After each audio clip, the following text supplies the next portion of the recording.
Marie hasn't caught a break since she was a kid. Everyone around her thought she was totally useless at everything and labeled her the family disappointment.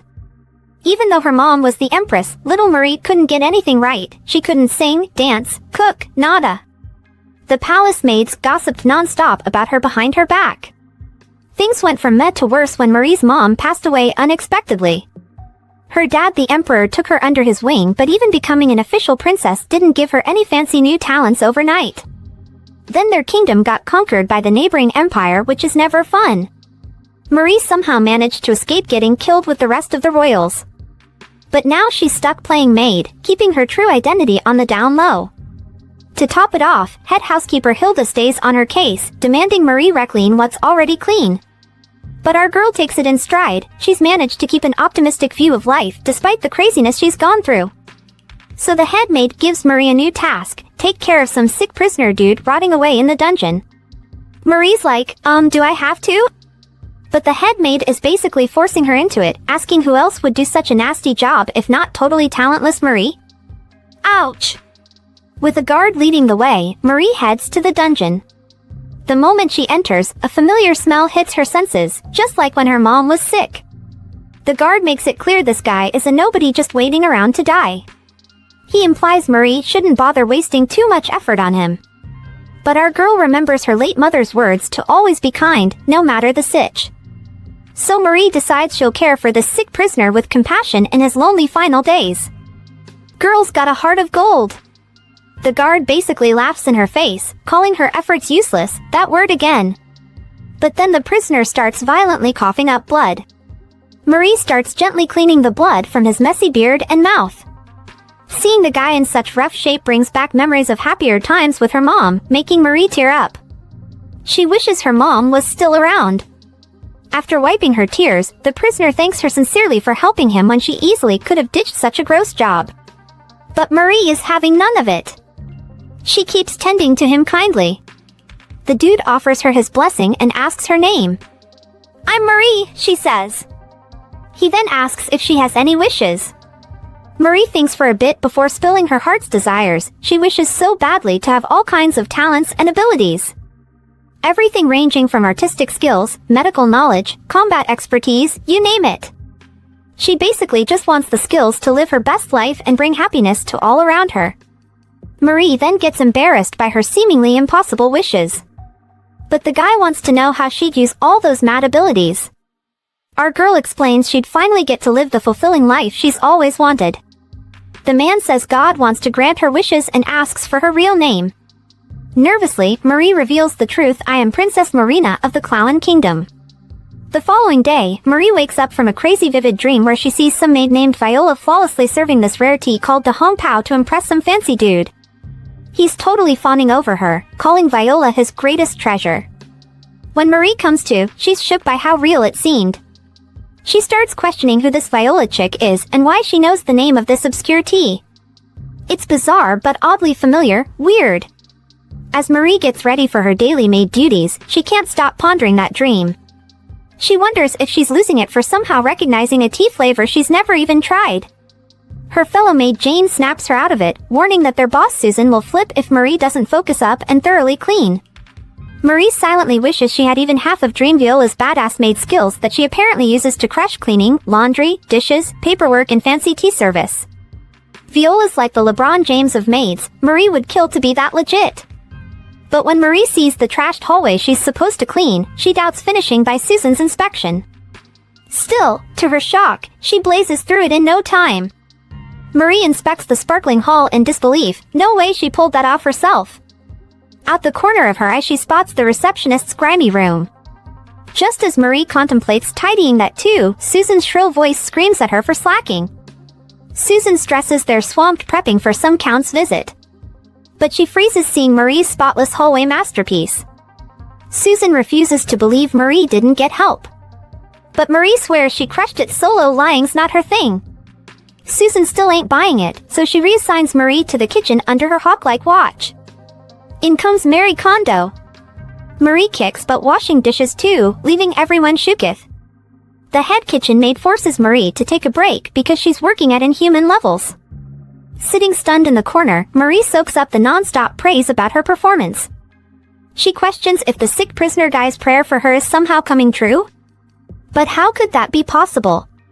Still, she prays this miracle run continues. Susan interrupts again, summoning Marie for tea-serving prep for some fancy upcoming event. Marie can't believe a lowly maid like herself gets to pour tea for actual nobles. She's excited but low-key freaking too. Later, Marie serves a noble lady tea with poise and elegance that totally dazzles her. Susan asks if Marie's done this before. Marie again wonders if the power of prayer is real after all. From then on, the other maids admire Marie, and her life takes a serious turn for the awesome. She becomes Maid Cinderella. But just when it seems Marie's living in a dream, another wild game-changing event lies just around the river bend. A few months fly by and Susan hits Marie with some news. She's getting transferred to prep for some major imperial banquet.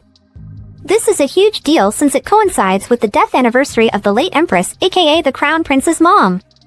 They're revamping the Rose Garden at the Rose Palace in the Empress's honor. Marie asks if she'll be on gardening duty, but Susan says Marie will just be observing the garden makeover. When Susan asks if Marie has any issues with the gig, she mumbles that everything's fine. Outside Susan's office, Marie leans on the door, contemplating if her recent dream connects to the new garden assignment. In it, she saw some chick loving the wind blowing her hair, raving about how the winds were gonna inspire the garden seeker Fiona's work. Marie wonders who this garden-loving Fiona is. The next day, Marie reports to the Rose Palace and runs into that gardener guy she knows from her past palace days. He warmly welcomes her aboard. Over the next few days, Marie plays handywoman, grabbing any tools the garden squad needs while they work. Not too shabby, she expected way worse based on that intense dream. During lunch one day while gardener Hans munches his sandwich sitting on the dirt, he asks Marie if she's eating too. When she admits she hasn't, Hans reminds her to take care of herself despite their crazy schedule. He says she reminds him of his daughter. Sweet guy. Curious about his job, Marie asks what inspires Hans as a gardener. He explains a gardener's purpose is to spark happiness in visitors. Marie silently hopes she too can bring joy to people someday. Hans then spills his worries about the sculpture centerpiece, fearful the wrathful Crown Prince Rael will hate it. Rael has a gnarly reputation for violence and power moves. A scary memory flashes in Marie's mind. Years ago Rael relentlessly hunted her down wielding a blood-soaked sword. Only disguising herself as a maid saved her life that day. Whoa, heavy stuff. Marie realizes she's the last of the Clowen royal bloodline. Hans snaps Marie from her intense thoughts, signaling time to get back to the garden. She contemplates how to best help him out. That night Marie can't sleep.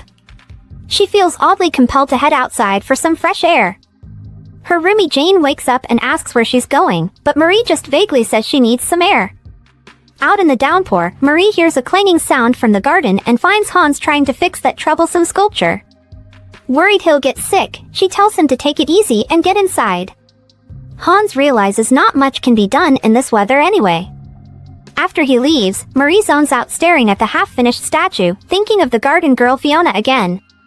Suddenly, Marie spaces out and sees Fiona sculpting like a straight-up pro. When she snaps out of it, Marie sees her own hands glowing magically. What? Meanwhile, Prince Rael, rocking a mask, meets with Gilbert about festival prep. Gilbert promises everything will be perfect for celebrating the end of the war. Nice! Gilbert then mentions issues with a sculpture of Rael's late mom. He says he yelled at the sculptor and demanded they redo it or else.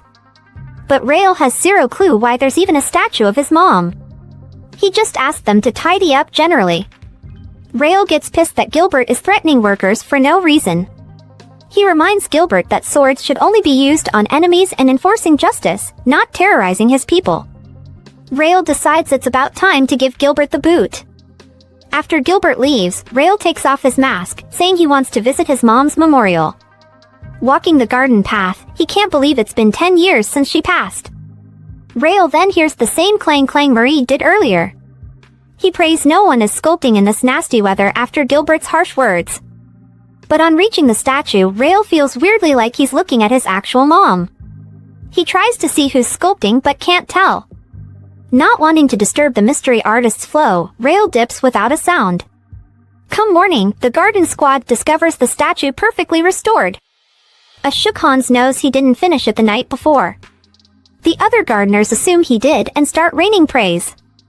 But Hans keeps saying it wasn't him. Marie sneezes, distracting the crew from grilling Hans. After they fuss over her, she compliments the unbelievable statue craftsmanship. Hans again insists he ain't the sculptor behind the masterpiece. He says whoever did it captured the late Empress's spirit and dedicated some serious artisan hours. Marie is just happy there's no more statue drama. Right on cue, Viscount Almond shows up asking who did the sculpture. Hans confirms he's the lead, but when Almond says Prince Rail demands to see him, the poor guy panics, begging not to be killed. But Rail tells Hans to stand and relax, he actually wants to reward the artist for the sculpture's beauty. Caught off guard, Hans admits he didn't sculpt it himself. This jogs Rail's memory about the mystery figure from the rainy night. Rail asks Hans for the real sculptor's identity, but Hans has nothing. Rail concludes an artistic angel descended from heaven, pulled off this miracle piece, then vanished without trace. Duke Orlin proposes Rail just made a mistake since no male sculptors match his description. And female sculptors are rare. But Rail sticks to his story. He knows what he witnessed and will get to the bottom of this mystery girl's magical sculpting tricks. His loyal boy Almond vows to investigate the case immediately. In the next scene, we flash back to when little Marie's mom passed. Her pops felt mad ashamed of her for some reason and demanded she be hidden away in the palace's most isolated corner. So Marie suffered constant mistreatment and scoldings from everyone, forcing her to withdraw from Peeps. But her isolation actually let her disguise herself as a lowly maid when tragedy struck. With Prince Rail hunting the mystery sculptor, Marie's heart races with fear and surprise. Despite years passing, no one knows if Princess Maurina is dead or alive. Marie worries Rail has uncovered her big secret identity and solemnly vows to lay low no matter what. The next day, festival fever hits the palace maids who are jazzed for the long-awaited event, cancelled the previous year. But in between the hype, Marie's mind wanders as she urgently rushes to her new Crystal Palace gig, missing the party vibes. Bummer! The orchestra's melodies will enchant the Crystal Palace this year. Marie wonders if this will unlock more hidden talents per her crazy dreams lately. Speaking of wild dreams, in this one, some desperate girl begged her brother to go to Paris ASAP because their dad was waiting. But the boy couldn't tear himself away from the surrounding sound music. Only mentioning their impatiently waiting father snapped him from his hypnotized state. Then the boy transformed into a grown Mozart banging flawlessly on a piano. In present day, Marie's on cleaning duty in the Crystal Palace music room, wondering if she'll finally get to hear the palace orchestra play at the big upcoming festival. Her eyes land on a majestic piano, plucking at memories of her long-lost piano-playing passions. As Marie reaches to touch the shiny piano keys, a stern voice startles her. She whips around to find some guy warning her not to lay fingers on the freshly tuned piano. He asks if she's the maid assigned to help the orchestra. Marie confirms. He introduces himself as Bahan, the temporary concertmaster filling in for the previous retired conductor. Marie introduces herself back to conductor Bahan. She secretly admires how young he is for such an important gig, even temporarily. Before bouncing, Bahan assures Marie she can tickle the ivories later and to hit him up if any issues arise. As the day goes on, Marie delightedly watches Bahan lead the orchestra in rehearsing for the big festival. She's psyched to take in the tunes, even just during practice. But mid-jam, her ear catches the second violin and horn sections sounding off. Plus the tempo feels funky overall. Marie wonders, how do I know this so clearly? She flashes back to more weird dreams, perhaps another clue? But when Bahan asks Marie's opinion on the performance, she hesitates, unsure whether to spill the tea. In the end, she fibs with a white lie that they sounded great. But Bahan reads the doubt all over Marie's face. He reveals the piece they just played was actually the previous conductor's work, not what he wanted them to rehearse. The musicians agree with Marie's vibe and beg Bahan to let them play his original composition instead, believing the audience will dig it more. Bahan refuses though, saying his piece isn't finished yet. A spirited debate fires up with the orchestra arguing for Bahan's song and him insisting they need to stick to the planned set list. Finally Bahan's like, fine, we can jam my song just to relax. As the exotic melodies fill the air, Marie finds herself utterly enchanted, imagining frolicking freely through a sunny field. But abruptly Bahan cuts the performance, saying they shouldn't continue. The musicians protest that his song brims with life compared to the other piece. But Bahan passionately argues that his piece, which he refers to as Baby, remains incomplete, forcing them back to rehearsing the original snooze fest. Leaning on the wall, Marie's imagination wanders, envisioning how freaking gorgeous the unfinished melody would sound if completed. She can practically hear the joyful notes herself. In her mind, the song feels absolutely complete already. As rehearsal wraps, the musicians bounce while intense Bahan stays fixed on his unfinished masterpiece. Mustering courage, Marie approaches him and offers any assistance to see the composition completed. Bahan chuckles at her sweet attempt to console him and thanks her gesture. He shares his burning desire for his song to reach its full potential and welcomes Marie's help to bridge gaps in finishing it. But he stresses the importance of keeping the final product his own vision. Marie assures she ain't trying to snake his glory. After Bahan takes off, Marie immediately starts jotting down possible missing elements for him to consider. Her goal is to help tie his creation together while ensuring it stays true to Bahan's style. Marie works stealthily to avoid any wandering eyes. Meanwhile, Gilbert chats with Prince Rael about his recent insomnia struggles, suggesting upping his sleep meds dosage. But their convo gets interrupted by an agitated Duke Orlan venting frustrations about the whole sculpture mystery girl situation. Rael sticks firm that his eyes don't deceive him about the magical sculptor. Orlan just wonders in exasperation where this ghost girl disappeared to. Rael says to chill, he just wants to thank her, not punish her for doing an unbelievable service. But Orlan argues they need to discipline her first before any reward, comparing her antics to those of the long-lost Princess Maurina, who they've searched years for.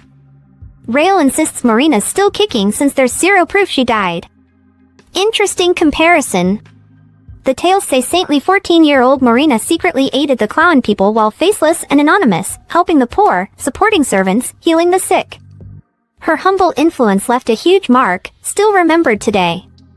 Orlan doubts they can find Maurina if she's really alive after searching relentlessly for years.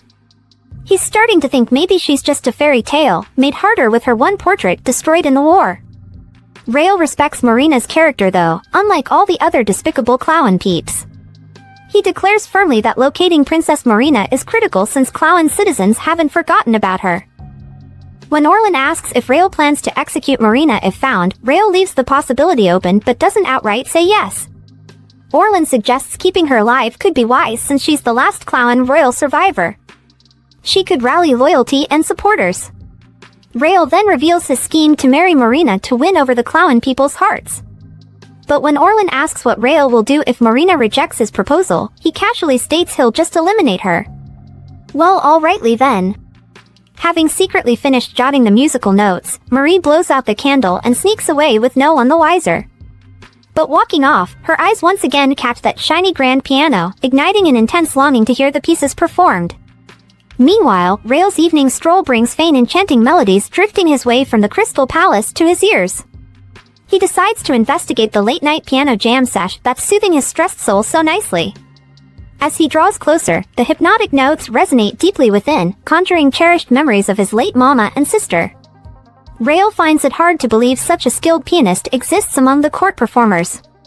Determined to discover the mysterious musical genius, he hunts for the Crystal Palace entrance.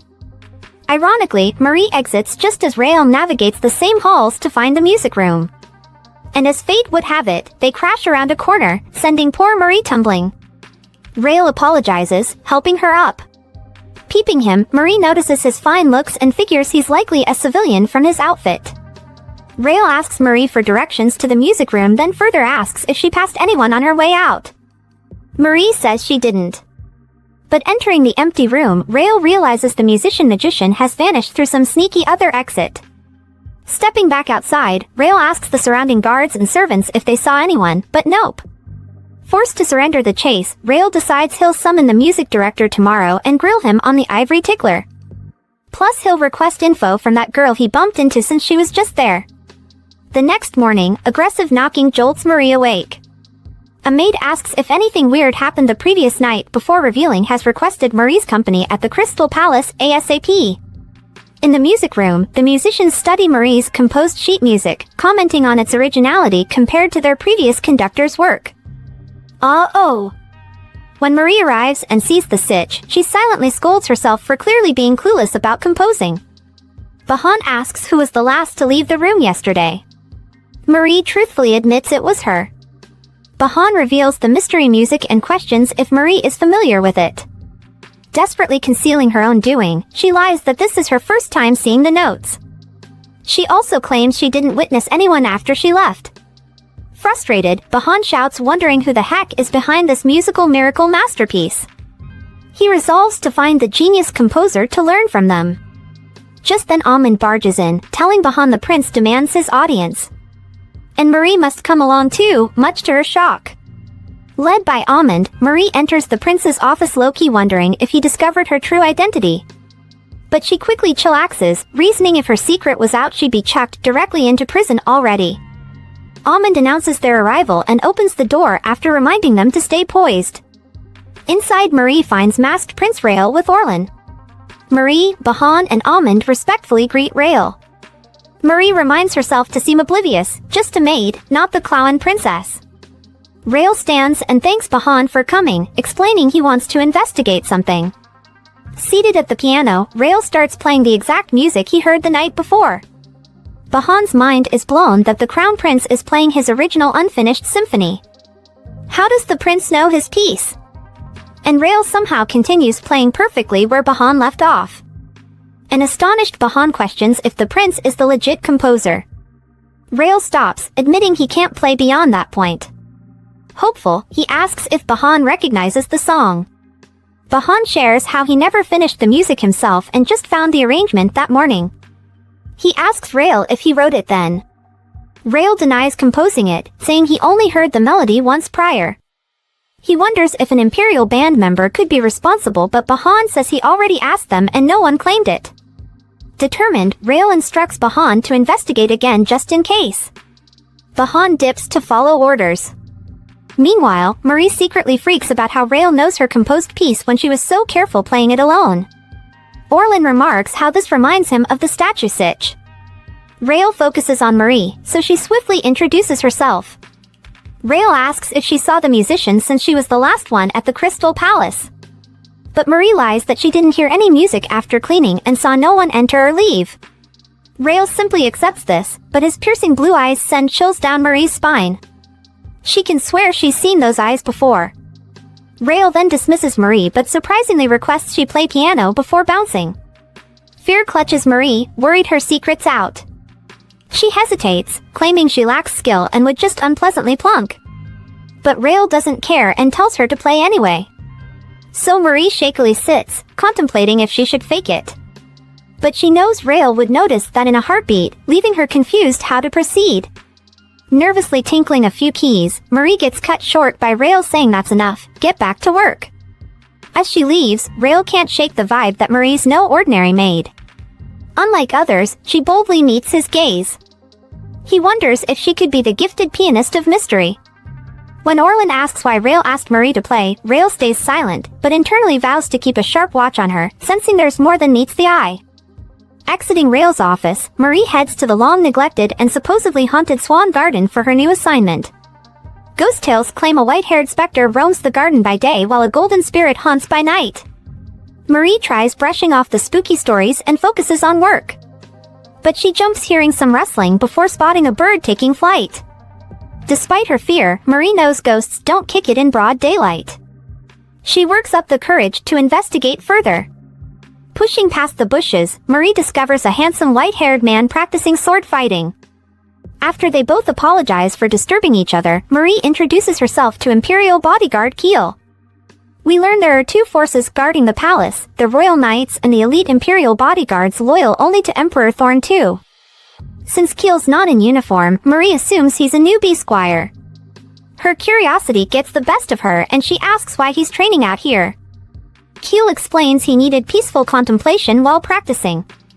As Marie observes his obvious skills, she finds it hard to believe this pro still needs training. A thought hits her then, if Keel is the infamous white ghost, who's the golden spirit? Keel kindly assists Marie with gardening until dusk. She thanks him, but Keel brushes it off, saying he couldn't bear seeing her solo work. His kindness and handsomeness have captured Marie's attention for sure. When night falls, Keel apologizes for not helping more and bids her farewell. After sincerely thanking him, Marie keeps working, determined to finish on time. Despite the increasing gloominess, Marie soldiers on. Eventually realizing it's getting too late, she decides to bounce. But then stumbles upon the pavilion of the late compassionate 7th princess, tragically poisoned amid the battle for the throne. Ever since her death, these gardens have been abandoned. Admiring the compassionate late 7th princess, Marie suddenly hears a startling voice behind her.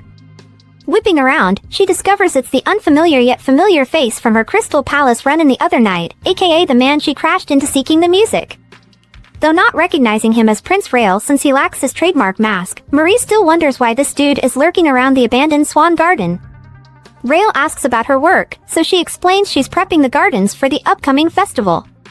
Rail then casually addresses her as Marie. Puzzled how he knows her name already, she confirms she's the one tending the pavilion when Rail asks. Confused why he cares, Marie asks for clarification, but Rail just walks away without explaining, leaving her surprised. She concludes Rail must be the rumored golden ghost. Marie finds it amusing both legendary ghosts turned out to be handsome guys. She assumes their paths won't cross again. But Marie is wrong. Over the following days, charming Keel keeps coming by to help her work, while Rail, whom she now calls Nameless Man, drops in at night.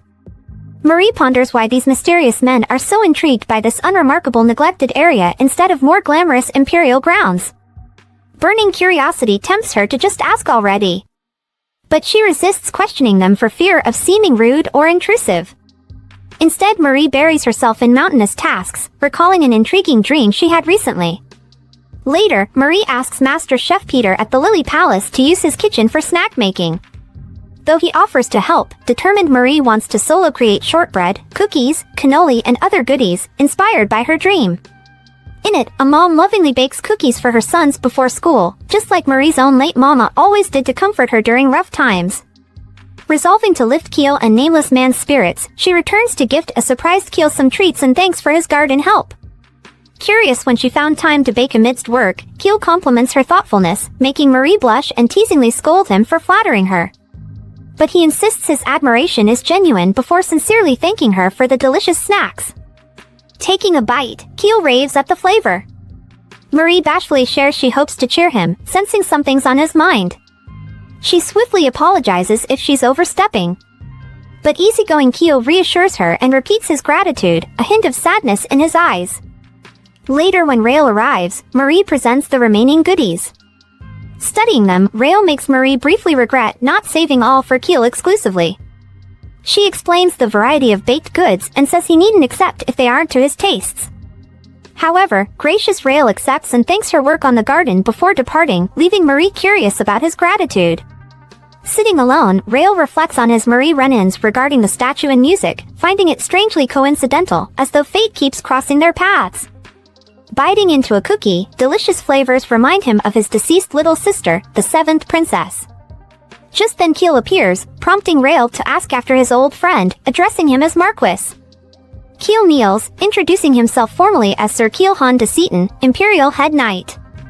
Rail then shatters the silence, bluntly calling Keel an incompetent guard dog and questioning his lingering in the Swan Garden. Keel swiftly apologizes for some past mistake, acknowledging the error on his part. But Rail says his late sister wouldn't blame Keel for whatever happened. He then asks if Keel has considered his proposal. However, Keel states he cannot accept. Rail's anger simmers at Keel's rejection. He considered them super close friends. Rail questions if Keel really believes the comatose emperor will ever wake up, and Keel admits he doubts it. This sparks Rail's frustration further. He asks why Keel is wasting away guarding an unconscious emperor. But loyal Keel insists it's his duty. Rail finds it wild that Keel would prioritize a comatose leader over their bond. He wonders if it's because the Emperor never named Keel his heir. We learn apart from the Emperor, Keel's Seaton warrior clan rules the military with 30,000 soldiers, serving since the Empire's origins. Only the Emperor can appoint the Seaton heir, which is presently Keel as head Imperial Knight and Guardian of the Northwest region. Rail concludes Keel just sees him as a Seton clan throne usurper. Crushing a flower, Rail questions if Keel ever considered why he proposed alliance. Rail reveals he approached Keel because he didn't want to have to kill his friend. He point-blank asks if Keel thinks he's incapable of taking him down. We learn Rail, Keel and Orlin were childhood BFFs, sharing countless memories. Although Rail and Keel were particularly tight, Keel was actually Princess Seven's devoted bodyguard. She adored him greatly.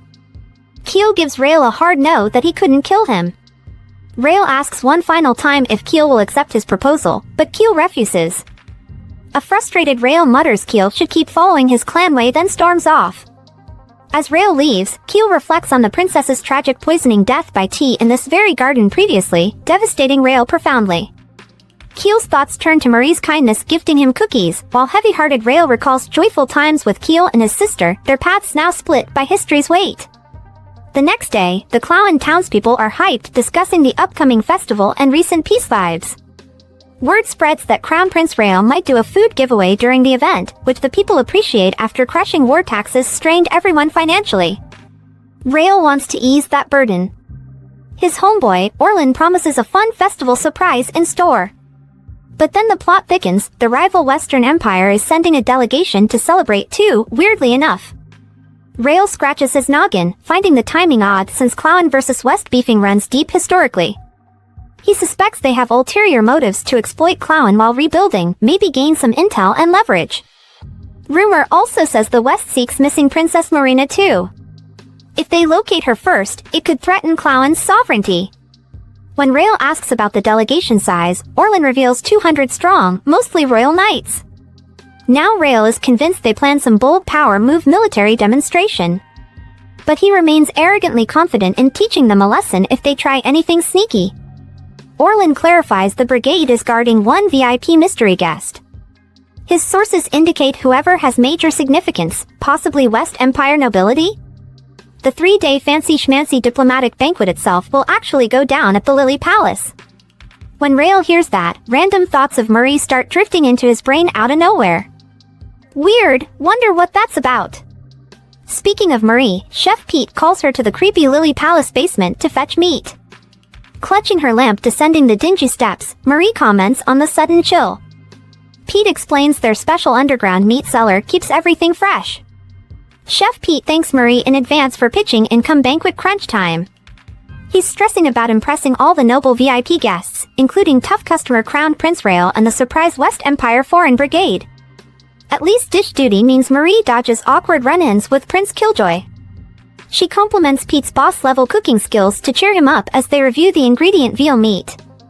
Pete explains their creepy underground freezer is crucial to prevent bacteria spread and maintain high meat standards. But thanks to recent rains, humidity seeped in jeopardizing conditions. Pete's frustrated having to toss spoiled batches. With the huge banquet just 2 days out, he worries about sourcing enough quality meat to avoid total embarrassment. On his way out, Gilbert overhears and reprimands Pete's storage failure. He emphasizes the time crunch with the major diplomatic event looming. Pete promises close monitoring to manage the remaining fresh meat. That night, Marie's brainstorms spoilage solutions while drifting off, hoping to somehow help Pete. In her cooking competition dream, she whips up a winning dish that seems oddly familiar. Marie awakens with remnants of the dream still swirling a day before the grand reception. Horrifically, Chef Pete discovers more meat decay overnight despite their efforts to prevent such. It's a total disaster. An assistant suggests herb masking aromas, but Pete knows that won't solve the root cause. He sends his team scrambling to snag all new quality protein sources last minute. The staffers worry about unvetted backup meat quality. A defeated Pete declares this his swan song dish. Watching anxiously, determined Marie racks her brain to save Pete's hide. Then it hits her, the winning beef dish from her dream. As she considers suggesting it, none other than Crown Prince Rail startles her from behind, asking about banquet prep issues. Marie freezes, his commanding yet curious tone sending chills down her spine. All the staff snap to attention, bowing low in respect. The prince, not one for formalities, tells them to cut it out and get back to work. He'd heard there was a bit of a hiccup in the kitchen, and he decided to check it out. Chef Peter is all nerves as he admits to the meat fiasco, apologizing profusely for messing up. Rael, hands on his face, can't believe what he's hearing. They've got a major banquet coming up and the star dish is out of the picture. Peter tries to salvage the situation by saying he's ordered some new meat, but Rael isn't having it. He can't stomach the thought of serving second-rate meat to the guests, especially with the Western delegation attending. The last thing he needs is them gossiping about his budget banquet. Peter, still shaking like a leaf, offers to punish himself, a bit dramatic if you ask me, and apologizes again. But Rael tells him to quit the sorry act and figure out a solution. He asks if there's any other dish they can whip up or a way to jazz up the cheap meat, but Peter admits he's at a loss. Just when things are looking bleak, in steps Marie. She's had a dream about a dish that could save the day. But how does she tell this to Chef Peter, let alone the prince? As her eyes accidentally meet Rael's, she quickly looks away. Why did he have to notice her now? Rael, intrigued, asks who she is. She introduces herself, not daring to look up. He remembers her delicious cookies and wonders if she can pull off a main course. He asks her if she has any ideas for a dish, but one of the chefs tries to brush her off, saying she's just a maid and doesn't know squat about cooking. But Rael isn't about to let some snooty chef dismiss Marie. He tells him to zip it and focuses back on Marie. He asks her if she knows how to turn this cheap meat into a 5-star main course. Now, a main course usually revolves around a hunk of meat. And trying to beat a classic steak? That's no small feat, but Marie's dream dish might just be the game changer they need. She considers playing dumb, but decides to help out Peter instead. She reveals that she knows a recipe her mom used to make that works wonders with low-quality meat. It might not be as fancy as steak, but it's got a unique taste that could win over the guests. Despite never having made it before, she explains the recipe to Rael. He gives her the green light and promises to be the first to taste her dish. With that, Marie gets to work, surprisingly calm considering the stakes. Fast forward a bit, and the guests are arriving for the banquet. We see Count Schober from the Western Empire chatting with Marquis Drake. They're eagerly awaiting Rael's entrance and discussing rumors about a new emperor in the West. Schober dismisses Rael as a naive youngster compared to their Emperor Johannes III. They also speculate about the meal, knowing about the meat situation, when Rael finally makes his grand entrance. Rael thanks everyone for coming and watches as the food is served. Count Schober assumes they're serving some shoddy dish disguised as a delicacy and takes a bite, curious to see what they've come up with. His eyes widen in surprise, it's actually good.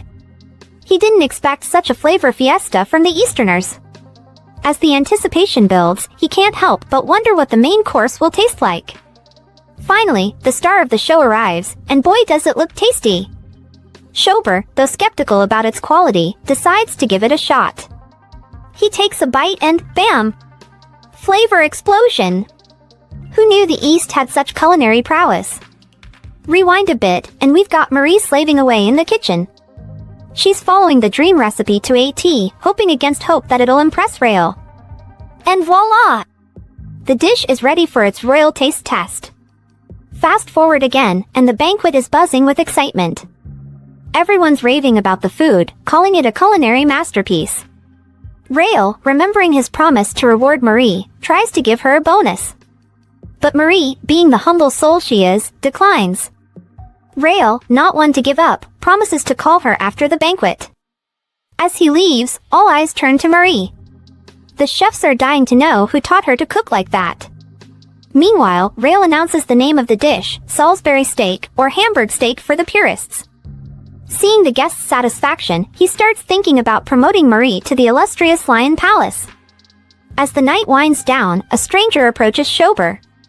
He's surprised at how good the food was and Schober addresses him as Your Highness. Plot twist, it's Emperor Johannes III. He tells Schober to drop the formalities since he's here under the radar. Johannes is a bit of a legend back west. He took the throne at 15, and within a decade, he's turned his chaotic empire into a beacon of peace and stability. He's known for his good looks, resourcefulness, and kindness. But don't let that fool you, he's got his fair share of flaws too. Schober starts fretting about potential risks. He suggests they head back home before Rael discovers Johannes's true identity. But Johannes isn't worried. He doesn't think the Easterners would dare harm him if they want to keep the peace. Schober argues that there was no need for Johannes to attend the festival in the first place. But Johannes reveals that they're here on a mission to find Princess Maurina, rumored to be hiding out in the east.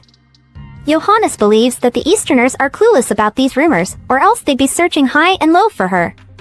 Schober, still worried, asks after Johannes's health, fearing an attack while they're in Klauen. But Johannes assures him that he's been taking his meds and hasn't had an episode in 6 months. He then changes the subject, expressing his eagerness to meet Maurina and bring her over to his side.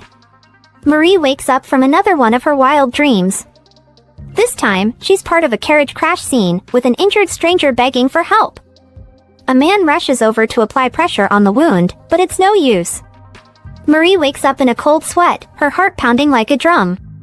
She can't help but wonder what these dreams mean. Are they random thoughts or do they hold some deeper significance? Meanwhile, the festival is in full swing.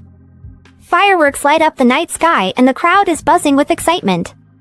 But Marie isn't out there soaking up the festive vibes.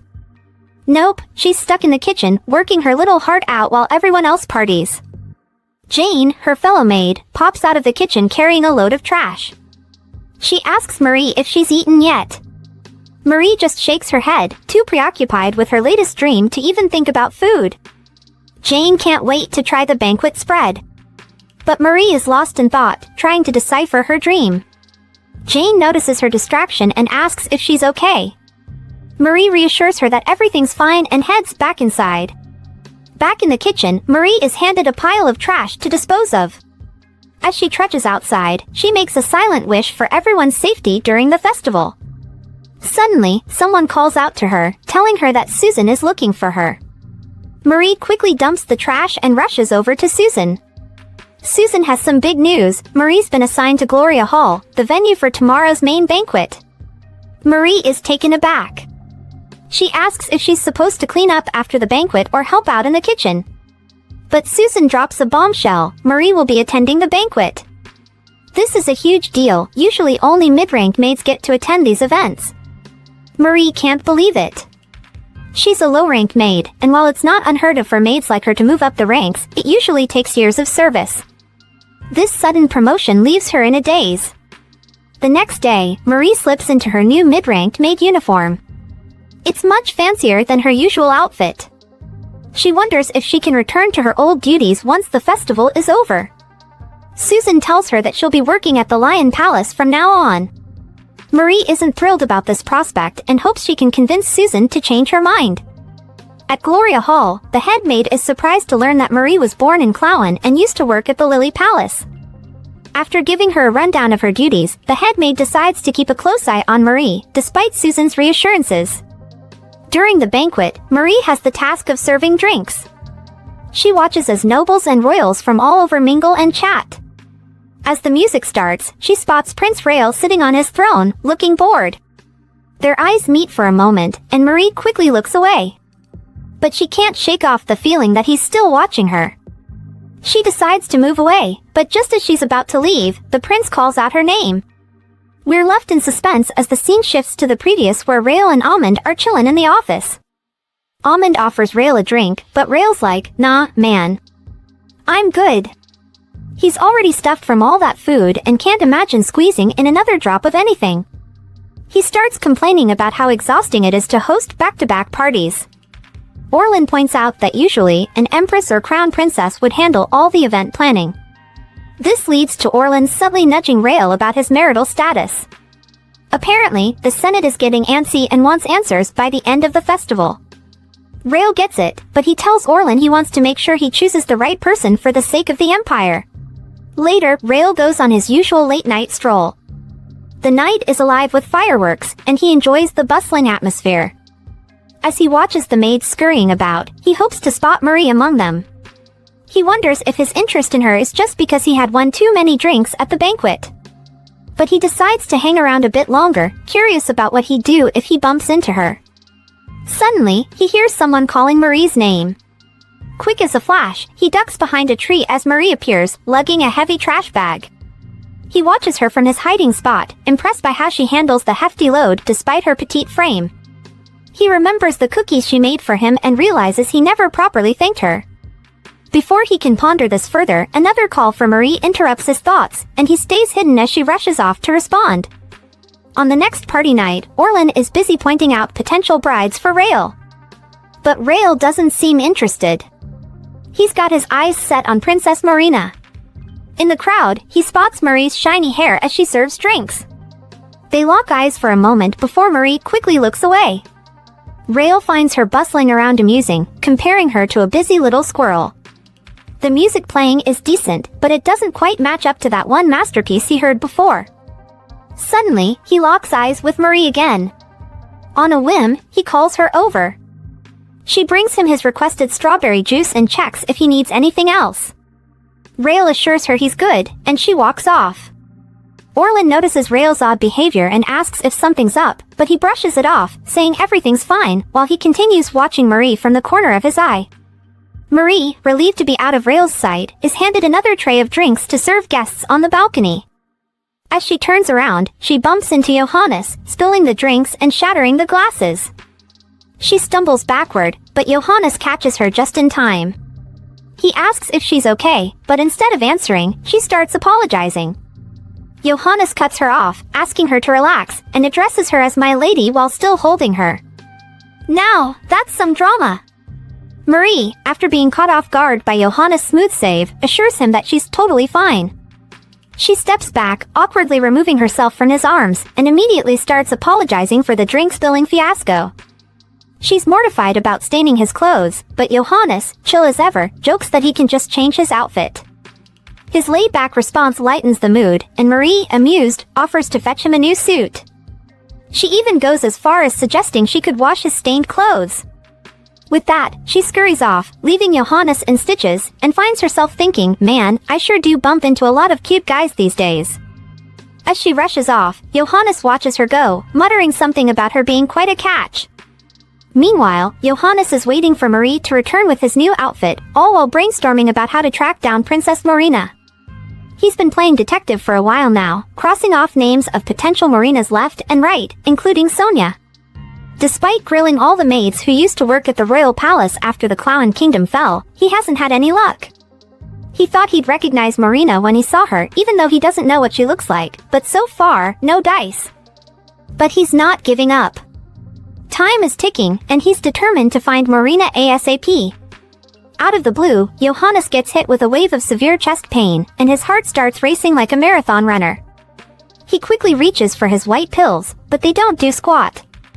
He's getting dizzy, and he recalls his doctor's advice about needing blue pills in such situations. He crumples to the floor, desperately searching for the elusive blue pills, but it's a no-go. He's thinking, I can't just lie here. But before he can figure out who's approaching him, everything goes black. Marie returns with Johannes' fresh suit, only to find him sprawled out on the floor, unconscious. She rushes over and checks his pulse, which is barely there. Realizing that he's having a heart attack, she doesn't even bother with the meds lying around, knowing they'd only make things worse. Instead, she rummages through his pocket and finds the blue pills, blood pressure stimulants. She pops one into his mouth, but since he's out cold, he can't swallow it. Thinking on her feet, she takes a sip of water and transfers it to his mouth, hoping it'll do the trick. Suddenly, his pulse flatlines, and Marie starts doing chest compressions. Even though she feels like she's in over her head, she keeps going, determined not to let another life slip away. Finally, his heart starts beating again, and he coughs, signaling that he's alive. Marie lets out a huge sigh of relief. The next morning, Johannes wakes up to find his doctor and chauffeur, who immediately bursts into tears. The doc tells Johannes that he was pretty much knocking on death's door, and his decision to leave the palace might have triggered the attack due to a reduced medication dose. But no worries, the doc assures him they'll crank his dosage back up. Johannes is grateful, and he realizes that those blue pills were a literal lifesaver. But he doesn't remember taking them and wonders if it was all just a dream. The doctor confirms that he did indeed take the blue pills, he counted them, and commends the quick thinking of whoever saved Johannes' life. Johannes wants to thank his mystery savior and asks for their identity, only to find out it was a maid. He's blown away by her skills and can't wait to thank her. And that, my friends, is how Johannes survived a heart attack, thanks to our heroine Marie. Next scene, Marie is off to visit Johannes's room. She's wondering why she has to meet this guy, especially after she just managed to dodge a bullet with the crown prince. So, she goes in and is like, "Hey, I'm still working on cleaning that jacket of yours." Johannes acknowledges this but says he called her over because he wanted to ask her something. Marie tells him to go ahead and ask, promising she won't mind. However, Johannes explains that he prefers to keep things official with people he isn't close with. Now, Marie knows this guy is no joke. She remembers him as the ruler who didn't hesitate to spill blood to restore order to his empire. In her eyes, he's a ruthless leader who will stop at nothing to achieve his goals. Heck, the guy even killed a duke on his first day as ruler. Suddenly, Johannes asks Marie if she saw anyone else around him when he was unconscious. She truthfully tells him it was just him alone on the balcony. Johannes doesn't think Marie is lying, but he can't shake off his suspicions. He calls her over and despite her reservations, she moves closer. But apparently, that's not close enough for Johannes, who insists she comes even closer. So, she does, only for him to abruptly grab her hands. Marie, caught off guard, quickly pulls her hands away. Johannes mumbles an apology and makes up some lame excuse about wanting to check out her hands. Just as this awkwardness is unfolding, Rael comes in, fuming like a volcano ready to erupt. He demands Marie to join him, and she does, happy to escape the uncomfortable situation. Rael then confronts Johannes, commenting that he doesn't seem as sick as the rumors suggested. Johannes tries to lighten the mood, but Rael isn't having any of it. He declares they aren't pals and even accuses Johannes of touching his stuff. This revelation leaves both Marie and Johannes stunned. Rael warns Johannes that he'll kick him out once he's better and storms off, with Marie trailing behind. Johannes is left scratching his head, wondering why Rael reacted so strongly. He decides to stick around a bit longer to figure out what's up with Marie.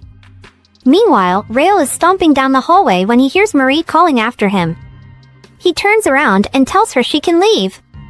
As she walks away, her mind is swirling with questions about what Rael meant by his cryptic words. It's party time and our girl Marie is keeping a low profile. She's decided to hang out outside rather than inside the bustling banquet hall, hoping to avoid any unnecessary encounters with the prince. As she busies herself with work, she spots Kiel strolling in. He's all smiles when he sees her new uniform, and he's quick to congratulate her on the promotion. Marie, noticing his night uniform, teases him about being stuck on duty. He laughs it off, confirming her suspicions, which doesn't really come as a surprise. The two of them get lost in conversation for a bit before Marie has to excuse herself to get back to work. But not before promising to come back later. True to her word, Marie returns with a sandwich she whipped up for Kiel, knowing that he'd probably be starving after his shift. He's touched by the gesture, and they spend some time together, chatting about random stuff like the weather. Even though their conversation isn't exactly deep, Marie finds herself enjoying Kiel's company. She feels comfortable around him, like she's found a genuine friend. Curiosity piqued, Marie asks Kiel if he plans to stick around in his current position. He admits that he's just filling in since everyone else is busy. They're interrupted by a young boy bolting towards Kiel. At first, Marie mistakes the kid for a girl because of his cuteness, but it turns out he's the 10th prince, Prince Oscar. Following Kiel's lead, Marie greets the boy respectfully. Prince Oscar starts grilling Marie about who she is and why she's hanging out with Kiel. He even has the audacity to call her unattractive. He then stakes his claim on Kiel, insisting that Kiel should always be with him.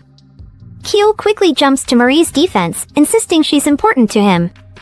This doesn't sit well with Oscar, who can't fathom why Kiel would choose to hang out with Marie over him.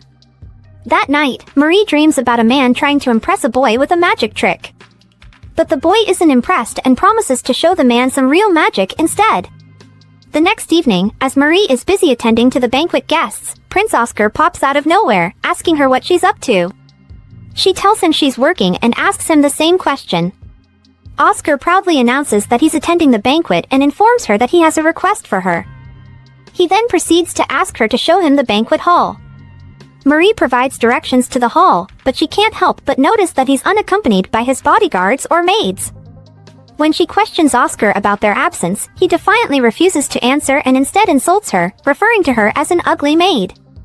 Despite his rudeness, Marie leads the way to the bustling hall filled with people, where Oscar stands silently in the middle of the room. That night, Marie's dreams take a different turn. Her dream whisks her back to her childhood days in the Clown Palace, and boy, it ain't pretty. She's getting roasted by her elder brothers for being born out of wedlock, and even the maids are having a good laugh at her expense. The bullies give her the nickname Maurina and banish her to the cold side of the palace. After a tearful chase scene and an accidental dip in the lake, Marie wakes up, shocked that this old dream decided to make a comeback. Shaking off the memories, she gets ready for another day, reminding herself that those jerks are long gone. As she gears up for work, she can't help but think about the upcoming grand banquet, the highlight of the festival. It's a masked ball, which sounds like a blast, but Marie isn't exactly thrilled. She's more excited about the 2-day break she'll get afterward. But what's really eating at her is the selection of the crown princess that happens post-banquet. Even though she couldn't care less who gets the title, she wonders if she should stick around before it all goes down. Later that day, Prince Oscar crosses paths with Marie. He throws some shade her way, calling her ugly. In response, she asks him about his plans for the banquet. He scoffs, saying he's already been there and has no intention of going back because everyone ignored him. Poor Oscar, always playing second fiddle to Rael. Marie tries to cheer him up by offering juice and crackers, but he rejects both. Suddenly, she remembers her dream and comes up with a plan to distract Oscar. She proposes a game. She'll perform a magic trick, and if Oscar can figure out how she did it, he wins. If not, she wins, and the loser has to do whatever the winner says. Sounds fair, right? Oscar agrees. Marie starts off with a coin trick, hiding it in one hand and asking Oscar to guess where it is. He picks the wrong hand, and when he checks the other, the coin is gone. Then she pulls off another trick, making the coin disappear in a glass of water. Oscar is completely taken aback, and he's desperate to know how she did it. Marie, triumphant, declares that she's won, but Oscar interrupts her. He insists he didn't lose because this is his first time seeing magic. He wants to learn more about it before accepting defeat and dashes off, leaving Marie dumbfounded. As she watches him go, she can't help but think about her own childhood. She hopes that Oscar will have better luck than she did and silently prays for him. But her thoughts are interrupted by Keel, who's been standing behind her this whole time. And let me tell you, folks, Marie nearly jumps out of her skin at the sight of him. What a roller coaster of a day, huh? Meanwhile, from a concealed spot, Rael watches her work her magic on Oscar and can't help but feel a pain of something. He's thinking, man, this girl's talents are going to waste as a mere maid. But his detective instincts kick in when he realizes that she's not just a great cook but also has some serious magic skills. Could she be the mastermind behind the sculpture and the music? His curiosity is off the charts. Meanwhile, Keel decides to make his move. He saunters over to Marie, casually mentioning that he saw her with Oscar and thanking her for being nice to the kid. Then he calls her lovely and compassionate.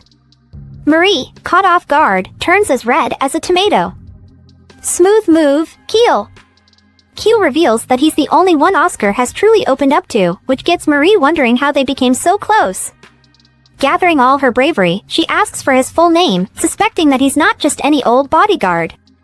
Keel, surprised by her sudden curiosity, decides to spill the beans. Marie's mind is blown when she hears his name. He apologizes for keeping her in the dark but reassures her that it wasn't intentional. Marie, ever the polite one, bows and asks for his understanding about her manners. In response, Keel does something unexpected. He kneels before her, claiming that he considers her a friend. Marie hesitates, worried that their social statuses might come in the way of a real friendship. Keel, sensitive to her concerns, backs off, but not before expressing his fondness for her and asking if she could consider him a friend. All this while, Rael is fuming. He's not sure why he's so bothered by their interaction, but he can't stand seeing Marie kneeling before Keel for so long. And when she finally takes Keel's hand, Rael can't take it anymore and storms off. Little does he know, someone else has been watching the whole drama unfold from their own secret spot. Oh, the intrigue!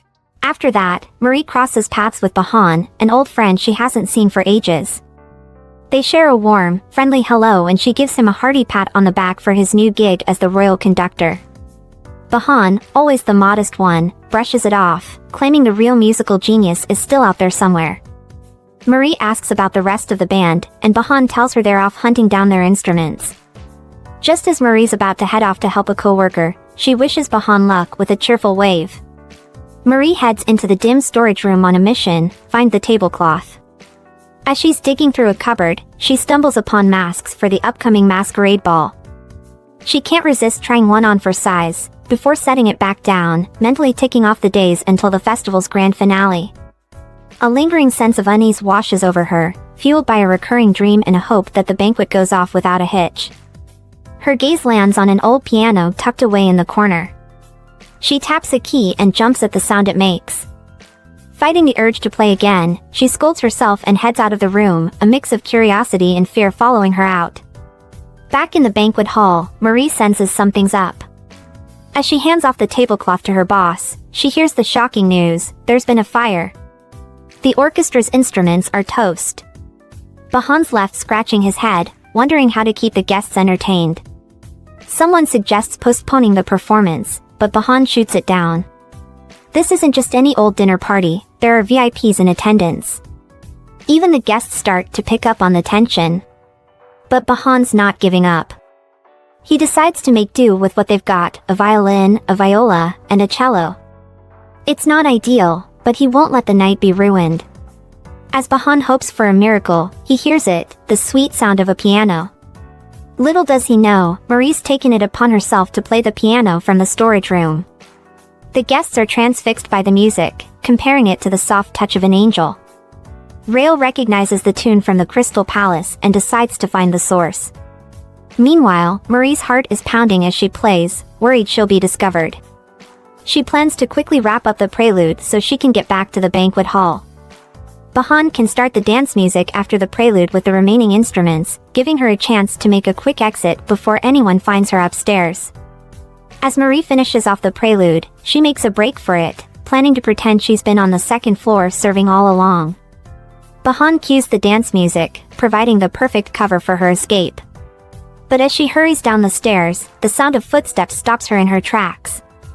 She turns to see the prince climbing the stairs, a mix of shock and fear flooding her mind. Rael, intrigued by the secret pianist's enchanting melody, decides to play detective. He sneaks into the storage room and pokes around, trying out a few notes on the old piano. His eyes dart around the room, but he finds no sign of the mystery musician. Guessing that they must still be upstairs, he opts not to search the cupboards and leaves the room. Little does he know, Marie is hiding in one of those very cupboards. As soon as Rael leaves, she breathes a sigh of relief, dusts herself off, and slips away unnoticed. Or so she thinks. Back in the banquet hall, the head maid is waiting for her with a raised eyebrow. "Where have you been?" she asks.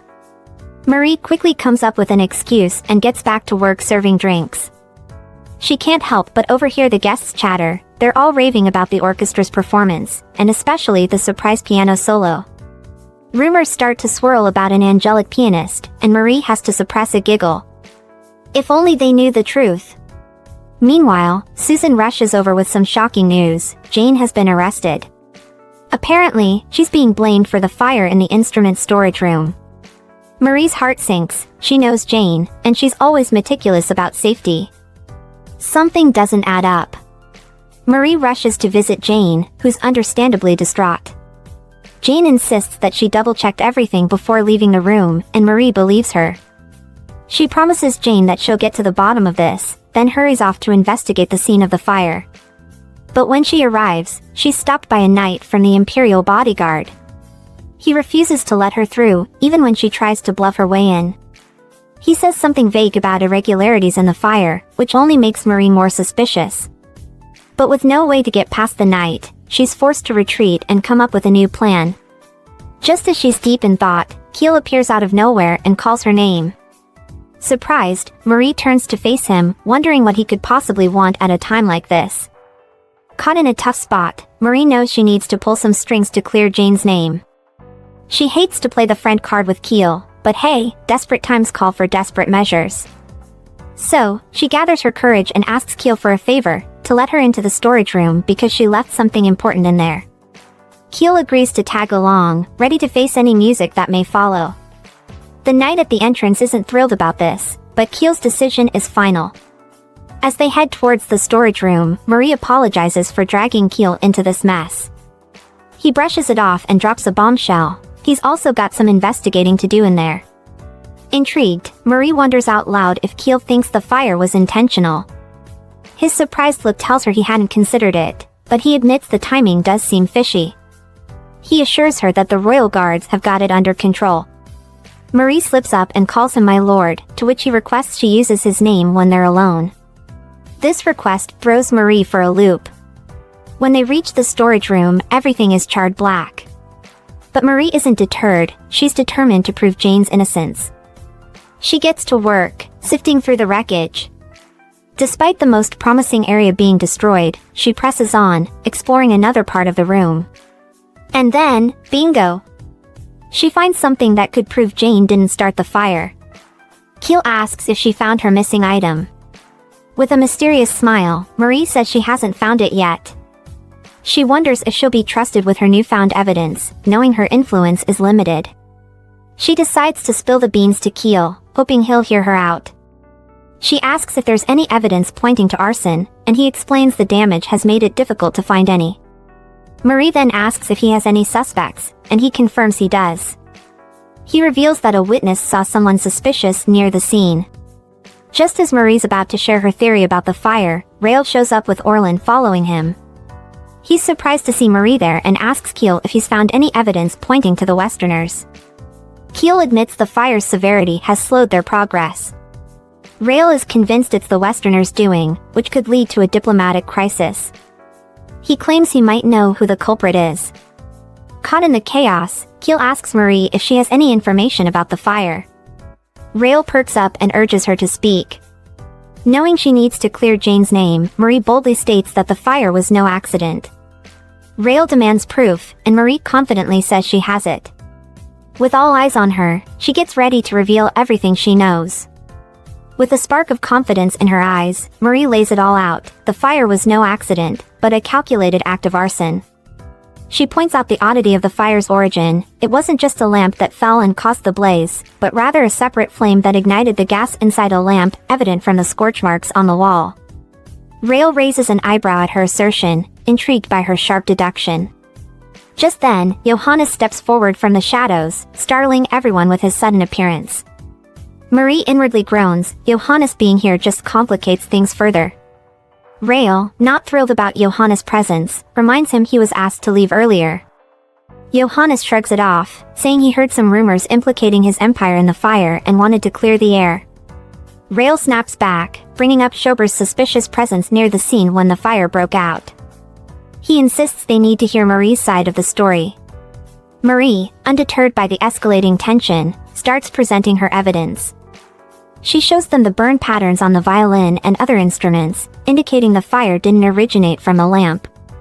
Next, she points out the peculiar fall of a pillar. If the fire had started from the lamp, the pillar would have fallen the other way. As she unveils more evidence, even the skeptical Rael, Keel, and Orlin are taken aback. She presents the final piece of her case, the candle drippings, suggesting a candle was used to set the fire, confirming Orlin's suspicion of foul play. Johannes claps in appreciation, impressed by Marie's keen observation skills. He finds himself drawn to her intelligence, wondering if she had anything to do with his recent health scare. Marie, however, is keen on keeping a low profile and avoiding any more attention from Johannes. He asks if she knows who the culprit is. Marie hesitates, worried about stirring up more trouble. But Rael steps in, telling Johannes they'll question the most suspicious individuals first. Johannes fires back, accusing Rael of plotting to frame the Western Empire. Rael coolly responds that the investigation will uncover the truth. Johannes, riled up by Rael's response, hints at the strength of his empire's knights. Keel reaches for his sword, demanding to know if Johannes is issuing a threat. Marie knows she needs to steer the conversation away from escalating tensions. She suggests that Schober might not be the fire starter, pointing out small footprints on the floor that look like a child's. She notes these footprints only lead out of the room, suggesting they were made when the fire started. She also draws attention to a damaged candelabra, hinting that the real culprit is someone of high status. She speculates that the fire could have been an accident, not part of a grand scheme. Johannes is captivated by Marie's analytical skills and considers bringing her back to the Western Empire. Rael finds her evidence useful for the investigation, while Orlin hints at a potential suspect. Keel thinks along the same lines, but doubts their capability to execute such a plan. After the whirlwind of events, Marie feels like she's just stepped off a roller coaster. Jane is no longer a suspect, and war with the Western Empire has been averted, for now. As she heads to the prince's office, she can't help but worry about the person they're now blaming for the fire. Will they be out for revenge? As she rounds the corner, she spots Amund waiting by the door. He misinterprets her worried look for nerves and reassures her that the prince isn't as scary as the rumors make him out to be. Before she can respond, he swings the door open, ushering her in. Upon entering, she accidentally interrupts a conversation between Rael and Orlin. Rael doesn't seem to mind, though. Instead, he thanks her for her help in identifying the real culprit. He even asks if there's anything she wants in return for her services. Marie considers asking him to let her leave the Lion Palace, but something on his desk catches her eye, a report about the fire. She asks about it, and Rael reveals the culprit was Oscar. Marie is taken aback. What could have driven Oscar to do such a thing? Rael says Oscar didn't mean to ruin the party but won't say more. Suddenly, it clicks for Marie, Oscar must have been trying to perform the flame vanishing trick she taught him. The realization weighs heavy on her heart. As if reading her thoughts, Orlin brings up the topic of Oscar's punishment. He mentions the law calls for the offender's hands to be cut off, and Marie is horrified at the thought. Orlin questions Rael's hesitation to punish Oscar, reminding him that he could have killed Oscar during the Civil War. He sees this as a chance to get rid of a potential threat to Rael's claim to the throne. He argues that the majority would support this, but Rael counters that those loyal to the Emperor, like Keel, wouldn't want to see Oscar harmed. Marie finds herself torn between the politics at play.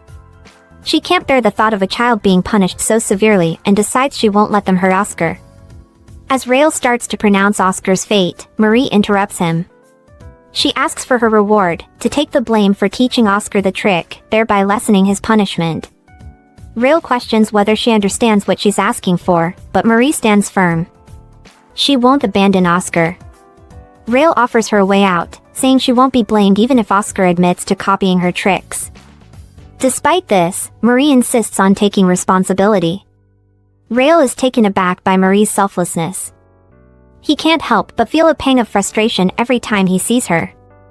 After a tense silence, he finally agrees to her request. He announces Oscar will be imprisoned for 2 months for causing the fire and damaging property. Orlin protests, but Rael dismisses him and asks to speak with Marie privately. Marie thanks Rael, who brushes off her gratitude and reminds her she'll also be punished. Nervously, she asks what her punishment will be. Marie's heart is pounding like a drum as she waits for Rael's verdict on her punishment. But then, out of the blue, he asks her to play the piano before he makes up his mind. Marie's mind starts racing. Does he suspect that she's the pianist who played at the party? She debates sabotaging her performance, but when Rael encourages her to play without reservations, she's torn. Choosing to play it safe, she decides on a simple tune, hoping to hide her true skill level. As she starts to play, Rael finds himself drawn into the music. It's not intricate, yet there's something soothing about it. When she finishes, he opens his eyes and states, "You are the pianist." Panic floods Marie as she wonders how much Rael knows. Has he figured out she helped Johannes? Rael queries why she hid her identity. Overwhelmed, Marie crumples to the floor, apologizing over and over again. Rael clarifies he's just curious, not angry, and can't quite understand why she'd go to such lengths to hide her talent. Marie, desperate to keep her secret safe, tells him she didn't want to draw attention or cause any trouble as a war prisoner. Rael can tell there's more to her story than fear of being branded a witch. He's intrigued by her, and his mind races with questions about who she really is and why she affects him so much. He wonders if he should step away from her to clear his head. Instead, he tells Marie, who is the Emperor's property, that her punishment is to be transferred from the Emperor's ownership to his own. She is now his. That night, Marie can't sleep. Rael's words keep replaying in her head, she belongs to him now. She feels trapped, wishing for any other fate. Imprisonment, even physical pain, seems preferable to being tied to the crown prince. She realizes she can't leave the palace until Rael picks a crown princess, which gives her an idea for an escape plan. Jane, noticing Marie's distress, asks if she's okay. Marie brushes off her concern, blaming her exhaustion. Jane, feeling indebted to Marie for saving her life, offers to help in any way she can. She asks about Marie's preparations for the upcoming masquerade ball. Marie is taken aback. She's been invited to the ball? As the ball draws nearer, the other maids swarm around Marie, eager to help her get ready. Marie tries to dissuade them, reminding them she'll be wearing a mask so there's no need for a grand transformation. But they're too excited to listen, chattering about potential suitors and the chance to spend the night outside the palace. With a sigh, Marie heads to the ballroom, thinking about how this is her first time attending a masquerade ball despite all her time in the palace.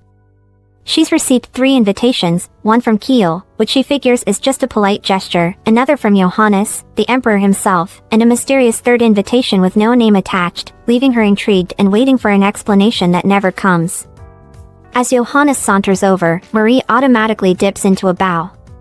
But he waves it off with a grin, reminding her that at masquerade balls, they're supposed to act like they don't know each other. Marie blinks in surprise and wonders how she can pretend not to know the emperor himself. Johannes, looking dapper as ever, compliments her on her stunning appearance, which she brushes off as him just messing around.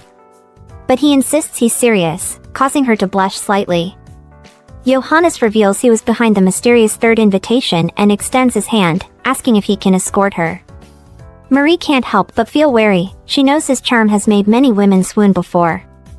She wonders if this is just another game for him or if he genuinely wants to keep her company. But before she can answer, Kiel interrupts them, asking if he's the one who'll be escorting Marie. The sudden twist leaves Marie speechless.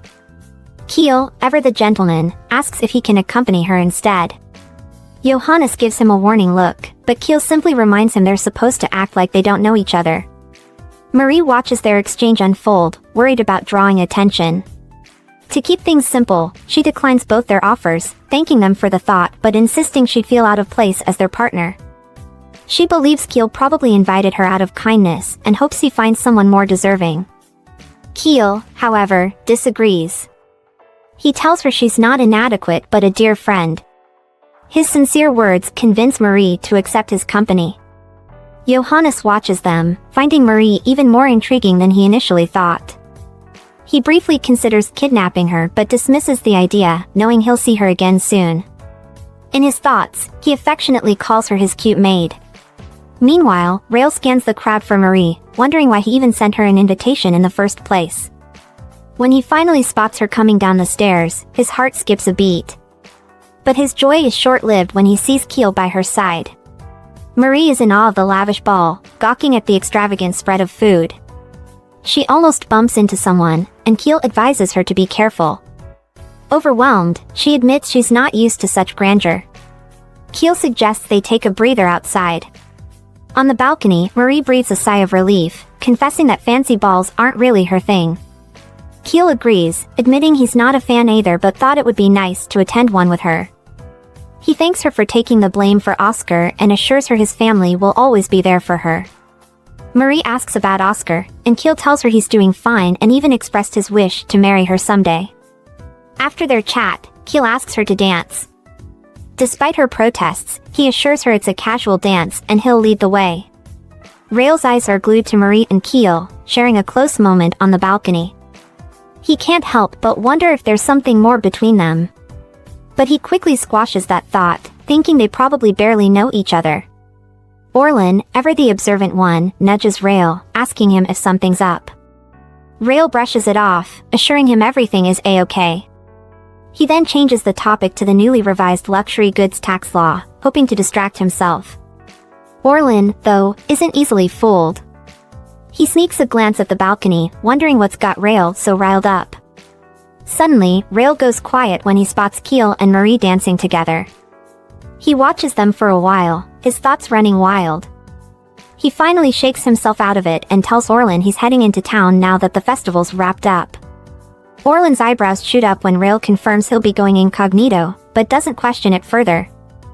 Hoping the fresh air will clear his mind, Rael leaves the ball. The next day, Marie, back in her usual clothes, steps out of the palace on her day off.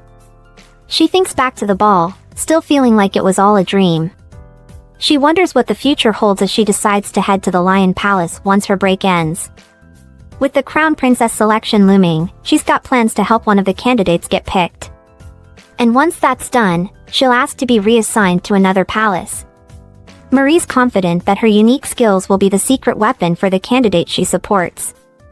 She's hoping to make a powerful ally in the future princess and eventually earn her freedom. Even though she's still puzzled why Rael claimed her as his property, she's sure he'll forget about her in time. And that'll be her chance to slip away before anyone realizes she's Maurina. Giving herself a mental pep talk, she heads into town, where the festival is still going strong. As she takes in the sights and sounds of the bustling festival, Marie can't help but compare it to the ones back home. It's on another level here, full of life and joy. And even though the war ended less than a year ago, there's no trace of sadness on people's faces. She figures they have Rael to thank for that. Despite his flaws, he's shown kindness to his people. Back at the Lion Palace, Rael is getting ready to head into town. He ditches his mask and slips into ordinary clothes, hoping to blend in with the crowd. Almond frowns, worried about Rael going alone. But Rael brushes off his concerns, assuring him that nothing will happen to him in his own empire. Once in town, Rael strolls around, hoping the fresh air will clear his mind. Meanwhile, Marie wanders through the lively streets, window shopping but not buying anything. She stumbles upon a group of kids gathered around a piano and realizes the white keys aren't working. So, she sits down and starts playing a melody using only the black keys. The crowd loves it, clapping along to the rhythm. Some guys are amazed by the piano's sudden recovery, and Rael, who happens to be nearby, explains how Marie's only using the black keys. As she wraps up her performance, the crowd bursts into applause. Beaming, Marie continues exploring the town, thinking about how much fun she had playing the piano and the tips she made. She even considers becoming a pianist once she's free from palace life. Out of nowhere, a scruffy-looking dude sidles up to Marie, flashing a pocket knife and whispering for her to follow him. Marie freezes, heart pounding as she weighs her options. Meanwhile, Rael is desperately scanning the crowd, trying to spot the maid he'd been tailing from a distance. He'd had a bad feeling about a group of shady characters he'd noticed earlier. Seeing one of them trying to kidnap Marie, he springs into action. In a flash, Rael decks the guy holding Marie, sending both of them sprawling. As the dust settles, Rael squares off against the remaining thugs, giving them a choice: they could either choke on their own tongues or deal with him. The men wisely opt for surrender, and Rael quickly ties them up and flags down a passing guard. Marie thanks him, but he brushes it off, though inside, he's seething and vowing to look into the lax security. Marie, who'd initially thought her rescuer was just some servant, is taken aback by his skill with a sword. She can't believe that the stern, intimidating man from the Swan Garden came to her rescue. She thanks him again and offers to repay his kindness, even though she doesn't have much. When she asks if there's anything he needs, Rael, who had hoped she'd just go back to the palace and rest, thinks for a moment before making an unexpected request for her to come along with him. Marie, though confused, agrees. He suggests she call him Ran. When they arrive at their destination, a fancy hospital used by the nobility, Marie is surprised. She asks if he needs medicine and offers to wait outside, but he tells her the visit is for her, not him. He wants her facial wound treated. She tries to wave it off, saying it will heal on its own, but he insists, admitting he doesn't like seeing her hurt. Inside, the receptionist almost calls Rael by his title but catches herself in time. When she asks who Marie is, Rael seems surprised. The receptionist peppers them with questions about Marie's noble lineage and personal details, causing Marie to wonder if she's really a receptionist or a spy. But she treats Marie's wounds without further questions, while Rael watches silently. As they leave, Rael tells Marie to let him know if she's in any pain. She wonders if he's genuinely concerned or if this is just how he treats people. As she thanks him for his concern, she notices him mouthing her words, as if trying to figure out why he's so worried about her. He awkwardly thanks her for the snacks she made earlier, then walks away. Later, they sit by a fountain, sipping drinks that Rael bought. Marie remembers him buying the orange juice, and how the vendor had called him handsome. She thanks him for his generosity and asks if he needs to get back to work, just as a child trips and falls nearby. Marie rushes over to help, while Rael realizes he'd made up an excuse about having business to attend to and wonders what he should say next. After making sure the little kid was okay, Rael breaks into a grin. "Today," he says, "I'm on a mission to spend money. And you're my partner in crime." He tells Marie not to worry about the cost and to stick with him. Inside, he's berating himself for not being smooth, calling himself an idiot. Marie chuckles, promising to help him complete his mission. She thinks he's just being shy and could have simply asked her to hang out. They continue their stroll, hitting up all the spots Marie had been eyeing. Rael spoils her rotten, buying her everything from trinkets to treats. At one point, they spot a snack stand. Rael suggests they each get something, but Marie insists on paying this time. She feels like she's taken enough from him and wants to return the favor. As the day winds down, Marie realizes she has to prepare for her new job at the Lion Palace tomorrow. The thought dampens her spirits, and Rael, picking up on her mood, offers to walk her back. Suddenly, it starts pouring like there's no tomorrow. They scramble for cover, ending up in an empty church. Marie hesitates, worried they might get kicked out, but Rael reassures her that churches are meant to provide shelter. He takes off his cloak and drapes it around her, making sure she doesn't catch a cold. His kindness leaves her wondering if there's more to him than meets the eye. As they wait for the rain to stop, Marie opens up about her childhood fear of rainstorms. She shares how she used to worry that her mom, who sold goods on the streets, wouldn't come home. Rael listens attentively, asking about her mom. Marie describes her as a strong woman who never let life's struggles show. Apologizing for the sad story, she thanks him for the wonderful day. In response, Rael walks over to the piano. He admits he's not as good as her but asks her to listen. As his fingers glide over the keys, Marie is spellbound. The melody brings back memories of her childhood fears, and she wonders if he's experienced the same pain. When he finishes playing, Rael asks her to join him. He suggests that playing music might help her relax. She eagerly agrees, and they play a beautiful duet, bonding over their shared love for music. The next day, Marie packs her bags for the Lion Palace. Her friend, Jane, is sad to see her go but excited about her promotion to a mid-ranked maid. Marie, though, isn't as thrilled. She views the palace as a death trap and plans to win the favor of the crown princess candidate to escape. After saying their tearful goodbyes, Marie sets off. At the Lion Palace, the head maid looks her over, wondering why the crown prince chose her. Before Marie can explain, the head maid starts listing her duties.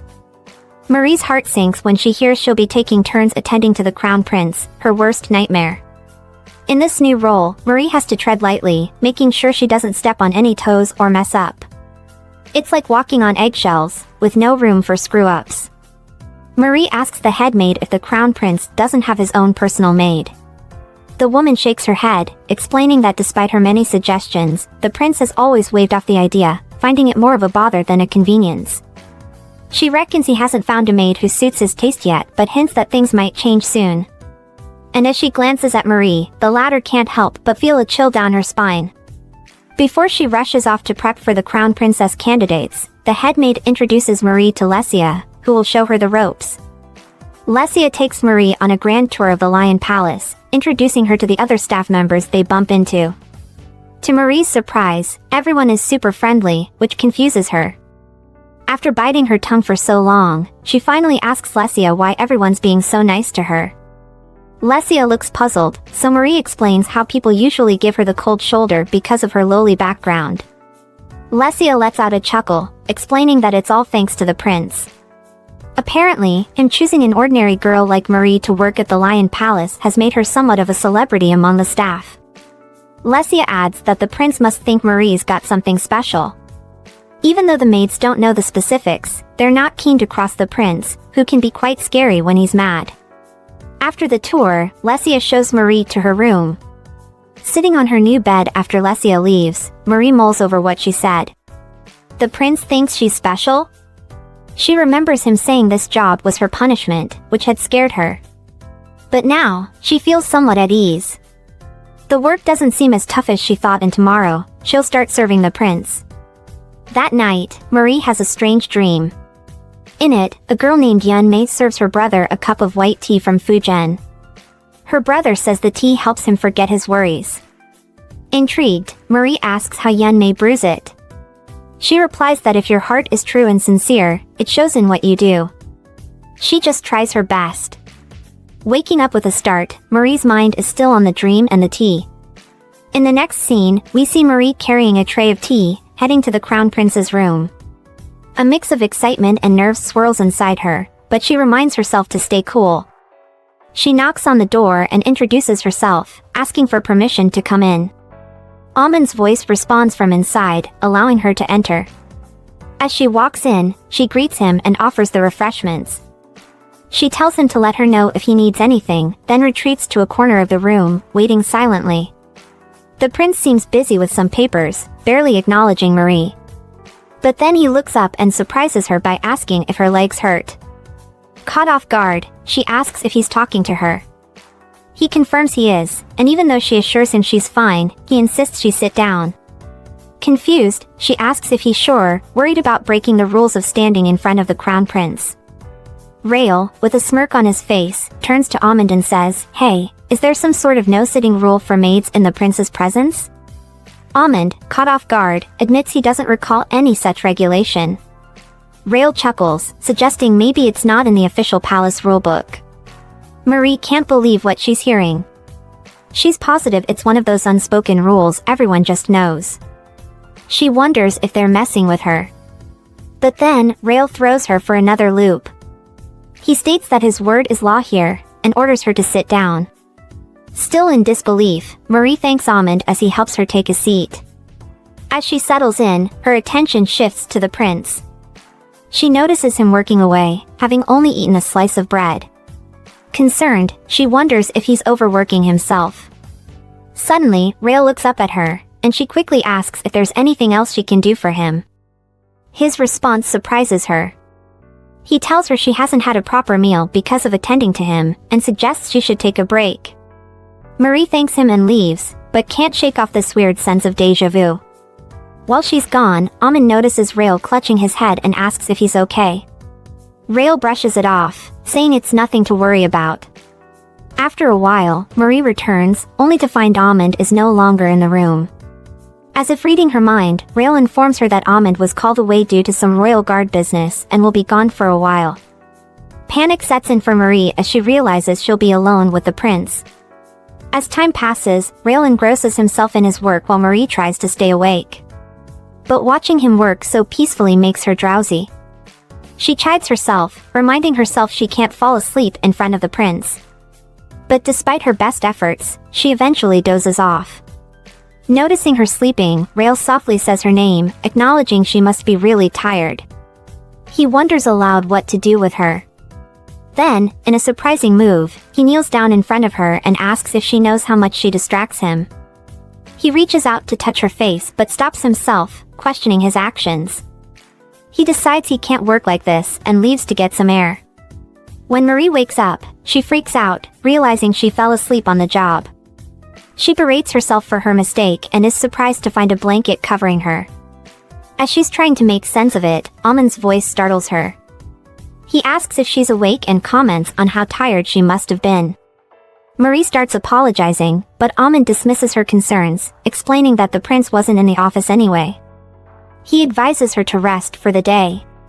When she tries to object, saying she can't leave until the prince does, Amon shares a piece of news she wasn't aware of. The prince suffers from insomnia and won't go to bed for a while, so she doesn't need to wait up for him.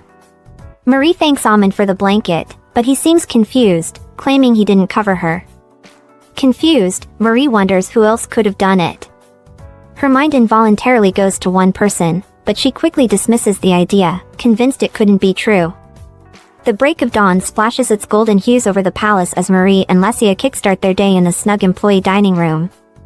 Amidst the clinking silverware and delightful chatter, Marie's curiosity gets the better of her. She nudges Lesia, inquiring about the contenders for the coveted crown princess position.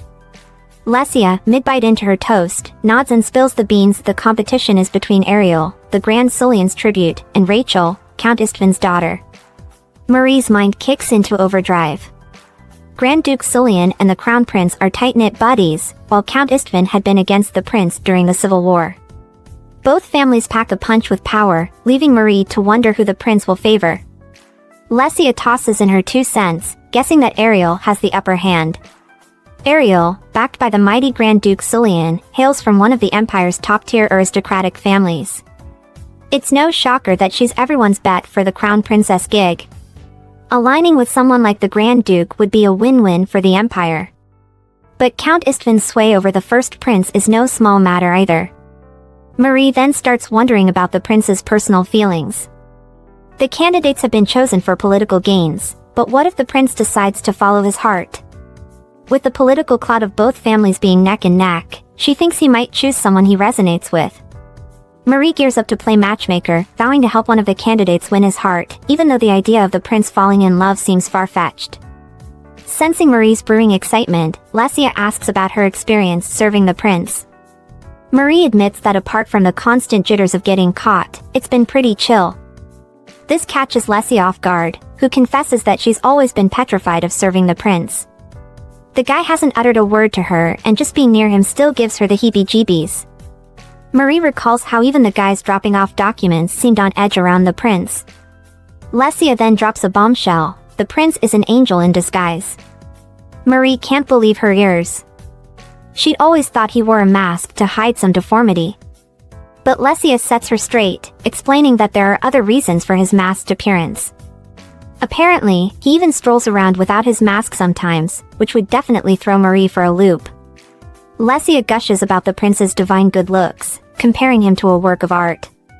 If there were a beauty pageant in the Empire, he'd be the undisputed king. This revelation leaves Marie scratching her head, wondering why he'd hide such a face. Later, during a tea break with another maid, Marie gets the lowdown on her night shift duties with the prince. The maid warns her to tread lightly when the prince is asleep due to his severe insomnia. He probably hasn't slept in days, and when he does manage to snooze, nightmares jerk him awake. Marie had always seen the prince as a stone-cold figure, but now she grasps the depth of his struggle with sleeplessness. Just as she's lost in thought, the summoning bell jolts her back to reality. She's being called. As she steps into the prince's chamber, he seems taken aback to see her as the night shift maid. He asks for more ink and paper, making Marie realize that he is a relentless workaholic. Taking a deep breath, Marie implores Rael to prioritize his health over work. To her surprise, he doesn't brush her off. Instead, he calmly explains his reasons for burning the candle at both ends. His dedication to his duties and his people is commendable, and it leaves Marie with a newfound respect for him. Rael then surprises Marie further by showing a kinder side of him that she hadn't seen before. He expresses gratitude for her concern and the tea she's prepared, making her feel appreciated. This unexpected warmth from Rael makes Marie reevaluate her initial impressions of him. Feeling encouraged by Rael's kindness, Marie finds herself wanting to do more for the Empire. Rael supports this sentiment, urging her to use her abilities to benefit the Empire. His faith in her abilities boosts her self-esteem and motivates her to contribute more effectively to her job. Amidst all this, Orlan bursts into the scene, brimming with excitement about a candidate's arrival. However, his enthusiasm is met with indifference from Rael. It's clear that Rael isn't as invested in the selection process as Orlan is. He's more focused on the political implications of the selection rather than personal preferences. Orlan, realizing that he hasn't been able to find Princess Maurina, apologizes to Rael and suggests giving up the search. This leaves a somber mood in the room, a stark contrast to the excitement that was present just moments ago. Meanwhile, outside the palace, the Delphinas arrive. Their presence stirs up a flurry of excitement and speculation among the staff. Marie, despite being caught up in the excitement, takes a moment to contemplate who she should support. She's torn between the two candidates, each with their own strengths and weaknesses. As Marie observes the interactions between Rael and the Delphinas, she can't help but worry. She doesn't want Rael's heart to waver because of the candidates. She reassures herself that once her mission is complete, she can leave the palace without any regrets. In the end, Marie resolves to put her best foot forward during her night shifts with Rael. She's determined to do her part in ensuring a smooth selection process, while also taking care of Rael's needs. She hopes that her efforts will not only help the Empire but also make her time at the palace worthwhile. Later in the day, Matilda, a seasoned lady-in-waiting for Ariel, swings by Marie's quarters. She's there to pass on a message. Ariel wants a chit-chat with Marie. Matilda slips in a word of caution, reminding Marie of her delicate status. She's not noble, not commoner, but a war captive. High stakes, right? Stepping into Ariel's chambers, Marie greets her with respect, and Ariel jumps straight into the interrogation. She's curious about Marie's roots, whether she's an aristocrat fallen from grace or a commoner. Marie spills the beans, revealing her prisoner of war status. Ariel, intrigued, wonders if that makes Marie a slave. Matilda steps in, clarifying that POWs aren't slaves, but Ariel can't see the difference. Shifting gears, Ariel confesses the real reason why she summoned Marie. Word on the street is that the prince, her soon-to-be hubby, has taken a liking to Marie. Ariel is curious about what makes Marie tick, but she assures Marie that the prince won't ever choose her as a concubine. This dismissive attitude irks Marie, who retorts that the prince doesn't see her like that. But Ariel simply waves her off, claiming she's done her homework. Fuming, Marie exits Ariel's chambers. She reminds herself to keep her cool, knowing that losing her temper would only make things worse. She also believes that Ariel's snooty attitude won't win the prince's heart. Still, she's not ready to throw in the towel. She decides she needs to meet Rachel and knows it's possible because the maids serve both palaces. So, she waits patiently for her chance. Surprisingly, her chance comes sooner than expected. Gina, Rachel's maid, pops by with a message. Rachel wants to see her.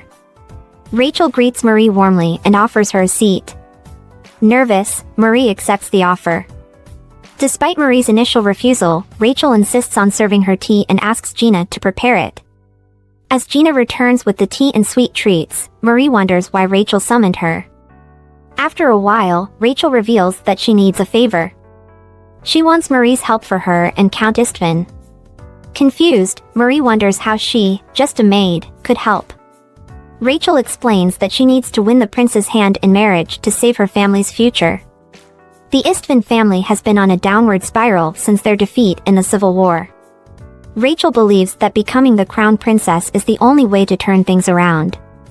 But Ariel is the front-runner, so she begs Marie to help her win. Marie agrees to help Rachel get closer to the prince. Rachel appreciates it but is more interested in Marie's special skills. She's heard about Marie's remarkable abilities, which the prince values. Rachel wants Marie to help her navigate the selection process using her knowledge and promises to grant Marie anything she wants in return. That night, Marie mulls over Rachel's offer. It aligns with her plan, and she can't find fault with Rachel's character. Plus, she believes Rachel would make a good crown princess. Rachel's promises of a new identity, safe passage out of the country, and a 1,000 paina reward are tempting. Marie wonders if she could help fulfill Rachel's desires while sticking to her original plan. She figures that if she helps Rachel from behind the scenes, the girl will be in the spotlight, and Marie can fly under the radar. If Rachel becomes the crown princess, Marie can exit stage left without a fuss. It's a win-win plan. Next day, Rael summons Echelon to his office. He's not thrilled about Marie becoming Rachel's exclusive maid. He's like, "Hey, Marie is my personal aide." What gives? Echelon explains that Rachel requested it. Rael's like, cool, as long as she's not tied down to anyone. In the following days, Marie is juggling her duties like a pro. Afternoons are for Rachel, and nights are for helping Rael catch some Z's. But she's noticed that Rael and the candidates aren't really getting a chance to hang out outside of official events. She wonders if she should play Cupid and create an opportunity for them to get to know each other. One day, Marie is doing Rachel's hair, and Rachel is all praises for Marie's hairstyling skills. Marie credits it to Rachel's gorgeous hair. Marie then remembers a dream she had, but the details are hazy. After wrapping up the hairstyling session, they head to breakfast. It's a grand feast to celebrate the candidate's arrival. Marie crosses her fingers for a smooth event. But nope, they reach the dining room only to find out there's another banquet happening. Rachel suggests they take a stroll in the garden instead. As they walk, Marie notices how relaxed and happy Rachel seems, reminding her of a regular girl her age. Suddenly, they hear Ariel's voice. Enter the drama queen. Ariel and Rachel exchange pleasantries, and Ariel throws some shade at Rachel, advising her to enjoy the beauty while she still can. Rachel thanks Ariel, but Marie is not impressed with Ariel's pettiness. Ariel then takes a jab at Marie, calling her a war prisoner from a ruined nation. Rachel jumps to Marie's defense, pointing out that even the crown prince acknowledges Marie's skills. She warns Ariel that her words could disgrace the prince, and Ariel backpedals. Rachel insists on an apology from Ariel, and a sheepish Ariel says sorry to Marie. In that moment, Marie realizes that Rachel is no pushover. Later, Rachel mentions the selection banquet happening that night, and Ariel's curiosity is piqued. Ariel hints at a surprise gift for Rachel and leaves them hanging. As Ariel walks away, Marie can't shake off a feeling of unease. She's sure Ariel is up to no good. Back in Rachel's room, Marie checks on the progress of Rachel's dress for the banquet. Rachel assures her it's all going well. But Marie can't shake off Ariel's words and shares her worries with Rachel. They both hope that everything goes smoothly at the banquet. Marie, ever the problem solver, starts to suspect Ariel might have messed with Rachel's dress. She suggests they check on it just to be safe. So, Rachel sends Gina on a recon mission to check out the dress situation. Just as Marie predicted, Gina comes back with bad news: the dress won't be ready for the banquet due to some material issues. Rachel's bummed out. That store is top-notch in the capital, and it's highly unlikely they would screw up like this. Marie asks Rachel if she has any other dresses, but Rachel admits her wardrobe is out of style by the capital's standards. Marie's mind starts racing. Their only option is to DIY the dress. But she's not exactly a fashion designer, so what's next? Then, she has a light bulb moment. She recalls a snippet from her dream. Rachel notices Marie lost in thought and asks if she's got a plan. Marie confidently says she's got it covered and tells them to bring the dress to her. As the banquet kicks off, everyone's buzzing about the crown princess candidates. Ariel makes her grand entrance, and the guests are wowed by her beauty. She's like a shooting star lighting up the night sky. Ariel's feeling pretty smug, convinced that Rachel's late entrance in outdated attire will be a letdown after her own dazzling appearance. In Ariel's mind, this is her night, and Rachel's just a supporting act. Then Rachel enters the room, and Ariel nearly chokes on her wine. Rachel is stunning in her dress, and the guests can't stop gushing about her, comparing her to a fairy. Ariel is seething. Where on earth did Rachel get that killer outfit? When Rael finally arrives, both girls greet him, but he seems to be more interested in Rachel's dress than Rachel herself. The guests are quick to pick up on this. They know the prince isn't a fan of flashy clothes, so his interest in Rachel's dress is intriguing. Rael takes Ariel for the first dance, and while the guests are impressed by their moves, they can sense some tension. After that dance, it's Rachel's turn. As she glides along with Rael, she reminds herself that this is just the beginning, and there are more challenges ahead. Rael's curious about who designed Rachel's dress. Rachel seizes the moment to share her thoughts. She tells him that she's uncomfortable with splurging on dresses funded by taxpayer money, which is why she went with a simpler design. When Rael asks again who designed the dress, Rachel claims she did it herself. Rael looks skeptical but doesn't push further. After the banquet, Rael retreats to his chambers, where Marie is waiting. She offers him tea, but he's not thirsty. Instead, he asks her to play the piano. As he lies in bed, hidden behind a curtain, he thanks Marie for her hard work. Marie wonders if he knows about her role in Rachel's dress. As Marie plays the piano, Rael finds comfort in her music. He ponders about her presence and what it means for him. Rael finds himself in a bit of a pickle. He's gotten used to having Marie around for tea and tunes, but he's not so sure if that's okay. He can't help but worry about her, which is totally out of character for him. He's the big boss of the empire. After all, he's got bigger fish to fry. But he can't shake off this nagging feeling. He's supposed to be all about the iron, getting his hands dirty with the blood of his enemies. But here he is, fretting over his maid. Meanwhile, Rachel's got her own problems. She wants to get some snacks for the prince, but the bakery's all sorry, we've got an emergency. Rachel's bummed. She really wanted those snacks. But then she has a brainwave, why not make the snacks herself? There's just one tiny problem, she's a total newbie in the kitchen. To make matters worse, Ariel's been acting frosty ever since the banquet. It doesn't help that Rachel caught Ariel confessing that she tried to embarrass her. Talk about drama. Rachel's running out of time, she needs to get those snacks before her 2 p.m. meeting with the prince. She tries to find another bakery, but no luck. She suspects Ariel might have snagged the best baker in town. She asks the maids if they can bake, but they're clueless. Just when all hope seems lost, Marie steps up and offers to bake the snacks. Rachel's over the moon, she calls Marie her guardian angel. So, Rachel meets Rael at 2 p.m., and they chat about this and that, the weather, the fall leaves. Suddenly, Rael asks about Marie, catching Rachel off guard. She tells him Marie's running an errand. Then the snacks arrive, and Rael's got a hunch that they're Marie's handiwork. Rachel admits she's not much of a baker and hopes he likes the snacks. Rael takes a bite and loves it. He asks Rachel if she made them herself, and she says yes. But Rael's not convinced and asks her again. Meanwhile, Marie's enjoying some me time in the palace gardens. She's a little worried about Rachel but figures the girl can handle herself. She thinks about going into town, but she doesn't have a ride, and she needs to be back before sundown. So she decides to hang out in the palace. Marie finds a cozy bench and starts reminiscing. She wonders if she still has her special abilities and thinks about the sick prisoner who prayed for her. She remembers the scary incident with the 3 men and how Rand saved her. She hopes to see him again someday. Marie takes a moment to reflect on her current situation. She realizes that she still has her special abilities, which means there are more people out there who might need her help. She's still pretty good at cooking and playing music, but she's noticed that her cleaning skills aren't what they used to be. This gets her thinking about her future. What kind of life does she want to live? She decides that she needs to make a clean break from the palace. It's not that she hates the crown prince or anything, she just doesn't want to risk getting caught up in any royal drama. Her plan is to find a quiet spot far away from the empire where she can live a simple life helping others. While she's lost in thought, Keel comes by for a visit.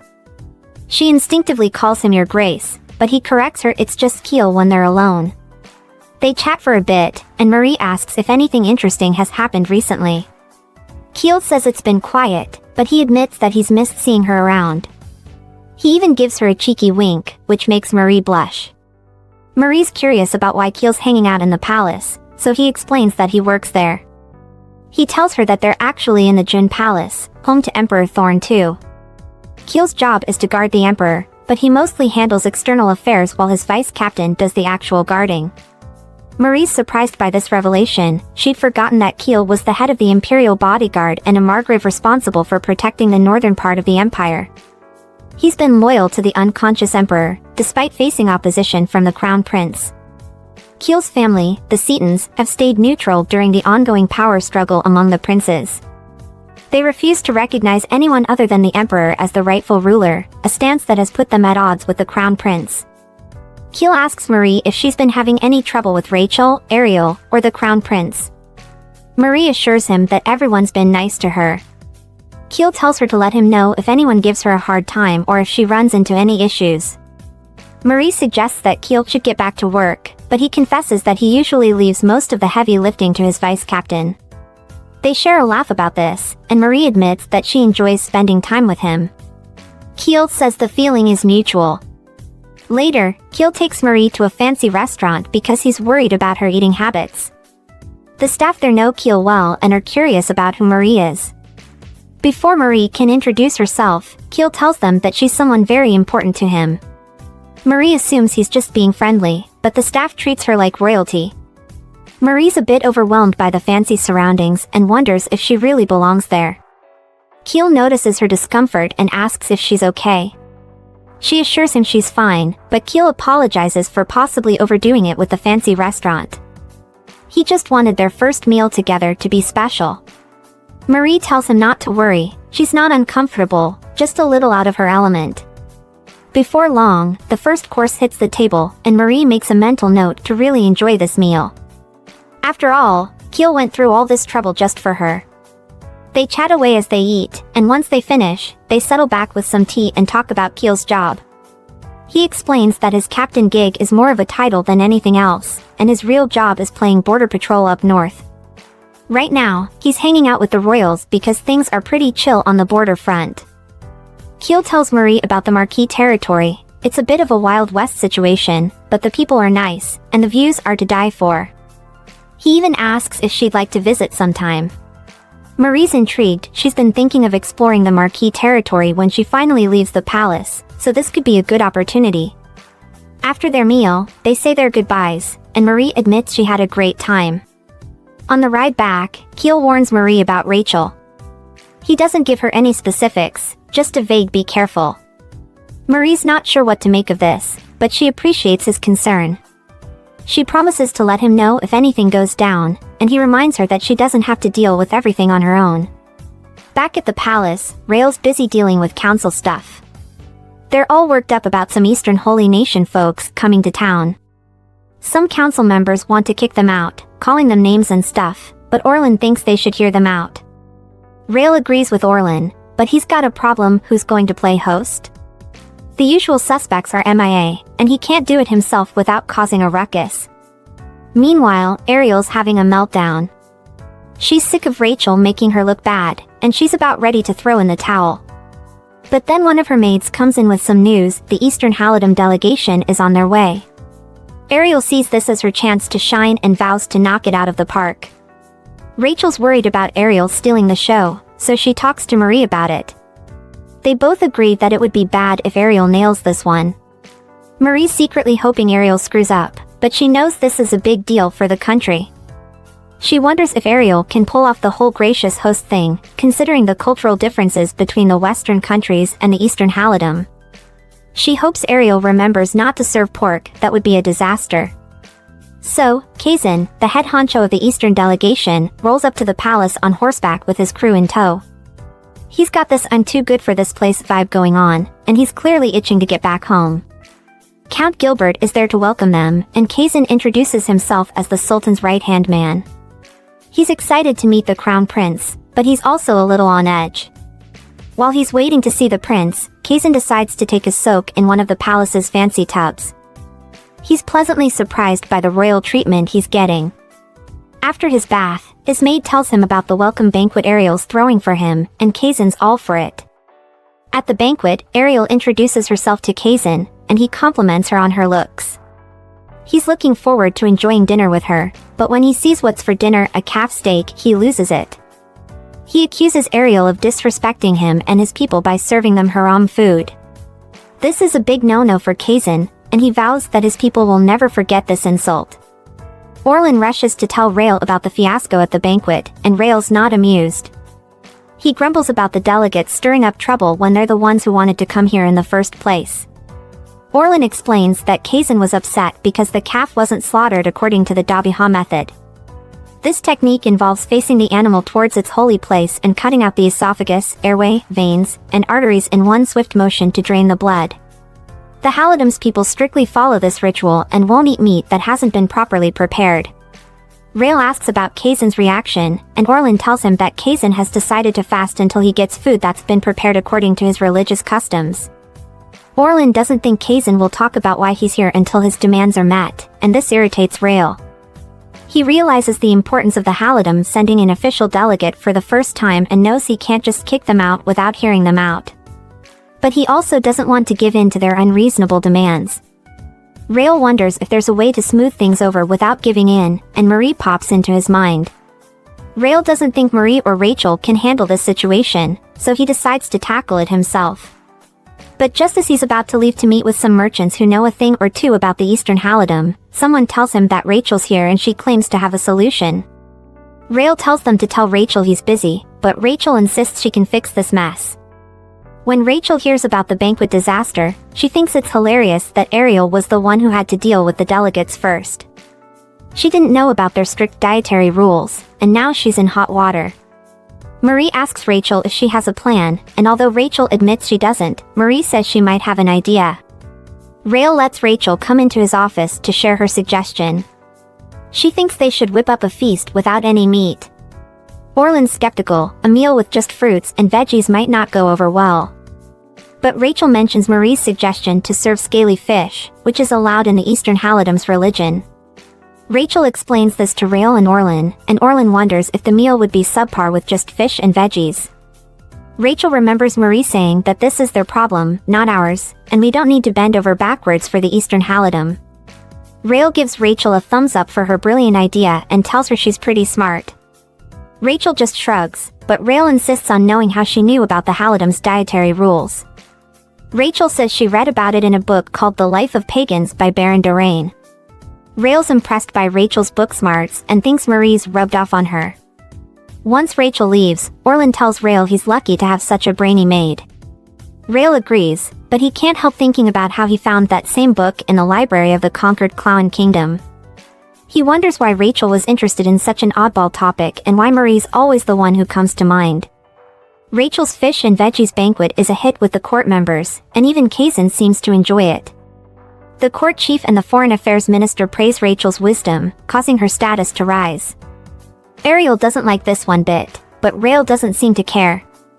Meanwhile, Marie's thinking about how to get the prince to warm up to Rachel.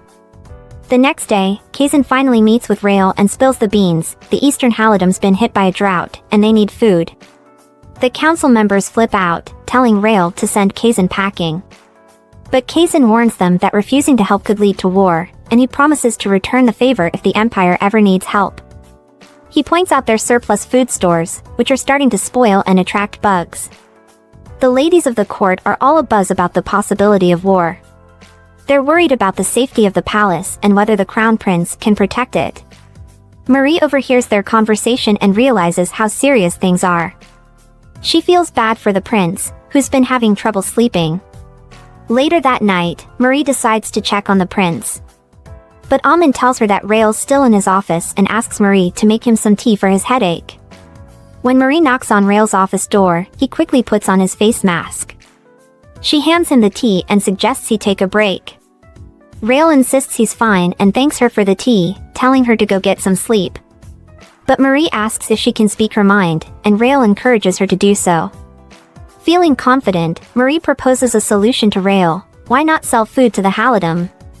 They could avoid war and make some money. Rael says he thought about it but didn't think it would work because of the Empire's religious rules. Marie suggests other trade items, but Rael says those are off limits too. Marie apologizes for the bad idea, but Rael reassures her that it was a good suggestion. He encourages her to keep sharing her ideas with him.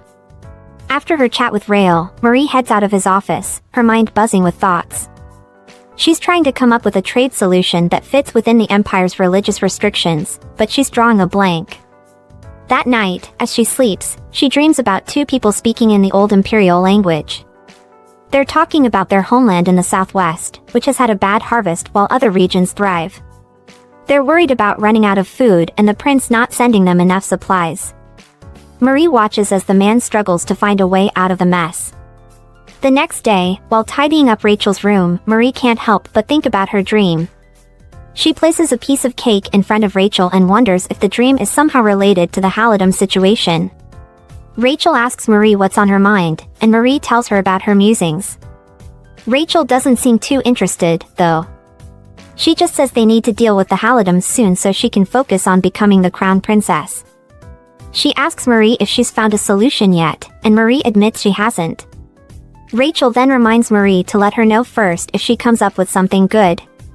As they chat, Rachel munches on her cake, and suddenly, Marie gets an idea. Marie thinks about how sugar is a luxury item and wonders if it could be used for trade. But then she remembers that sugar is also a taboo item. Rachel comments on how nice it would be if they could grow their own sugar in the Empire, and this sparks another thought in Marie's mind. She imagines getting sugarcane seeds and growing sugar right here in the Empire. She knows the climate isn't ideal for sugarcane, except in the southwest where it's hot and rainy. Marie gets excited thinking about the Empire selling sugar to other countries and making big bucks. She decides to tell the prince about her idea. She's sure he'll be thrilled. But just as she's about to spill the beans, Rachel interrupts and asks if Marie's come up with something. She urges Marie to share so she can take the credit. But Marie stays quiet, knowing that her idea could be a game changer. Rachel and Marie head to the dining room for lunch with Rael and Ariel. On the way, Rachel greets Ariel, but Ariel just snubs her. Rachel thinks she knows why the prince values her, because of all the things Marie's done for her, like the dress and the snacks. She wonders if she should keep Marie around once she becomes the crown princess, but she decides it's better to cut ties with Marie once she gets the crown. Rael shows up late for lunch and asks for the food to be served ASAP because he's in a hurry. He tells Rachel to go ahead and say what she wants to say, and Rachel thinks this is her chance to win him over. Ariel shoots Rachel a dirty look as Rachel starts talking about the Halidam's demands and presents Marie's idea as her own. Rael seems impressed, and Ariel realizes the competition might be over. Just as Rachel's about to accept the praise, Rael angrily asks where she got the idea. Rachel tries to claim it was her idea, but Rael cuts her off and asks if she really came up with it. Rachel insists it was her idea and reminds herself to stay calm after all, only she knows that Marie was the brains behind it.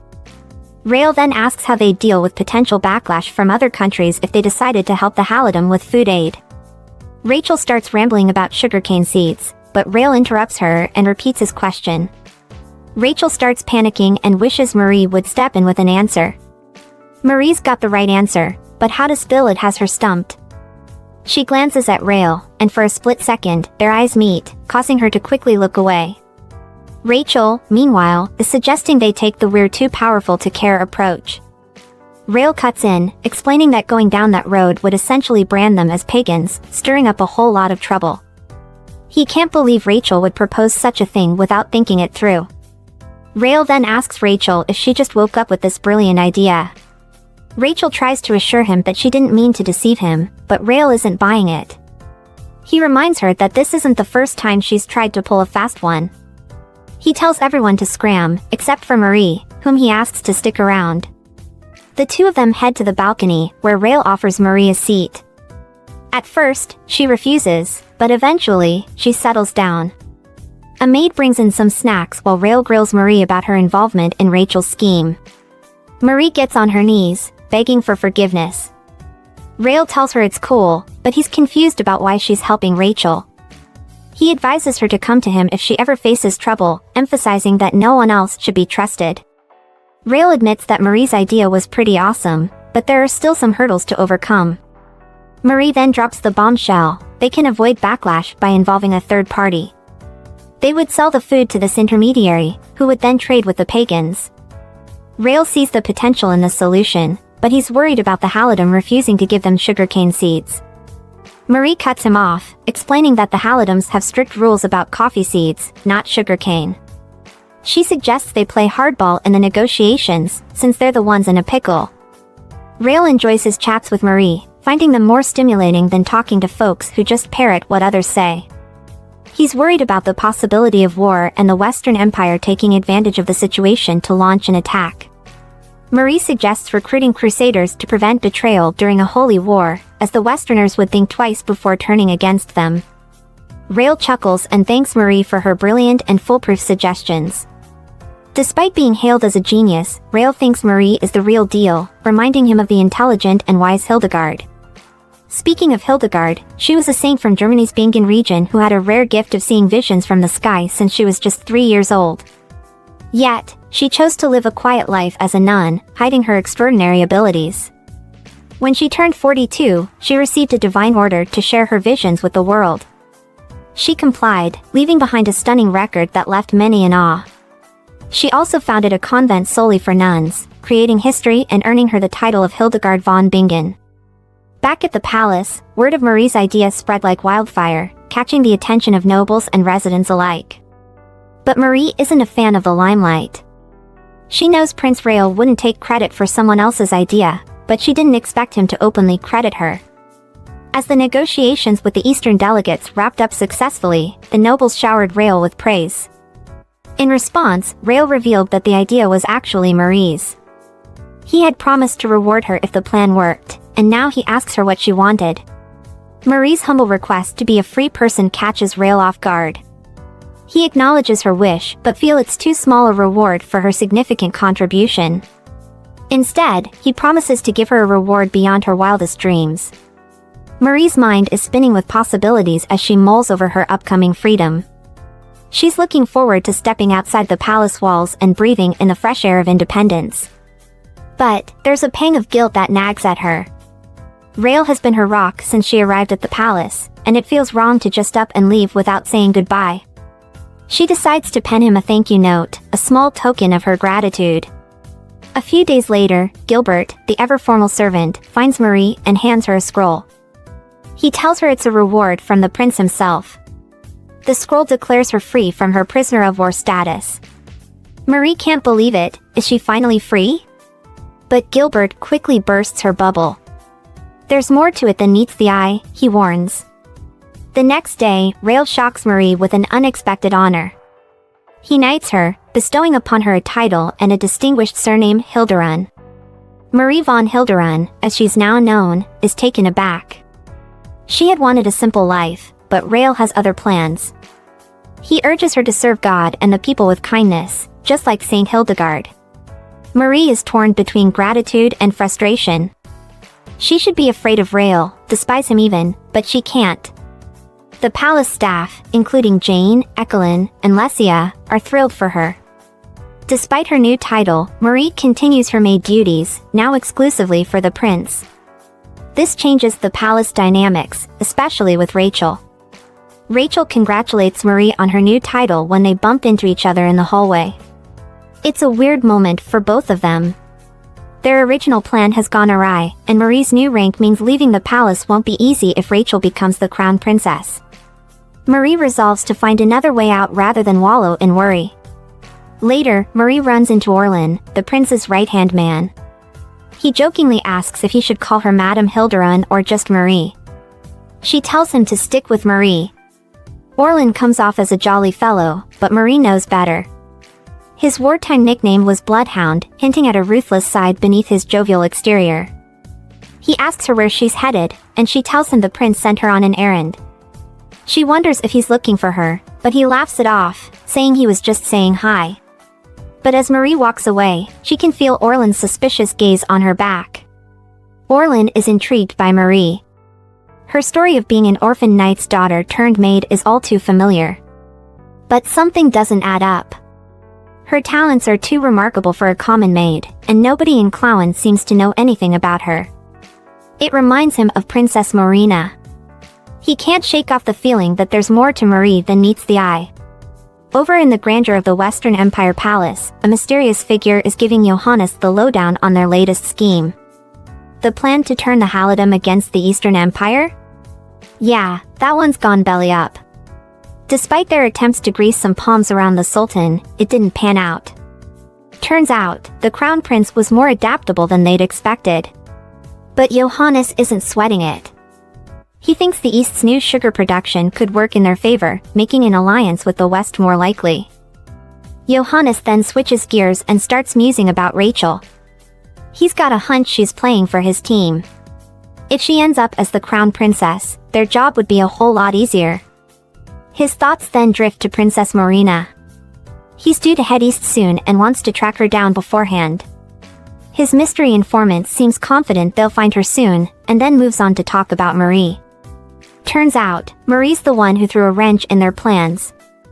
Johannes kicks himself for not bringing her back when he had the chance. His informant tried to dig up some dirt on her but came up empty-handed. Johannes is taken aback. How could that be possible? That's when it hits him. Could Marie be Maurina? Intrigued, he tells his chancellor to keep a close eye on Marie. This is turning into quite a fascinating puzzle. The next morning, Gilbert drops by with some news. Marie will be hitting the road with the prince. Marie wonders if any of the princess candidates will be tagging along, but Gilbert tells her no.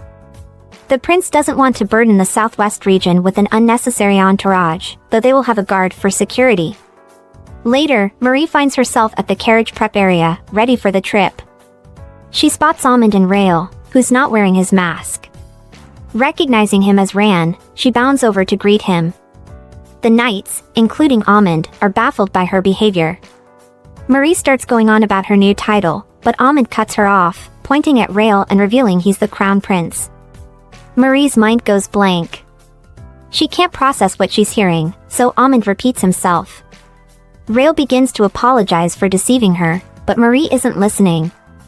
Her brain is trying to reconcile Rand with the crown prince. As they journey to the southwest region, Marie can't help but wonder why Rael never told her who he was. She steals glances at him, marveling at his good looks. He really is as handsome as the rumors say.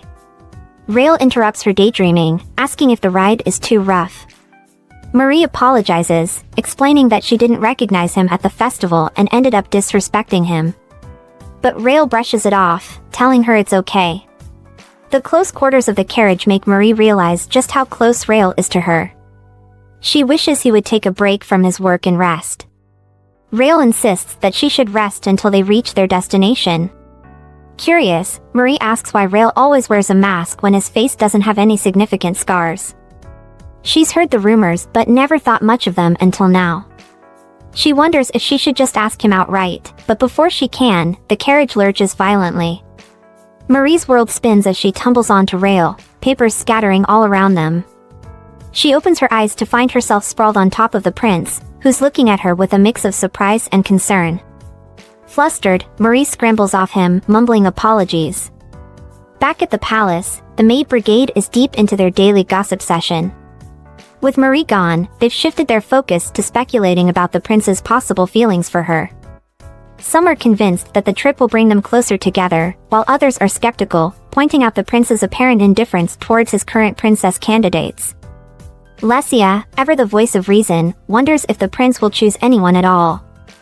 In the carriage, Marie is mortified by her clumsiness. She can't believe she fell on the prince, not once, but twice. Rael, meanwhile, is trying to keep his cool. He assures Marie he's fine and starts gathering his papers. Marie lends a hand, all the while avoiding eye contact.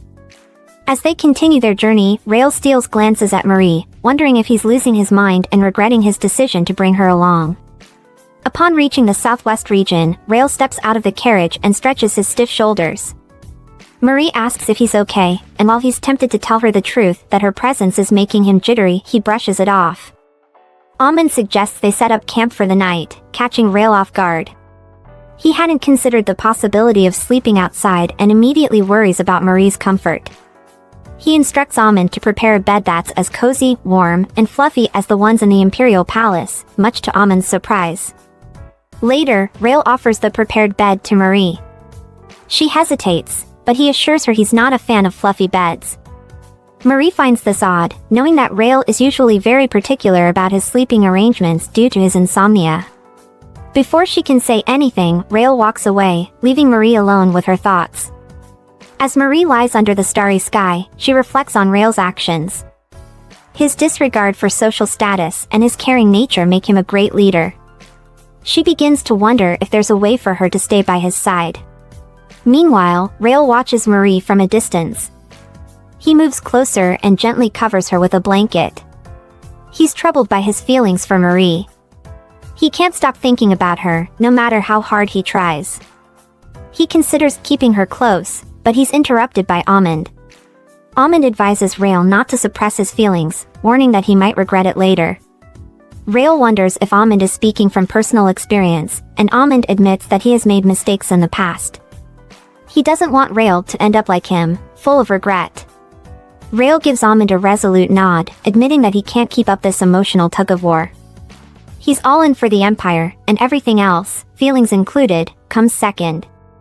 As he gets up to leave, Amon offers to tag along, but Rael brushes off his offer. He knows these parts like the back of his hand and promises to be back soon.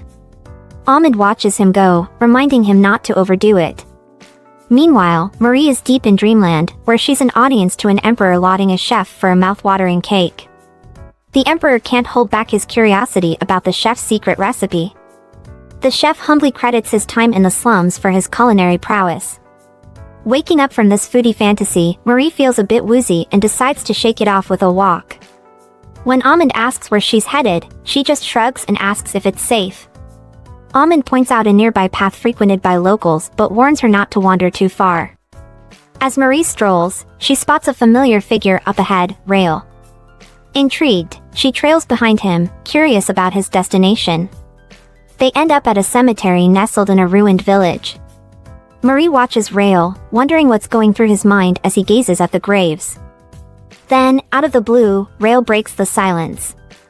He tells her they're heading to Vale Castle next, where they'll stay the night before checking out the potential sugarcane plantation site.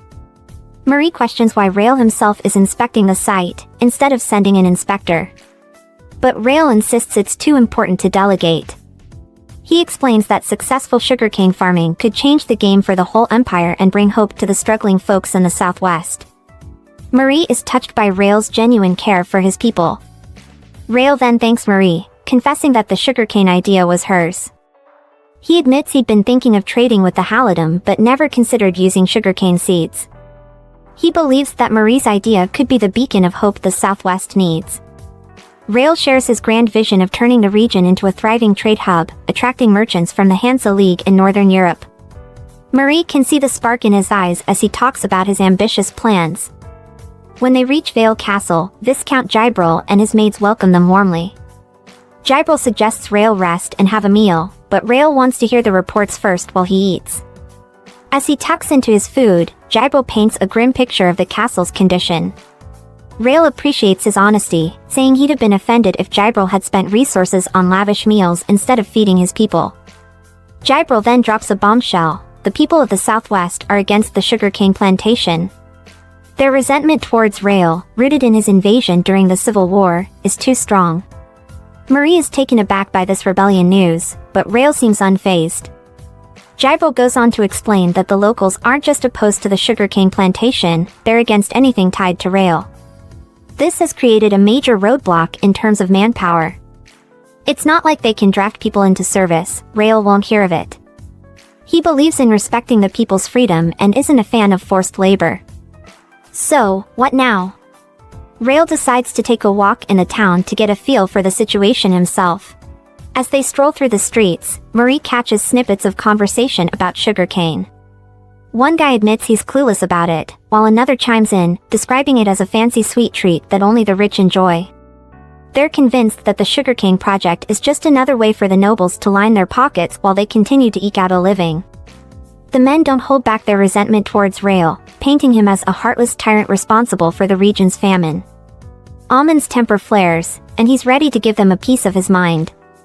But Rail holds him back, telling him to let it go. He's heard enough and suggests they head back to the castle. Once there, they'll regroup tomorrow and brainstorm ways to tackle the manpower issue. Marie can't help but worry about Rail. Does he really not care about the nasty things people are saying about him? How can she help him turn things around? She gazes at the sky, hoping for some divine intervention. Later that night, Marie has another dream. This time, she sees a poor boy gazing longingly at a cake through a window. He fantasizes about turning precious sugar into something magical, becoming a master pastry chef. In the dream, the boy, now the renowned chef from her previous dream, announces that he chose to be a pâtissier because sugar brings joy. The next day, as the old man walks, he hears people whispering. They're wondering why there's a carriage around and where it came from. Someone mentioned that the crown prince is staying in the castle. They're asking why he's sticking around in their area for so long. Can't he just leave already? Later on, another person chimes in and asks about the lady. They're pondering if she could be a chef, but it's kind of odd for a chef to be hanging around here, right? They catch sight of a box brimming with food and mention how they've never sniffed such a delightful aroma before. And boy, does it look tempting.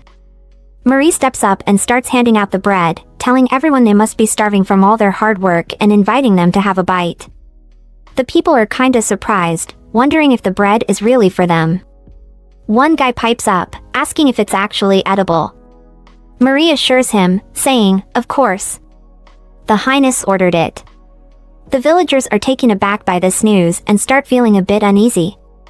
They're saying they don't really trust it. Who knows what could be in that bread, right? Marie just smiles and tells them she hopes they like the pastries and wishes them a fantastic day ahead. From inside the carriage, Marie watches the villagers and crosses her fingers, hoping her plan works. As the villagers start munching on the tasty treats, they're loving it. But they're also scratching their heads, wondering what's up with the crown prince. Why would he give them something so nice? They figure he probably won't do it again. Surprisingly, the carriage rolls in again the next day.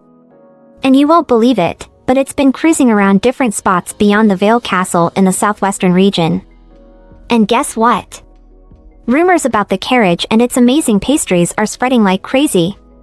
Before long, the people start feeling a little warmth in their toughened hearts, thanks to the sweetness of those pastries. Word has it that the pastries aren't made with honey but with something called sugar, like the sugarcane the prince wants to grow here. They start thinking, if sugarcane can make pastries this tasty, maybe it's not a bad idea to grow it around here after all. They keep on chatting, saying they heard there's gonna be a concert in the plaza tonight. And get this, apparently, the pastry chef is gonna perform. Plus, they're handing out pastries to everyone who shows up. Sounds like a sweet deal, right? After a while, at the plaza, Marie thanks everyone for showing up and hopes they like her little piano performance. When she finishes playing, they all clap for her. Then she mentions they have a special guest tonight who wants to say something, and she hopes they'll stick around to listen. Suddenly, the crown prince strolls in. He starts by saying he's not gonna apologize for what happened before. And he won't blame it on the war either, cause he knows it's not that simple to just forget everything with a few words. Then he begins listing off names: Zadar, Spreet, Sabak, Trogan, Nin, Luma, and Novi Sad. He says all these places have seen bloodshed on their soil, and he hasn't forgotten any of them. As crown prince, he believes there's only one thing he can do for these places: ensure they become as prosperous as possible. He's determined to see this region flourishing, especially for those who've lost their lives because of him. But he's quick to admit he can't do it alone. He needs everyone's help. He won't even bother asking for forgiveness because he knows he doesn't deserve it. Still, he's hopeful they'll lend a hand out of respect for those who've passed away, as a way to honor their memories. Then, he simply tells them to have a good time for the rest of the evening. Indoors, Rael tells Marie she's done a fantastic job and none of this would have happened without her. Marie just brushes it off, saying it was nothing, and she hopes everything turns out okay. The people got introduced to sugar thanks to Marie's amazing baking skills and her delicious pastries. Then, they started using the pastry carriage to gradually make them trust the prince more. And to top it all off, Marie's performance helped melt their hearts. They dubbed it the Sugar Carriage of Happiness plan. Without Marie's efforts, no matter how much he talks, nobody would have paid attention. If the people start trusting him, it's all thanks to Marie. Right then, someone knocks on his door and informs him that the people have gathered in the plaza. They're saying they'll go along with what he says. Rael expresses gratitude to Marie. News quickly spreads across the southwestern region about what the prince said. Even though the scars from the civil war haven't completely healed, the people are willing to give his plan a shot after seeing how sincere he is. Because of that, there are now enough people willing to grow sugar cane. Rael expresses his relief that they've pulled it off. Now, their fields will be brimming with sugar cane. He turns to Marie and asks her how it feels to have played such a big role in helping the southwestern region. It's all thanks to her, from the beginning to the end.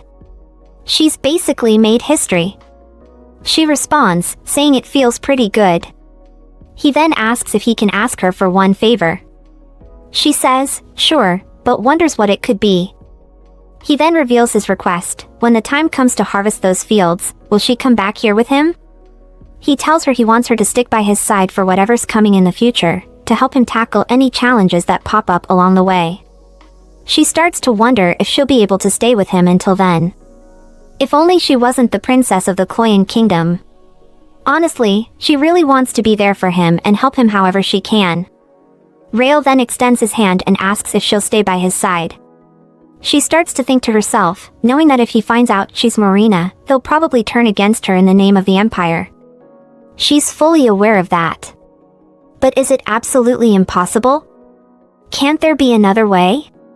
Is there really no chance for them to be together? Rael looks at her, wondering if his request is too much for her. She reaches out, gently taking his hand, and asks him if, somewhere down the road, at some point, he could show her a bit of mercy just once. Perplexed by her sudden plea, he questions where this is coming from. She holds onto his hand, earnestly urging him to promise her, please. She tells Rael that if he can promise to show her mercy once, she'll promise to serve him completely as her true master, even if he learns her true identity. Rael hesitates, realizing it's a risky bet. Finally, he tells her he can't make that promise, once wouldn't be sufficient. He responds by asking what she thinks of him. He assures her that he'll show her mercy whenever she needs it, so she shouldn't worry about that. She's determined to give it a shot, she's putting her life on the line. She plans to assist him in countless ways, aiming to become the most essential person in his life, someone he can't imagine living without. This way, when he eventually discovers her true identity, he won't be able to harm her. She's decided she won't run away anymore. In the castle, Marie informs Prince Rael about his 2 o'clock meeting with the Home Secretary. Curious, Rael asks her what the meeting is about. Marie explains that it's regarding the recent trouble in the eastern region. They need to discuss the disturbance that happened there. Marie presents some documents to Prince Rael, mentioning that they are the ones awaiting his approval. She explains that she's organized them into categories: approvals needed for payments, approvals that require more review, and urgent approvals. Rael tells Marie that she's doing a fantastic job and he's able to work more efficiently because of her help. Marie responds by saying he's too kind. She admits that she used to think she didn't have much talent and felt unsure about her abilities. But now, she realizes that all the reading she did during her time confined in the Koyan Kingdom is actually proving to be useful. Rael tells Marie that he's glad she's here with him, and she thanks him for the kind words. Then, Rael tells her she can go now. As the selection day approaches, Marie wonders who Rael will choose. She has no clue at all about his decision. He hasn't dropped any hints about who he might pick. It's all up to His Highness to make the choice. There's nothing more Marie can do to assist him anyway. Miss Rachel sits at the dining table with Princess Ariel. Marie then greets the 2 princesses, and Rachel asks her if she's been well, to which Marie answers yes. Marie wonders to herself why the 2 princesses are dining together because she thought they weren't on good terms. Rachel then comments to Marie that it's been a long time since they've seen each other, suggesting that Marie should come visit the Star Palace more often. Marie agrees and says she will visit. Feeling the awkwardness at the table, Marie decides it's time to go and attend to His Highness's tasks. She bids them farewell, wishing them a nice day before she leaves. As Marie leaves, Rachel remarks that Marie probably thinks they're beneath her because His Imperial Highness favors her. Then Rachel recalls that His Highness and Hornhilderin went on a trip to the southwestern region together. She wonders aloud if Marie is curious about what might have happened between them during that trip. Ariel then asks Rachel what she means by that. Rachel explains that she noticed His Highness and Hornhilderin acting a bit differently after they returned from their trip, like they've grown closer. She finds it unusual that Marie, a maid, is given important tasks typically handled by a secretary. Rachel questions whether Hornhilderin is truly deserving of such a position. Ariel asks if Rachel is suggesting something disgraceful happened between the maid and His Imperial Highness. Rachel quickly clarifies that she's not insinuating anything like that. She admits she has no way of knowing what really happened, but she points out that they spent a lot of time together, so who knows what could have happened during that time. Ariel slams her hand on the table, insisting there's no way His Highness would do something like that, he's too honorable. Rachel responds truthfully, saying she thought Ariel would be chosen as the crown princess. She adds that she wasn't planning on giving up easily on her own aspirations. She acknowledges the difference in social status between their families, admitting there's not much she can do about it. Rachel expresses that it would be an honor to lose to someone as impressive as Ariel. However, she wonders what might happen in a scenario that's probably never going to occur. What if His Highness were to be set aside for a mere prisoner of war, an insignificant maid without a name? Rachel admits she would be embarrassed to lose the crown princess selection to someone like that. She feels she would rather die than face such a situation. Ariel questions Rachel, asking if she's suggesting that a commoner, someone without noble blood like Marie, could become the crown princess. Rachel apologizes if she's upset Ariel, agreeing that it sounds absurd and would never happen. However, Rachel mentions that she keeps hearing people gossiping about it, which is why the idea came up. If that maid actually becomes the crown princess, Ariel would worry about her own reputation since she's from the esteemed Shulian family. Furious, Ariel stands up and declares that such a thing will never happen. She vows to teach that maid a lesson and make sure she knows her place. Ariel insists that she will never lose to that commoner maid. She never liked her from the beginning and feels outraged by the idea. She vows not to let the maid get away with it. As Ariel storms off, Rachel laughs and remarks that it was too easy to rile her up. At the castle, Prince Oscar calls out to Marie excitedly. Marie greets him and hopes he's been well. Oscar responds that he's doing fine and warns her that he'll scold her if she's forgotten him. Marie reassures him that she could never forget him. Oscar insists he's not cute, but cool, as he playfully protests against being called cute. Marie inwardly thinks she's glad to see that Oscar hasn't lost his enthusiasm during his time confined to the palace. Oscar then mentions that he's been practicing his magic and proposes a wager. They should compete, and he's confident he'll win. Marie should get ready to face his challenge. While they're playing, Ariel bursts in, yelling at Marie that she's just a maid and demands to know what she's doing with His Highness. Ariel insists that Marie must stop this disrespectful behavior toward His Highness immediately. Ariel angrily questions Marie, asking how she dares to touch His Highness's face, calling it a serious offense against the imperial throne. Oscar, confused, asks Marie what Ariel's problem is. Marie then introduces Ariel to Oscar. Oscar questions why Ariel is interrupting their playtime.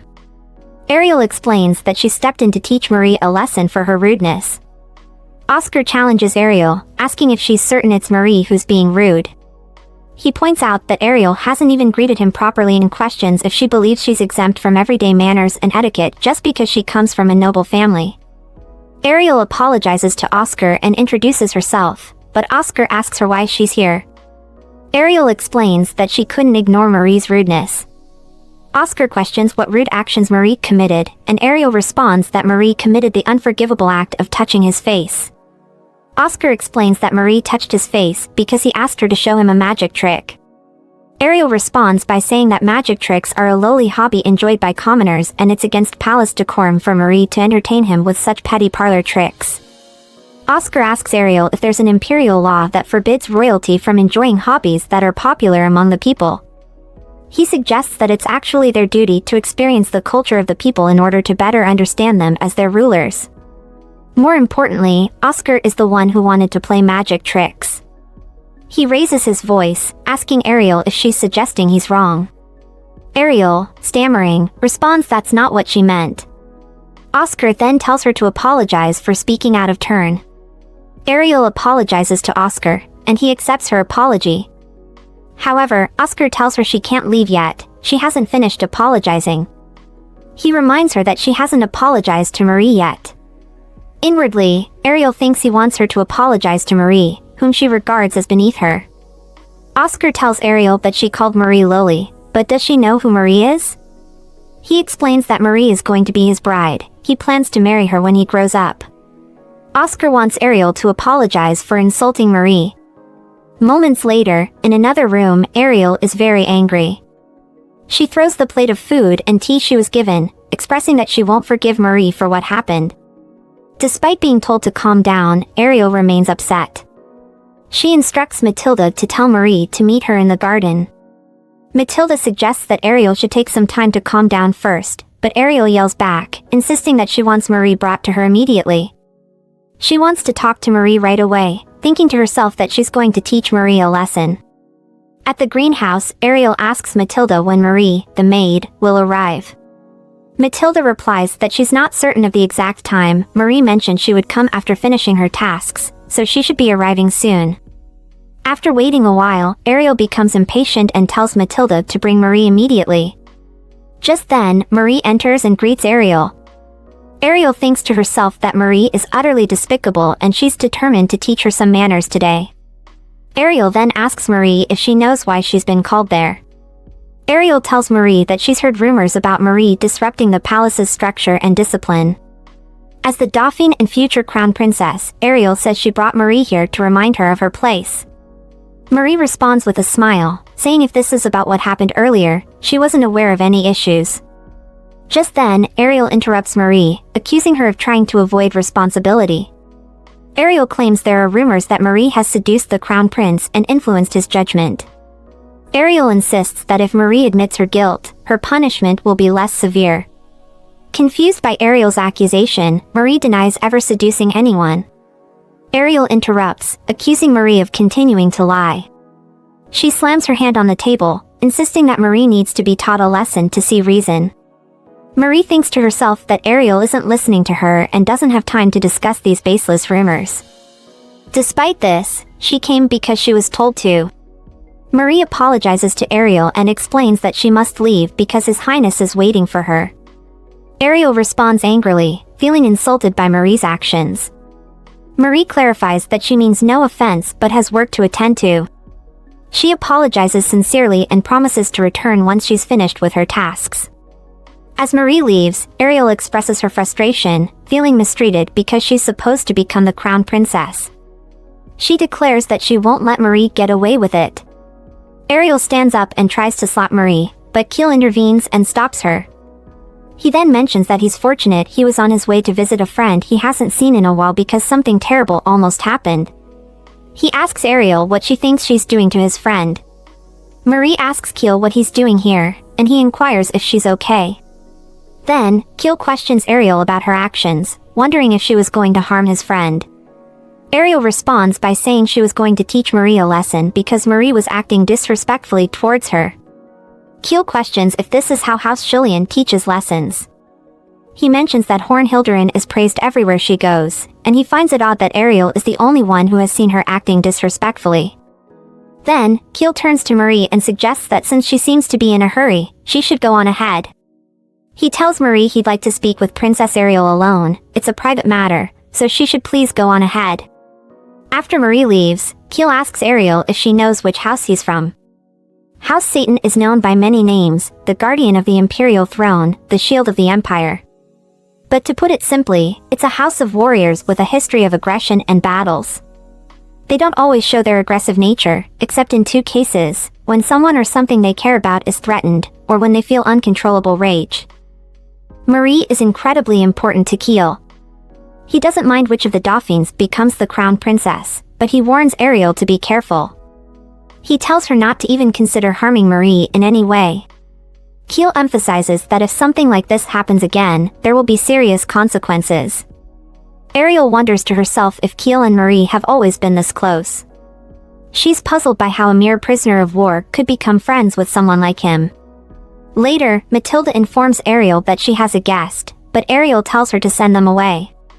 Matilda insists that it's not someone she can just dismiss. Just then, Ariel spots Prince Rael and hurriedly approaches him, expressing her surprise at his unexpected visit. Rael explains that he came because he wanted to speak with her. As Ariel instructs her maids to bring refreshments, Rael mentions that he won't be staying long. As they sit down, Ariel asks Rael if something is wrong. Rael looks displeased and explains the significance of receiving a title from the imperial throne. He emphasizes that Hornhilderin is very important to him and should not be meddled with. Rael expresses his trust that there won't be a repeat of what happened today. Outside, Rael expresses his hope that a similar incident never happens again. He almost summoned the princesses immediately upon receiving Armin's report. However, Rael feels conflicted. For the sake of the Empire, he must choose between Ariel and Rachel to be his wife. He knows what he's supposed to do, but he can't stop thinking about Marie. He thought keeping her by his side would be enough, especially with her new outfit looking good on her. But now, he realizes that just having her nearby isn't sufficient. He can't stand it anymore. Just then, Keel greets him, and Rael asks what brings him here. Keel tells Rael that he's there to speak up. He advises Rael that if his feelings for Marie are temporary or not serious, he should leave her alone. Marie may not mean much to Rael, but she could mean everything to someone else. Rael then asks Keel if he's referring to himself as that someone else. Rael emphasizes that Marie is important to him too and his feelings for her are genuine, not fleeting. Keel asks Rael if he's really sure about his feelings. He questions how an incident like today could happen if Rael truly cares about Marie. Keel urges Rael not to act indifferent towards Marie, as there are people who care about her from a distance. Keel apologizes for potentially overstepping boundaries but hopes Rael will consider his advice. Then, Keel says he'll take his leave now. In Rachel's room, she feels there's something going on, especially with the way the prince looks at Marie. Since she's already handled Ariel, Rachel plans to quietly wait for selection day. However, Marie annoys her. Rachel is confident that the crown prince wouldn't make the mistake of choosing Marie. Rachel doesn't care who the prince has feelings for, but she insists that the title of crown princess must be hers. If there's any uncertainty, she believes she needs to remove it to secure the position for House Istvin. Marie is having one of her recurring dreams where she's stealing. Coming back to reality, she reassures herself that she would never do such a thing. She finds it absurd that she dreamt about stealing, especially since she serves the crown prince. How could she dream of something like that? All the dreams Marie has had until now were helpful, but this one feels different. How could dreaming about stealing ever be helpful? It doesn't make sense at all. Marie is surprised to see that the prince has started his day early today, and Keel is also present. She wonders if something happened. Rael then talks to a guard, expressing his frustration that he can't find something. The guard confirms that they haven't found it, and Rael asks if anyone noticed anything suspicious yesterday. The guard replies that he's checked with all the guards from last night, and no one saw anything unusual. Rael then expresses serious concern about the news. Among all the treasures that could have been stolen, it's the chalice that's gone missing. This chalice was once St. Richard's from the Cloyan Kingdom and had been in the Cloyan Palace for generations until it ended up in the Empire 50 years ago. It's a cherished relic that holds significant meaning, associated with the founding of the Cloyan Kingdom. Due to its importance, the chalice was designated as a national treasure and kept in the Imperial Cathedral. Now, the chalice has disappeared. If news spreads that the chalice has been stolen, there will definitely be a strong reaction from the Cloyan region. The guard then apologizes, taking full responsibility for the incident. The prince responds, saying that what's done is done, and the priority now is to find the chalice. Rael assumes that the palace is currently on lockdown. Keel confirms, saying that no one is allowed in or out of the palace. Rael decides that he must see the scene of the crime himself, so he plans to head to the cathedral immediately. At the cathedral, Rael asks if there's any update. They inform him that the stolen chalice was kept in the inner part of the cathedral. Additionally, a candelabra, some goblets, and valuable jewelry were also stolen. This jewelry could fetch a good price on the black market. Rael wonders if the thief was truly only interested in the jewelry and gold. Something doesn't seem right about this situation. Rael looks around and thinks to himself that the chalice was stored in a sealed room on the 3rd floor. He wonders how the thief managed to sneak into the cathedral to steal it. All the cathedral staff members have alibis, so Rael is unsure who could have done this. It's a puzzling situation. Rael then asks Oren if he has any leads, and Oren says he's unable to find any. It's like the thief disappeared into thin air. Marie wonders to herself, could this have something to do with the dream she had last night? But how? It doesn't make sense to her. Rael then asks how big the stolen chalice is, and Keel replies that it's the size of a small pot. Keel mentions that it would be difficult to smuggle it out of the palace. Rael concludes that the chalice is likely still in the palace. He decides to keep the palace on lockdown, suspecting that this was an inside job. Whoever took it must have hidden the chalice somewhere in the palace. We need to find that chalice no matter what. We should search the entire palace if necessary to locate it. In Marie's room, Keel apologizes for the intrusion as he's there for the search. Marie tells him she understands, it's something all maids from the Cloyan Kingdom must undergo at some point. Keel then says he'll try to make this as quick as possible. Marie insists that she shouldn't receive preferential treatment just because they're friends. She asks him to search her room like he would with others. Keel instructs the guards to search the room with care and respect. As the guards search, Marie remarks to Keel that this must be tough for him. Keel responds that it's not too difficult, he just hopes the searches will uncover a lead. So far, they haven't found anything. There must be a clue at the cathedral unless the thief is truly a ghost. They couldn't have vanished into thin air. One of the guards whispers something to Keel, and he apologizes to Marie, saying he must hurry to the Purple Cloud Palace. Marie tells him she understands. As he leaves, another guard asks Marie if they can search her closet, and she agrees, saying of course. As they open the closet, they spot a golden chest. The guard asks Marie if he can open it, and she agrees. Marie feels uneasy inside. Suddenly, they find the stolen jewelry inside the chest. Marie realizes she's been framed. The guard draws his sword and says they're sorry, but she needs to come with them. So, there's this rumor buzzing around that Hornhildren swiped the chalice. They found the stolen bling in her room, but she's keeping tight-lipped about where the chalice is stashed. Some folks are wondering if this is why she was always doing whatever the crown prince asked. At the gossip table with the ladies, Marie brings up a question to Rachel. She wonders if Hornhildren hasn't been around her for a while.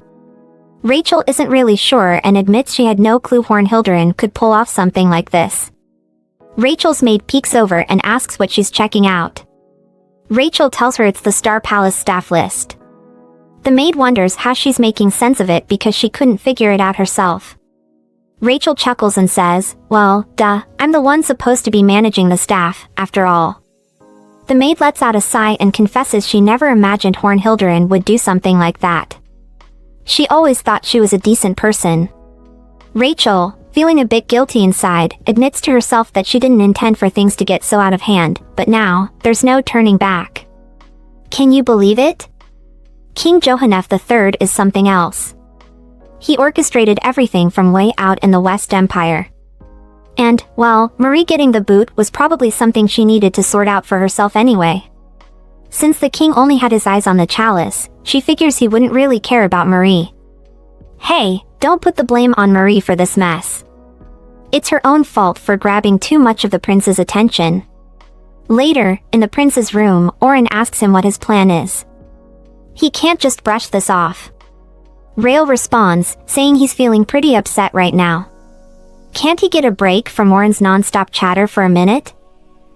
Right at that moment, there's a lot of noise outside Rael's door. He instructs his guard to allow them in. The folks who stumble and start pleading with Rael to forgive them for barging in like this. They insist that Hornhildren would never pull off such a stunt. They're convinced she's being set up. Rael then questions them if they've shown up to vouch for Marie's innocence. He wants to know what proof they have. They pause and admit they don't have any hard evidence, but they're certain of Marie's character. They're convinced she wouldn't do something like this. Little Oscar nervously approaches His Highness and stammers out that Marie would never do something like this. If she truly did it, Rael should punish him instead. He's willing to take her punishment this time, since she took his punishment last time. Keel then speaks up, saying he wants to share something too. He won't just blindly say Marie is innocent because he doesn't have any proof either way. But he asks for some time. He promises on his family name that he'll hunt down the real culprit. He'll even chase them to the ends of the earth if needed. He goes on to say that once he's dealt with the real crook, he'll bring them before Rael. So, he asks Rael to hold off until then. Rael then wonders aloud how they all think he feels about Marie, considering they're all barging in here. Out of everyone present, he's the one who knows Marie the best. He also firmly believes she's innocent. Oren chimes in, mentioning that Rael seemed pretty grumpy earlier. Rael explains that it's just because the whole situation is annoying. The people then turn to Oren for his take. Oren clarifies that he only meant they need to track down the real thief. Sure, he doesn't trust Hornhildren blindly like the others, but if she really did it, she wouldn't have stashed the stolen stuff in her own room like a total goof. Rael then tells them they've proven how much they care about Marie, so they can all head out. He needs some time to mull things over. They thank him and exit. Turning to Keel, Rael agrees with him about the situation. Someone set up Marie, and he's determined to find out who did it. However, there's one thing he won't let Keel do. When they catch the criminal, Rael insists he'll be the one to deal with them. No matter who it is, he'll make them wish they were never born. In the prison, Marie ponders who could be behind this mess. Why would someone try to pin this on her? She figures there's no such thing as a flawless crime. There's gotta be some clue that'll point to the real culprit. Someone sneaked into the cathedral and stashed the stolen stuff in her room without anyone noticing. That person managed to slip past the night search, making her think they're super careful. They must have had a hand from someone on the inside. That someone is probably out to get her. Marie knows she has to crack how the chalice was swiped to track down the true thief. If there's anyone listening up there, she pleads for their help. Then, she recalls a word from her dream, they'll return to the earth. That's the only thing that makes sense to her. But she needs to check out the cathedral. How can she do that when she's stuck here? Just then, she's told she has a visitor. It's His Highness. His Highness is the smartest guy she knows. But will he trust her if she spills that the evidence was planted? What if he figures she's the thief? That'd crush her if he's let down by her. Rail notices she seems worn out. Has she been eating at all? He's surprised she looks so thin in just a day. He understands it's tough for her, but she really needs to eat. He's brought her something soft and easy on the stomach. Even if she can only manage a bite, she should try to eat. She nods and begins to eat. Once she's finished the meal, he brings up how she knows she's in a tough spot. She acknowledges that she's aware. That's why she wants to ask for something. She pleads for the chance to show she's innocent. Rail then reassures her, saying he believes in her. But right now, there's no way to prove she didn't do it. Does she have any thoughts on how the thief might have swiped the chalice? She responds, saying she needs to start by focusing on the thief's method of operation. The thief managed to slip in and out without anyone noticing, like they disappeared into thin air. If they had to cross through the cathedral with the chalice, the guards would have spotted them. But if the culprit could enter the room directly without passing through the cathedral, well, that changes everything. Rail then suggests the idea of a hidden passageway. Old castles usually have those in case of emergencies like invasions. Since the cathedral is over 300 years old, it's totally possible it has one. But sadly, he doesn't have any info about hidden passageways. So, he can't say for sure if one exists. But if they manage to uncover it, that could be a huge lead in nabbing the real culprit. He's really counting on her to find that secret passageway, even more than anyone else. He's putting his trust in her to find it. Marie thanks him and promises she won't disappoint. He tells her to get started right away because if they waste any more time, they might never catch the true culprit. The next day, Marie heads to the cathedral with the help of the palace architects.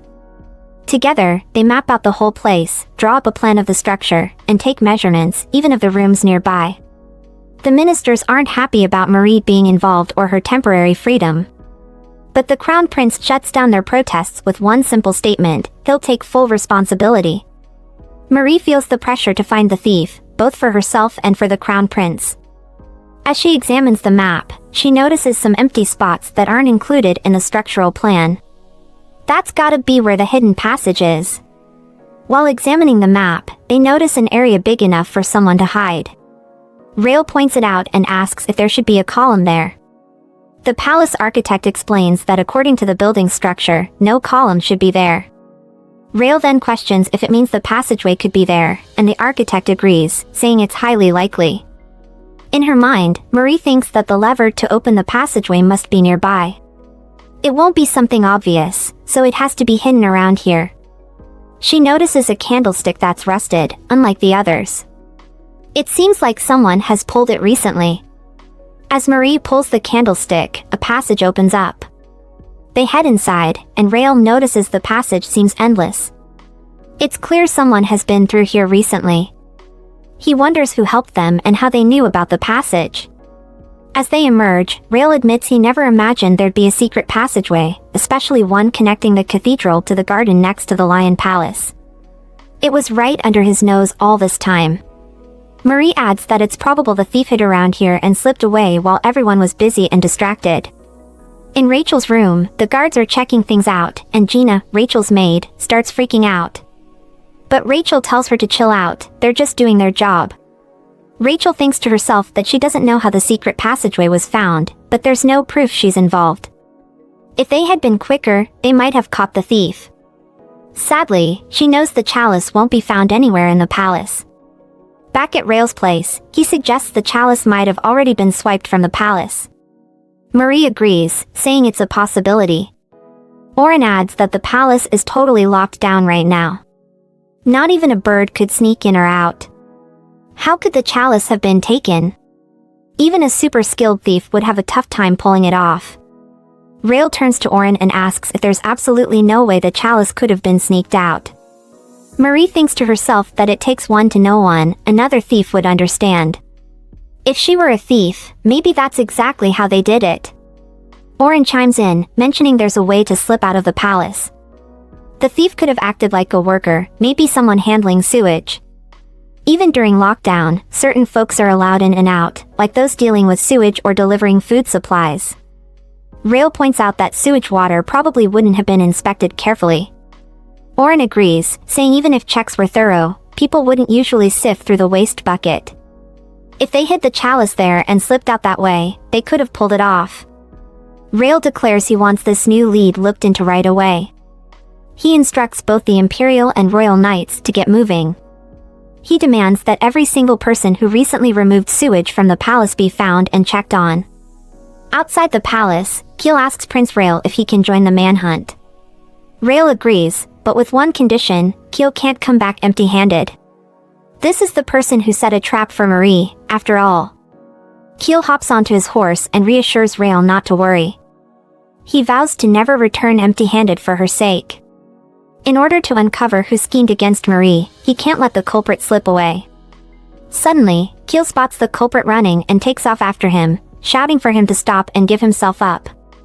The thief leaps into a river, and although Keel retrieves the chalice from the riverbed, he can't find the man.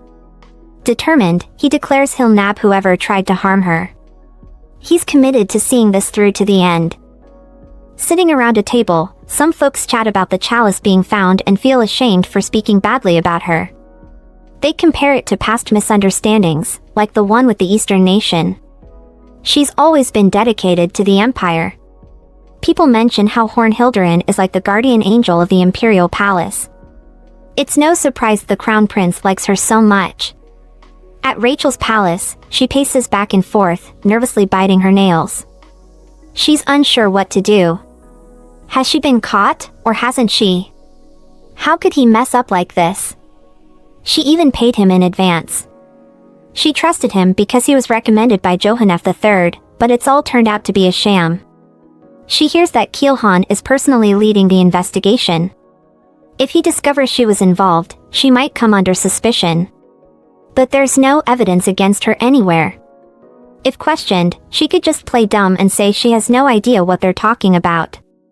After all, she's not the one who recommended the laborer in the first place. She claims she doesn't know anything. Just then, Rachel is called to step outside. She tells herself to stay cool. She just has to get through this. She's made it this far, she can't freak out now. She's determined not to let that happen. Rachel apologizes to Rael, admitting that her carelessness allowed a thief to enter the Imperial Palace. She's ready to accept whatever judgment he decides. Rael then asks if she genuinely had no idea, and she insists that she didn't. As the manager of the Star Palace, she knows she should have been more careful with her checks. This mess is all on her. She should have done a better job. She feels she deserves to be punished for it. As she cries, Rael acknowledges that it would have been tough for her to check every single laborer. But as the person in charge, she still has to take some responsibility. He suggests she should stop all activities and stay home alone for now. With that, she's free to leave. Rachel stands up and thanks him for being lenient. After Rachel leaves, Rael turns to Keel and asks for his opinion. Keel remarks on how Rachel kept such a poker face, which really bothers him. Rael agrees, saying she's got a lot of nerve, especially since he's convinced she was behind this. Keel continues, saying that even though there's no evidence, Rachel cunningly manipulated Princess Ariel to bully Marie. And to make matters worse, she brought in a thief to steal the chalice and framed Marie for it. He assures Rael that if he ever finds himself in a tough spot, he should come to him for help. Keel adds that he's not going to just let this slide. Marie means a lot to him, and he's not even sure how he ended up feeling this strongly about her. Seeing her sitting in that cold prison because someone schemed against her makes him incredibly upset. He can't even fully express how he feels about it. He's determined to uncover who's behind all this and make them pay dearly, even if it means resorting to evil. For Marie, he's willing to do whatever it takes. With that said, he tells Rael he's leaving now. Rael mulls over Keel's words and admits it's the same for him. Keel questions why this happened again, pointing out he's said this before. He shouldn't just keep her by his side on a whim, especially if his feelings for her aren't strong. After Keel leaves, Rael grips his chest and wonders how his feelings for her could be light. Just the thought of her makes his heart feel like it's about to burst. Tomorrow, Hornhilderen is gonna join the autumn hunt. They say it's happening in Ard Forest, down south from the capital. That place got slammed by beasts this year too. Marie's thinking to herself, hoping nobody, especially not Viscount Armand or herself, gets hurt. She's not too worried about the Crown Prince, but she wants to keep everyone around her safe if she can. The next day, someone asks Marie if the Crown Prince will win. She's a bit distracted and says she didn't hear. They clarify, asking about today's hunt and who she thinks will catch the most game. Marie chuckles and admits she's not really sure. Marie tells them she's gotta go handle some stuff over there. She mentions she had this dream about shooting arrows yesterday, even though she's not even in the hunt. She's wondering why she dreamt about it at all. Even more puzzling, why did the Crown Prince pop up in her dream? It was kinda creepy, and she's really hoping nothing bad goes down. Then, some gossip starts flying around that Hornhilderen might be the one. Marie knows the Crown Prince likes her, but she can't imagine he'd pick her. He'll choose someone who's good for the Empire to be his Crown Princess, not her and Hornhilderen. The two candidates haven't been saying much lately. It's anyone's guess who'll get picked at this stage. Winter's creeping up, and once the autumn hunt wraps up, the Crown Princess decision will be made too. Everyone's curious about who he'll go for. Marie thinks to herself that no matter who gets chosen as the Crown Princess, she'll probably have a tough time serving. After all, the Crown Princess will be the wife of the Crown Prince. Suddenly, Marie spots Princess Ariel and says hi. Ariel greets her back with a hello. Marie starts wondering what's up because Ariel actually said hi back. Lately, Ariel's been pretty quiet, so Marie's wondering if something's changed for her. Then, Ariel just tells Marie to keep doing her thing. Later, Rachel tells Marie she notices she's putting in a lot of effort. She mentions it's been getting chilly lately and advises Marie to take care of herself so she doesn't get sick. Marie thanks her and wishes her the same, hoping she takes care too. Rachel then mentions that she could have been in big trouble lately, but she's relieved that everything turned out okay. She's puzzled about how the thief managed to sneak in and admits she was really worried about it. Marie thinks to herself that Miss Rachel seems like the main suspect in something fishy, so she's curious about what's going on with her. Then, she tells Rachel she's gotta go, and Rachel just says see you next time. In the evening, Rael gives props to everyone, saying good job. He reminds them that tomorrow's gonna be another long one. Anyone who's hurt should get themselves treated up, eat until they're full, and then crash out for a good night's sleep. Inside Rael's tent, Marie greets him and offers him the choice between eating or washing up first. He looks at her for a moment and then decides to wash up first. Marie says she'll get the bath ready for him. He's going crazy already, it's only been half a day, but he's missing her like crazy. He wonders what she's been up to in the tent to pass the time. Did she manage to have a proper meal? Was anyone rude to her? Did she even think about him at all? Marie lets Rael know that his bath is all set. She offers to help him take off his armor, but he insists on doing it himself. Marie argues that it'll be hard for him to manage alone, but he just tells her to hurry up and take it off as fast as possible. While taking off his armor, Marie notices something seems off and asks Rael if everything's okay. He glances at her, sweating, and internally feels like he's losing it. But he brushes it off, saying he's fine and can finish up. Then Marie spots a wound on his arm and points it out, saying he's injured. He tells her it's just a scratch from a wolf's claw, but deep down, he knows he actually got hurt because he was distracted thinking about her. Of course, he can't tell her that. So, he reassures her it's just a small wound and she shouldn't worry about it. He tells her she can leave now. Marie grabs his hand and insists that his wound needs proper treatment. She warns him that it could get infected if they leave it be. Rael tries to brush it off, saying he'll take care of it himself. But Marie is firm, saying she has to do it. Tomorrow's the final day of the hunt, Marie thinks to herself. She was kinda worried that something might go down, but luckily, it's been pretty calm. Although, she can't shake the feeling that the Crown Prince has been avoiding her. And it seems like Viscount Armand has something on his mind too. She's starting to feel a bit anxious about it all. Marie spots Princess Ariel and asks her what she's doing there. Ariel explains that she felt cooped up and needed some fresh air. Plus, she wanted to take a moment to clear her head and get her thoughts in order. Then she glances at Marie and questions why she's staring. Ariel explains that she has her own issues and worries too. Marie, surprised, quickly bows and says she'll leave. But Ariel stops her, apologizing, which leaves Marie in shock. She asks Ariel to repeat what she just said. Ariel reiterates that she apologized for everything and asks Marie to listen when she says it the first time. Marie, puzzled, asks why Ariel is apologizing to her. Ariel simply responds that she just felt like saying sorry. After their argument that day, everything seemed meaningless. She got too caught up in what Miss Rachel was saying and ended up overreacting a bit. What's the use of becoming the crown princess anyway? If it weren't for her family's status, she'd just be nobody. But hey, she's already said sorry. Right then, a guy rides in on a horse and tells Marie there's a message from the hunting grounds. Apparently, the crown prince got seriously hurt during the hunt, and they need her to come over there right away. Marie quickly asks about the crown prince's condition, but the man admits he's not sure. They need to head over there ASAP. Ariel pipes up, saying she wants to go too. The man agrees, telling her she can ride behind him. He warns her that he'll be riding fast, so she needs to hold on tight. As they speed along, Marie wonders where they are.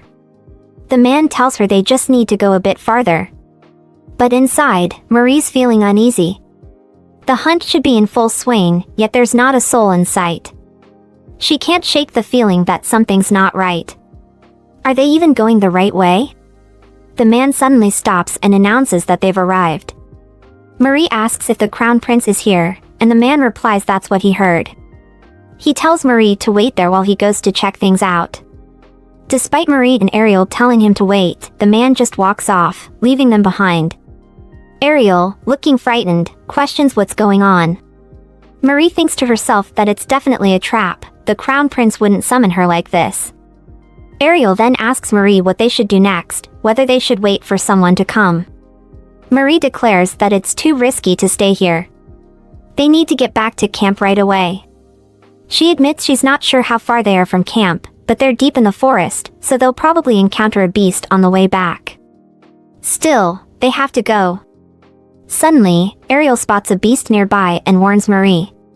Marie tells the beast to stay back and quickly grabs her bow and arrow. She reassures herself that she can handle it, then lets the arrow fly towards the beast. At the hunting ground, Rail admits to himself that he's been avoiding Marie. But somehow, he keeps finding himself watching her. He realizes he can't keep this up forever. He tried to keep her at arm's length, but he can't keep dodging her forever.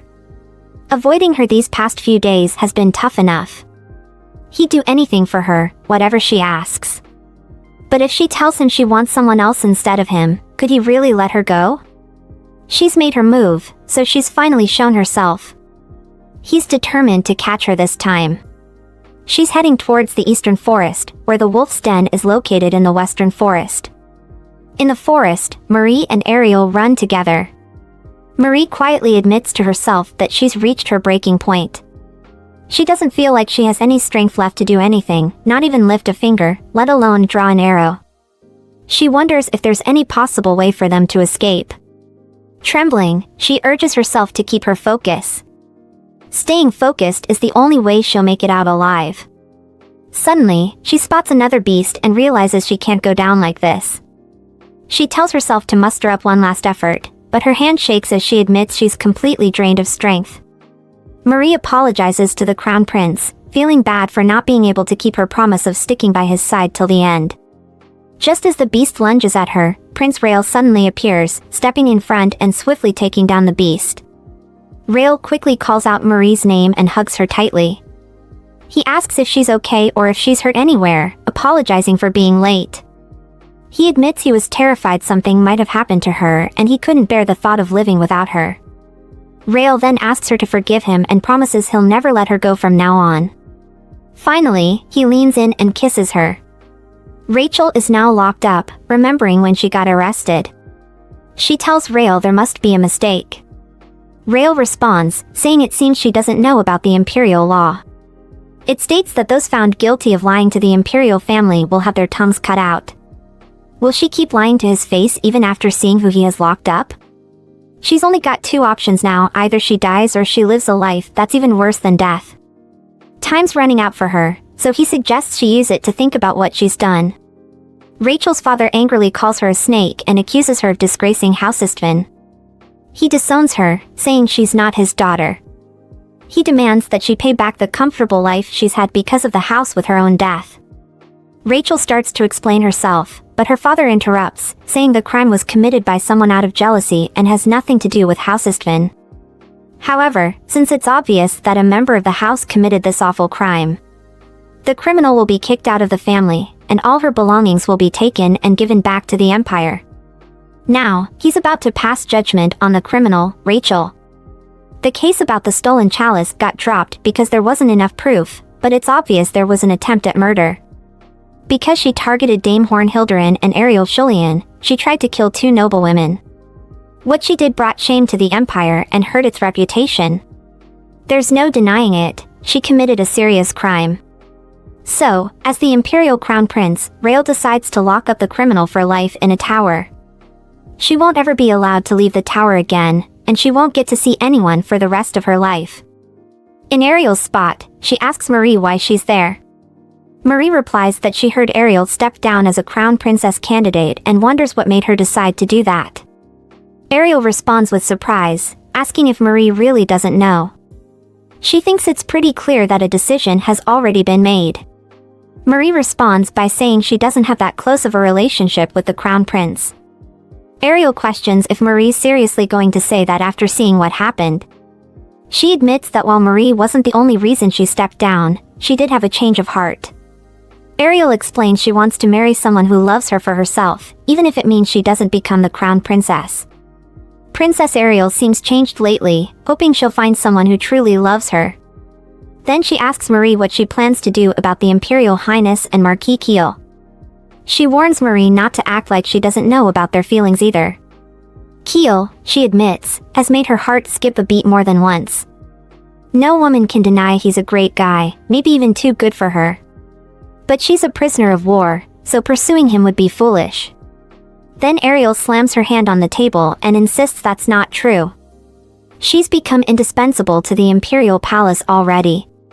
Even the Crown Prince recognized her value by giving her a title. She shouldn't doubt her abilities, no matter what others may say. She's Marie Hornhilderin now, not just a former prisoner of war. If only she were born into a different family, but she's a princess of Cloyan. Love isn't something she can even consider. Ariel then asks Marie who she'd choose. It sounds like Rael believes that imprisonment is a lenient punishment compared to what some people deserve, especially if they still hold valuable information. He seems to think that there are circumstances where the suffering of continued life is worse than death. Oren's like, yeah, I suppose that makes sense.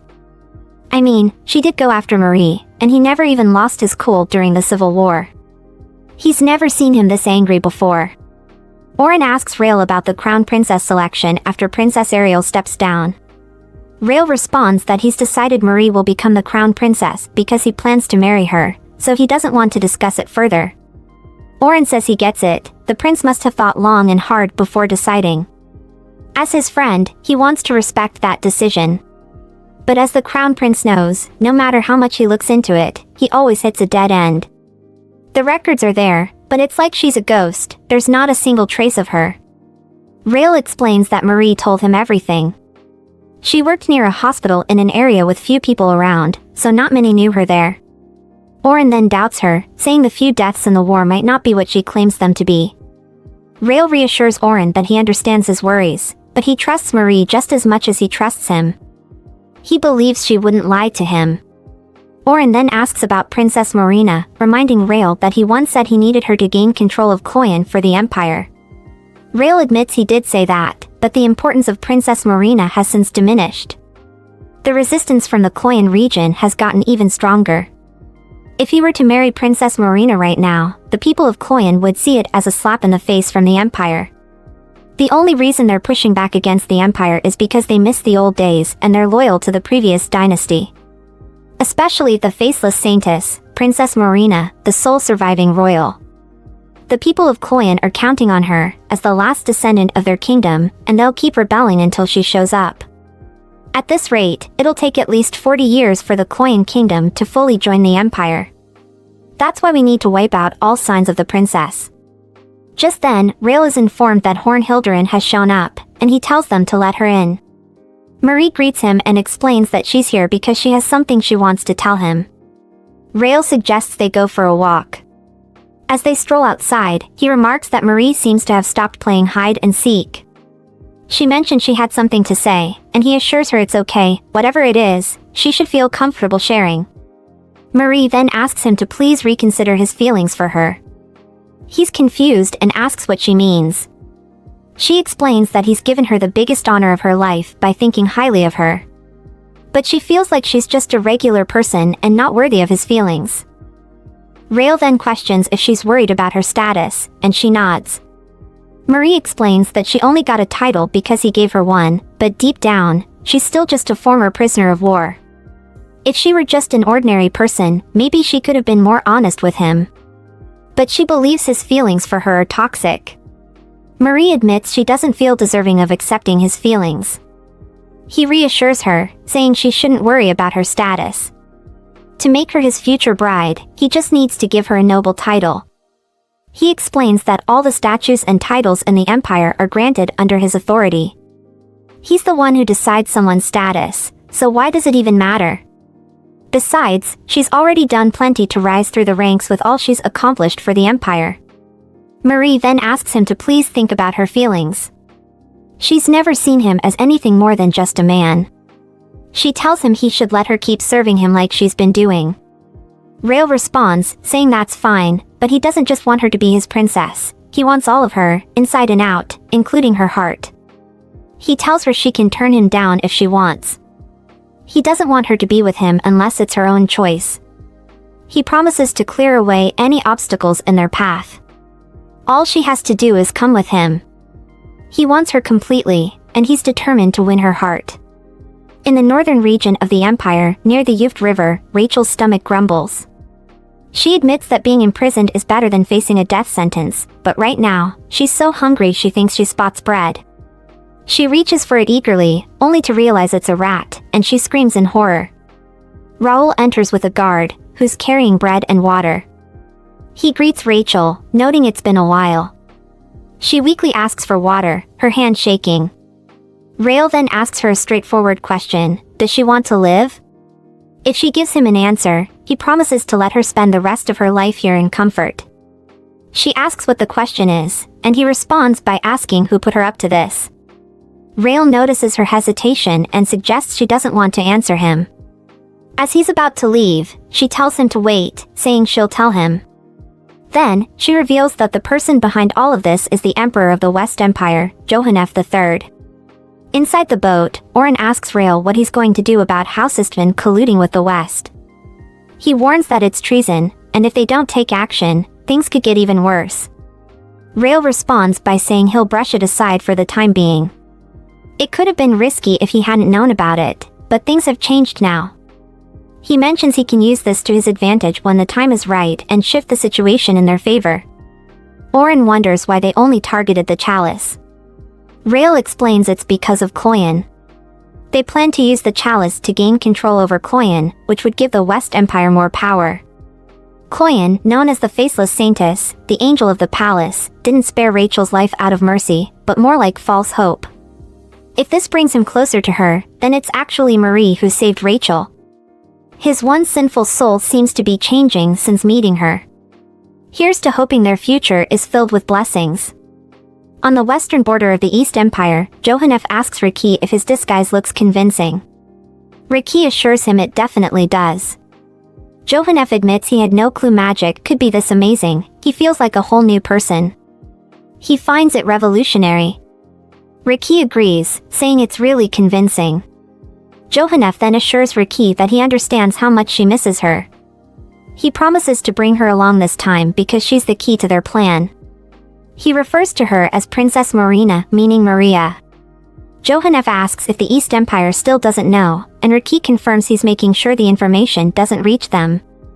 Despite failing to secure the chalice, she knows the secret is still safe. Riki Dostoran is the Prime Minister of the West Empire, often seen as the mastermind behind the scenes. Johannef declares his intention to make Marie his own, causing as much chaos as possible while in the East Empire. Riki agrees, adding that they'll set their plan in motion during that time. At the palace, Marie goes over the agenda and topics discussed during today's meeting with Prince Rael. As she reads, he expresses his confidence in choosing her as his aide, saying he knew he made the right decision. Marie initially wanted to decline, but now she's His Highness's personal maid and aide. Who would have thought she'd end up in a role like this? She's just happy she can assist His Highness. Rael asks if she's feeling okay because she looks tired. She assures him she's fine, but he expresses concern and tells her not to overwork herself. Inside, she still can't bring herself to accept his feelings. She knows she mustn't accept them. Marie stands by the window, feeling the raindrops outside. She ponders her next move. Should she head back to her room? Just then, Keel approaches and offers her an umbrella. Marie questions why Keel is there, teasingly suggesting he's not there for her once more. Keel reassures her, claiming he just happened to be passing by and bumped into her. He insists he wasn't lingering because he was concerned she might catch a cold if she returned to her room without an umbrella. Marie insists Keel doesn't need to do this for her, knowing he's busy. She's okay with walking in the rain or snow for a bit. As they stroll, Keel wonders if his presence makes her uncomfortable. Marie denies it, explaining she just feels bad. She recalls their past encounter when he confessed his feelings, and she rejected him. Keel reassures her, saying she doesn't need to feel bad for him.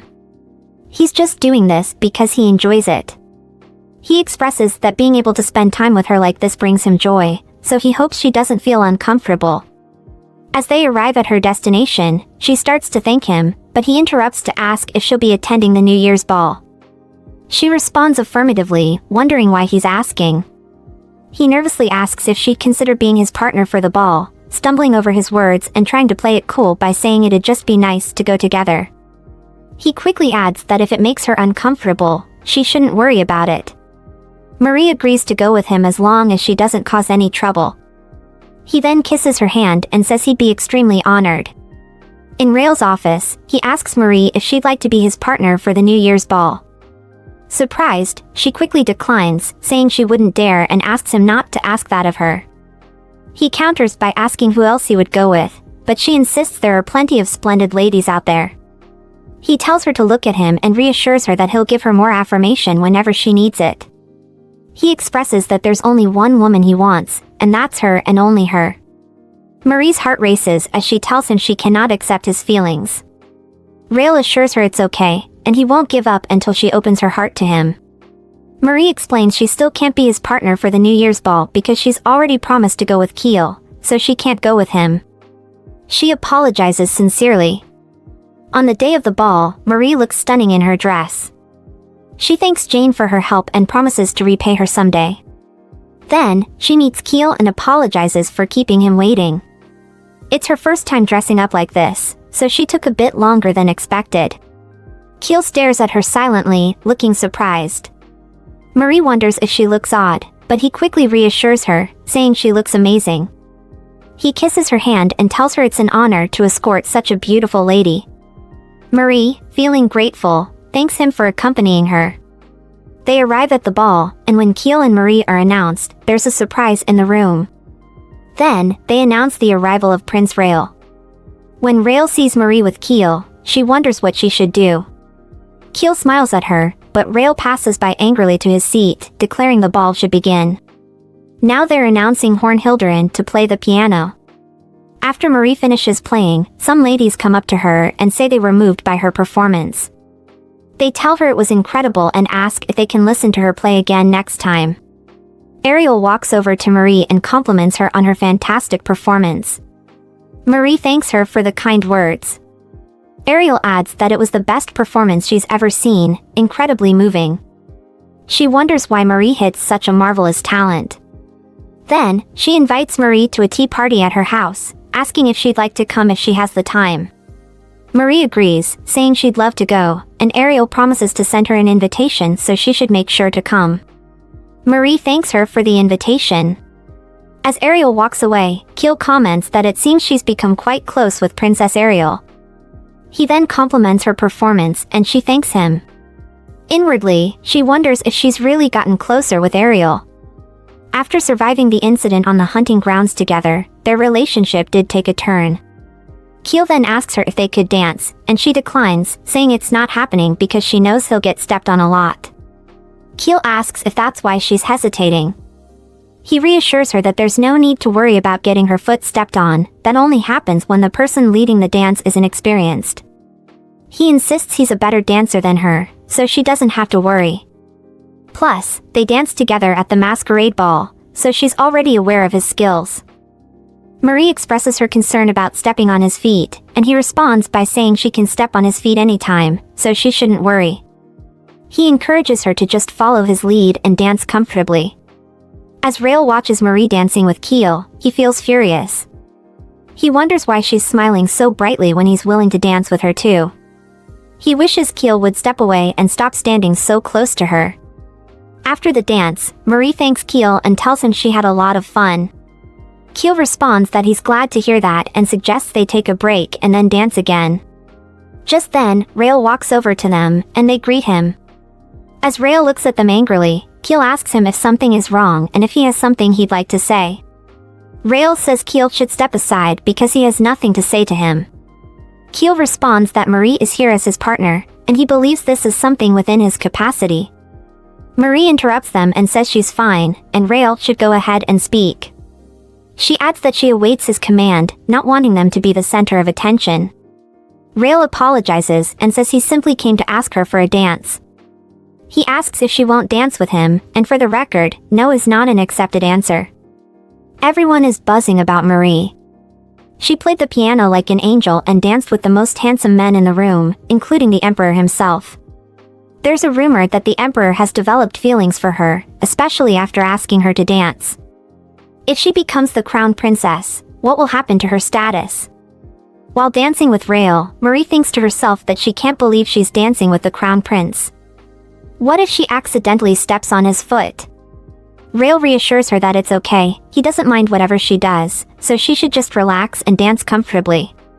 Suddenly, she accidentally steps on his foot and freezes. As she tries to apologize, he tells her there's no need to apologize. Instead, he asks if her ankle is okay. He reassures her that she can step on his feet some more, so she should relax.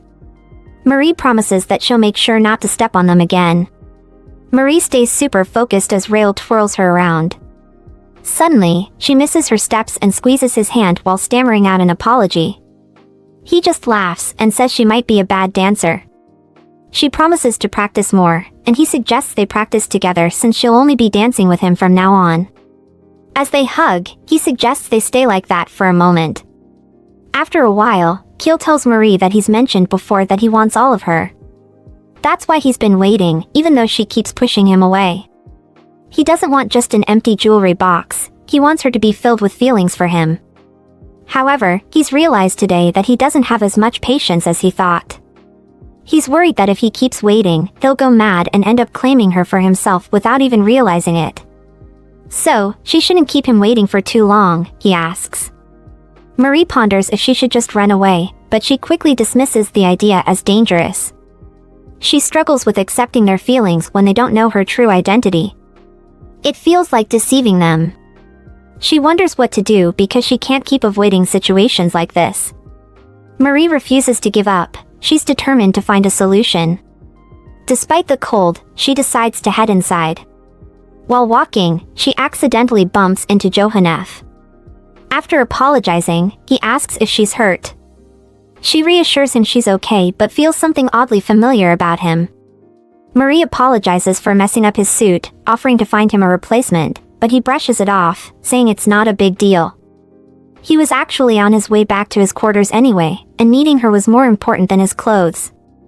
They can easily be cleaned or tossed aside. Marie is taken aback and asks him to repeat what he said, and he confirms that he truly wanted to meet her.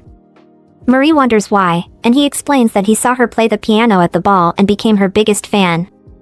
He wanted to approach her during the event, but didn't get the chance. Feeling defeated, he was heading home when he bumped into her unexpectedly. He sees it as a lucky encounter, a blessing from above. He asks if she plans to play anymore today, and she replies that she doesn't. She was actually heading home when they bumped into each other. He offers to walk her home, but she declines, saying she lives nearby and can manage on her own. He expresses his wish to chat with her a bit longer, making Marie feel uneasy. She silently wonders why she's so uncomfortable. Then, she offers to have his clothes washed and sent to his place. He insists it's unnecessary, but she insists, saying it wouldn't sit well with her otherwise. He suggests a different idea instead of washing his clothes. He's planning to host a ball at his place soon and he wants to invite her as his special guest. He also mentions he'd like to have a private chat with her. Marie ponders over their encounter. She wonders why someone like Cadillac von Orsten would want to speak with her. He introduced himself as a member of the Hanseatic League, a massive merchant organization that operates in over 60 German cities. It's based around the shores of the North Sea and the Baltic Sea. If the Italian merchants dominate trade in the Mediterranean, then it's fair to say the Hanseatic League has a big grip on trade in the northern region. Marie recalls hearing about Earl Cadillac, although he's not as prominent as House Lübeck, the league's leader. Still, he's a wealthy merchant with considerable influence. Marie is surprised to learn about Earl Cadillac's importance. House Orsten typically doesn't show up in public, they usually send representatives. She wonders why he's here in person all the way in the East Empire. Is it because he wants to start a trade route with the Empire? And why does he want to talk to her privately? The next day, Marie stares at the invitation card and thinks she probably shouldn't go. It's her weekend off, and while she does have the time, she wonders if she has an escort. She knows the knight is the best of his generation, but she decides against asking him. She knows he'd gladly say yes, but that's precisely why she can't ask him. Should she just go by herself? She considers asking the Viscount to accompany her, but he mentions he's already made plans to go fishing. He suggests she ask His Highness instead, but she feels awkward about asking him to do something so trivial. He suggests that His Highness would probably be happy to escort her, but she feels conflicted about being accompanied by the prince. She thinks it might be better to go alone. Politely, she tells the Viscount that she'll go solo and asks him not to mention it to His Highness. In Rael's office, Marie breathes a sigh of relief, glad that Viscount Armand didn't mention anything to him. She contemplates going to the ball alone, but wonders if Rael is okay after their conversation the other day. She wonders if her words had any impact on him. Rael notices Marie's unease and asks if she's feeling okay. He suggests she takes a break if she's not well. Then, he brings up the opium crisis and asks for her opinion. Marie shares her thoughts, and Rael instructs her to send documents to the Minister of Home Affairs and share her thoughts with them too. Then he asks her to wait before she leaves. He wonders what kind of flowers she likes, and she responds with roses. He inquires about her favorite cake, and she mentions fresh cream cake. Lastly, he asks about her plans for the weekend. Marie mentions she got an invitation and planned to go out for some fresh air. After some consideration, Rael offers to escort her. She feels hesitant and tells him it's okay, she couldn't ask him for that favor. She's not sure she can handle it, so she kindly asks him to withdraw his offer. Rael insists that he's not offering to accompany her out of obligation, he genuinely enjoys spending time with her. So, he won't change his mind about going with her. Plus, there's a practical reason for him to be her escort. If he doesn't go, she might end up dancing with someone else, and he doesn't want that to happen. He can't allow that scenario to unfold.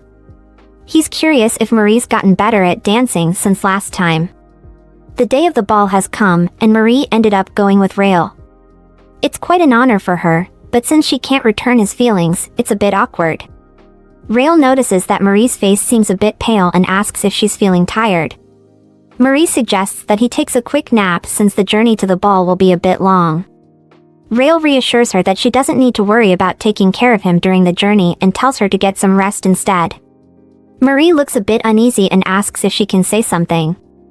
She then admits that she doesn't plan on dancing at all during the ball. Marie's mind races with thoughts of tripping and falling into Rael's arms, which would surely make her heart race even faster.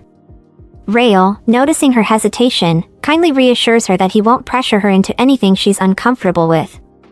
However, if her reluctance to dance stems from discomfort, he suggests she could benefit from more practice to build confidence. He suggests they set aside some time each day to practice dancing together, but she declines, opting to practice alone with a dummy instead.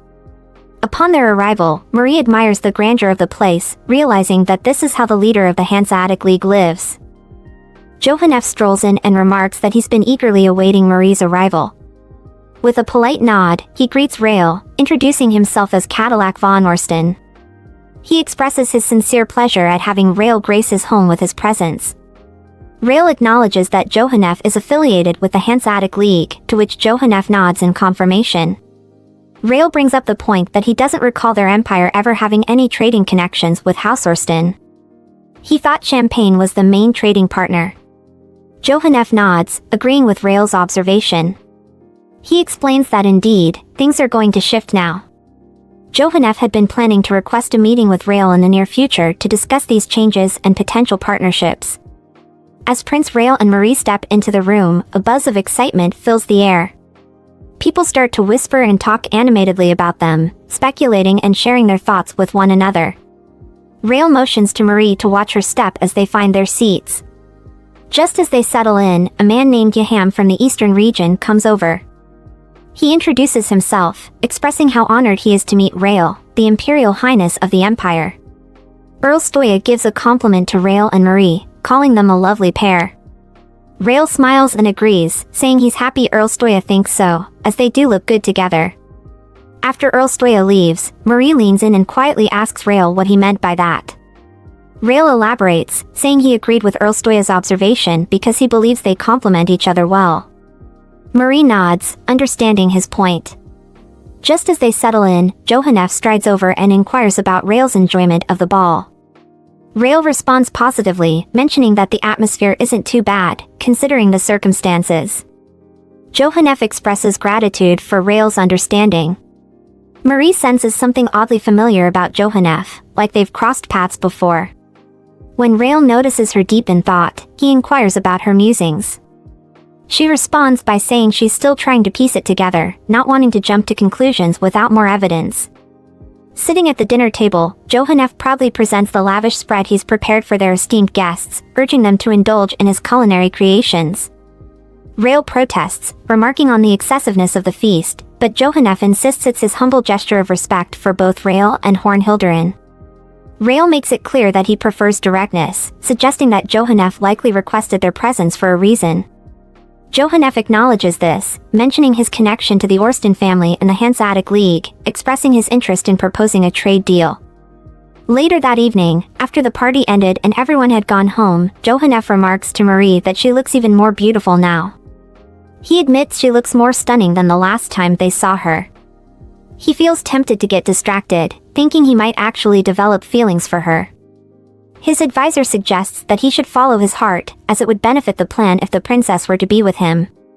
Otherwise, if things don't go as planned, they might have to resort to killing her. Johannef considers this, acknowledging that eliminating her to ensure the plan's success isn't a bad idea. However, he'd rather win her over to their side. He explains that the opium shipment will arrive soon downstream of the Yuft River. Once the opium spreads throughout the capital, it will plunge the East Empire into chaos. The best part? They won't be traced back for it. Johannef wonders how Rael will react to all of this. Johannef proposes a deal to Rael, suggesting that Rael transform the southwestern region into a bustling commercial city. After discussing some key aspects of the project, Johannef mentions that he's willing to invest in Rael's plan because he also wants to apply for a business license for another category. He presents a card labeled Culture Business, specifically focusing on entertainment. He explains that it's a type of business catering to noble customers, providing them with a comfortable space to socialize and play cards together. Rael questions why Johannef wants to establish this business in the empire. Johannef explains that by introducing a new culture in a large city, people are more likely to accept it without much concern. He plans to name the establishment Casino. Currently, Marie observes Rael's demeanor, sensing a hint of discomfort. When she inquires, he reveals he's pondering the agreement with Count Cadillac. Though he acknowledges its benefits for the Western Empire, Rael admits to harboring concerns. He elaborates, expressing suspicions about the true intentions behind the deal. Marie questions whether Rael suspects Count Cadillac has ulterior motives. Rael admits it's merely speculation without solid evidence. He shares his skepticism, doubting someone like Count Cadillac would strike a deal solely for the benefit of others. Marie offers to look into Count Cadillac, but Rael advises against it. Marie inquires why, and Rael explains he's assigned her another task, hoping she can concentrate on it. He mentions he'll instruct Oren to monitor the Count. Rael emphasizes the significance of the drug trafficking case, reminding Marie it's a crucial mission entrusted to her by His Highness. Marie mentions that the carriage isn't headed in the usual direction, and he reassures her it's on the correct route. She ponders if he has any appointments today, and he admits that their current trip is mainly for a particular reason. However, he confesses he's a bit preoccupied due to an unfortunate incident they witnessed earlier. She asks him what he's referring to, and he tells her she'll understand once they arrive. When they reach their destination, Marie is taken aback by what she sees. She realizes that the questions about her preferences for roses and cake were all part of the setup. Rael asks her if she likes it, and she wonders to herself why he would do something like this for someone like her.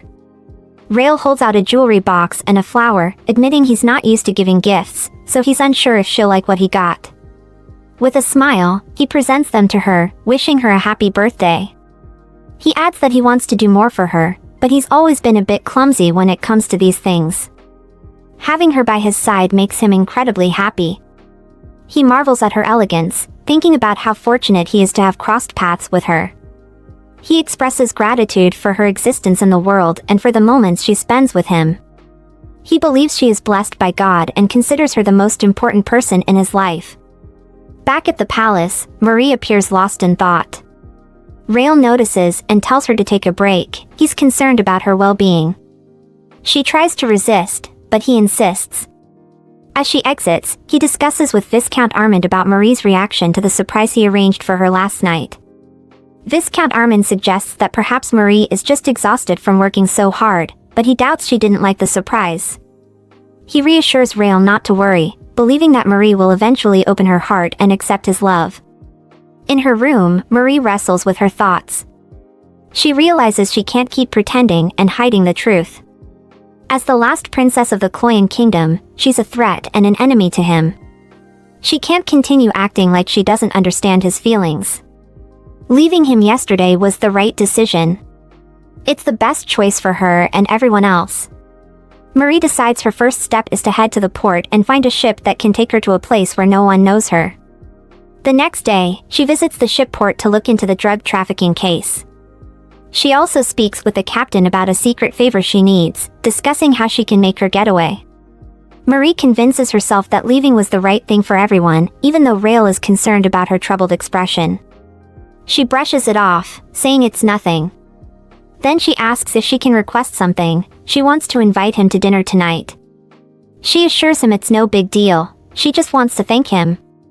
Rael politely turns down Marie's dinner invitation, noticing how tired she looks. He insists that she shouldn't cook and promises to ask the chef to prepare something healthy for her instead. Then, he gently pulls her closer, holding her, and expresses how much he wants to see her smile.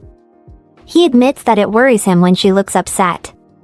Rael advises Marie to go and rest, noticing her unusual behavior. Once she leaves, he asks Viscount Armand if he also senses that something is not right with Marie. Armand agrees, adding that Marie's behavior seems strange. Rael feels there must be something going on with her, but he's unsure what it could be.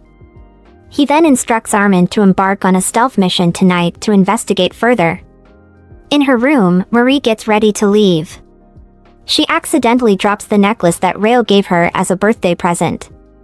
She thinks she came with nothing, so she should leave with nothing, but she can't bear to leave the necklace behind. She picks it up and heads to the carriage. She spots a ship docked far away, which seems perfect to avoid attention. It surprises her that ships can dock in such remote places. The captain tries asking questions, but she quickly shuts him down. She hopes he won't tell anyone about ferrying her on his ship even after they've finished their business. The captain suggests she take a walk before they set sail since it's going to be a long journey. As she strolls, she tells herself she's really leaving. She should feel relieved, as she won't be in danger anymore. She can use her talents to make a living, so settling down somewhere shouldn't be difficult. Once she reaches Italy, she can start a new, peaceful life without any worries. As she bends down to pick up her necklace, she overhears murmurs nearby. Peeking through the crates, she spots someone who doesn't look like they're moving sacks of wheat. She catches snippets about opium. Determined, she decides to alert the guards before the ship leaves. If she can get them to come, she can stop the opium smuggling and have the entire crew arrested. As she ponders her next move, she realizes that if she goes to fetch the guards, she might miss her ship. But she can't just stand by and do nothing. She wonders why God is testing her like this. Marie decides to report the issue, but she's not satisfied with the guards she managed to gather because there are over 50 smugglers. She suggests talking to the naval fleet commander. Just then, Rail walks in looking angry. She wonders why he's so upset. Did he figure out that she was trying to run? Rail goes with the guards and they surround the smugglers. The guards praise Marie for her quick thinking. After that, Rail says he wants to talk to her. She didn't expect him to get so angry, but she should have realized. He must be disappointed in her. Rail wraps his arms around Marie tightly, his expression serious. He tells her he's really upset with her, and she knows why. She tries to say sorry, but he pulls her closer, demanding to know who told her to take such a risk. He's worried sick about her, and if something had gone wrong. Marie wonders if Rail's anger stems from his concern for her safety rather than her attempted escape. Rail explains that she went alone and the men were armed. If she had been caught, she could have been seriously hurt or even killed. He hugs her tightly and says sorry for getting mad at her. Honestly, he followed her secretly because he wanted to help. When he saw her watching the drug cartel without caring about her safety, he felt his heart sink. He just can't imagine living in this world without her. She's more precious to him than anything. He holds her tightly and pleads with her not to ever put herself in harm's way like that again. She nods, feeling conflicted. She knows she should leave, that it's the safest choice for everyone, but being in his embrace feels so comforting. She takes a deep breath, trying to gather her thoughts. She appreciates his concern, his warmth, and she knows he cares deeply for her safety. She promises to be more careful in the future, to think things through before acting impulsively. When she left the palace earlier, it felt like the weight of the world was on her shoulders. But now, it's like a burden has been lifted off her. She feels light and free, like a feather floating in the breeze. The heavy feeling is gone, replaced by a sense of relief. In truth, she doesn't want to leave. She wants to stay right here, by his side. She wants to help and stand by him through everything. She envisions herself supporting him through thick and thin, making sure he takes breaks when needed and sharing meals together. Being by his side means everything to her, and she hopes for the chance to spend quality time together, nurturing their bond. The city residents are thrilled and impressed upon hearing that Hornhildren single-handedly caught the criminals. They're showering her with praise. Johannef, upon learning the news, is taken aback that it was Princess Maurina who led the raid on the smuggling site. He ponders over how she managed to pinpoint the location and timing so accurately, raising suspicions of a possible information leak within their organization. Despite his concerns, his advisor assures him that there's no evidence suggesting any breach of information from their side. Nonetheless, he remains perplexed by the situation. In reality, he didn't see the opium plan as a major setback, but rather a small disruption for the East Empire. They didn't even have a chance to set the plan in motion, and all the smugglers ended up getting caught. He finds himself more intrigued by Princess Maurina with each passing day. He sees her as someone valuable to keep close. He's set on making her his, no matter what hurdles come their way. After that, he inquires about their other business operations. His advisor assures him that things are running smoothly and mentions that influential nobles in the capital are starting to show interest in their ventures. Johannef wonders about the person he's meeting today, asking who it is. He's informed it's Princess Ariel. Meanwhile, Marie is taken aback by the multiple boxes she receives at Rael's palace. She's surprised by the amount, but Rael assures her that what's coming next is his unofficial way of punishing her. He informs her that she's grounded in the Lion Palace for a week. After that, she'll need her personal guard whenever she goes out. Marie thinks to herself that it sounds like he's just giving her a personal bodyguard and a week off. Rael gazes at her expression and remarks that his punishment doesn't seem to be sufficient for her. Marie denies it, but he decides to add another consequence. She has to have dinner with him every evening while she's stuck in the palace. Marie sits in her room and thinks it's a good idea. She believes His Highness needs a break more than she does. He works tirelessly, even sacrificing sleep. She wishes she could help ease his load somehow. Maybe she could bake the cookies he likes and surprise him with them for dessert. As they sit at the dinner table, Marie thinks to herself that Rael didn't mention the dinner would be so fancy. Rael hopes she enjoys the meal, and she smiles as she eats because it's really tasty. Later, she gives him a basket of freshly baked cookies, saying she made them because she had plenty of free time today. She thinks the cookies would make good snacks for him while he works. She admits her baking skills aren't the best, but she hopes he likes them. When Rael stays silent, she suggests sharing them with Viscount Armand or Duke Oren instead if he doesn't want them. But Rael refuses and takes the basket for himself, saying they're his and he's not sharing with anyone. Marie mentions she baked plenty so he could share with his aides, but he insists on keeping them for himself. She wonders if he's implying that she also put their cookies in the basket. Marie admits she made a few extra, especially since Viscount Armand and Duke Oren are often around while he works. Rael insists he won't share any of them, planning to eat every last cookie himself. Then, he asks if she baked some for Kiel too, and she confirms she did. He asks how many she made for Kiel, and she admits it's just a very small amount. Rael insists he's going to eat all of his cookies too, considering them too precious for him. Marie pleads with him, offering to bake more cookies for him, and he tells her to come. He quickly moves to Marie and whispers in her ear, claiming that she's his, so everything she makes belongs to him. Then, he playfully nibbles on her ear before pulling back and expressing his desire for her to focus solely on him. Marie thinks about her agreement with Rael and feels regret for saying yes. The next day, while she's walking, she runs into Kiel. He mentions that it's been a while and praises her for her role in stopping the opium smugglers. Marie downplays her contribution, saying she just did what she had to do. Marie tries to read Kiel's expression, noticing he seems troubled. He brushes it off, saying it's nothing important. She then expresses her heartfelt thanks for his consistent support during tough times, emphasizing her willingness to assist him in any way, no matter how insignificant it may seem. Kiel appreciates Marie's consideration, emphasizing that even her smallest gestures mean a lot to him.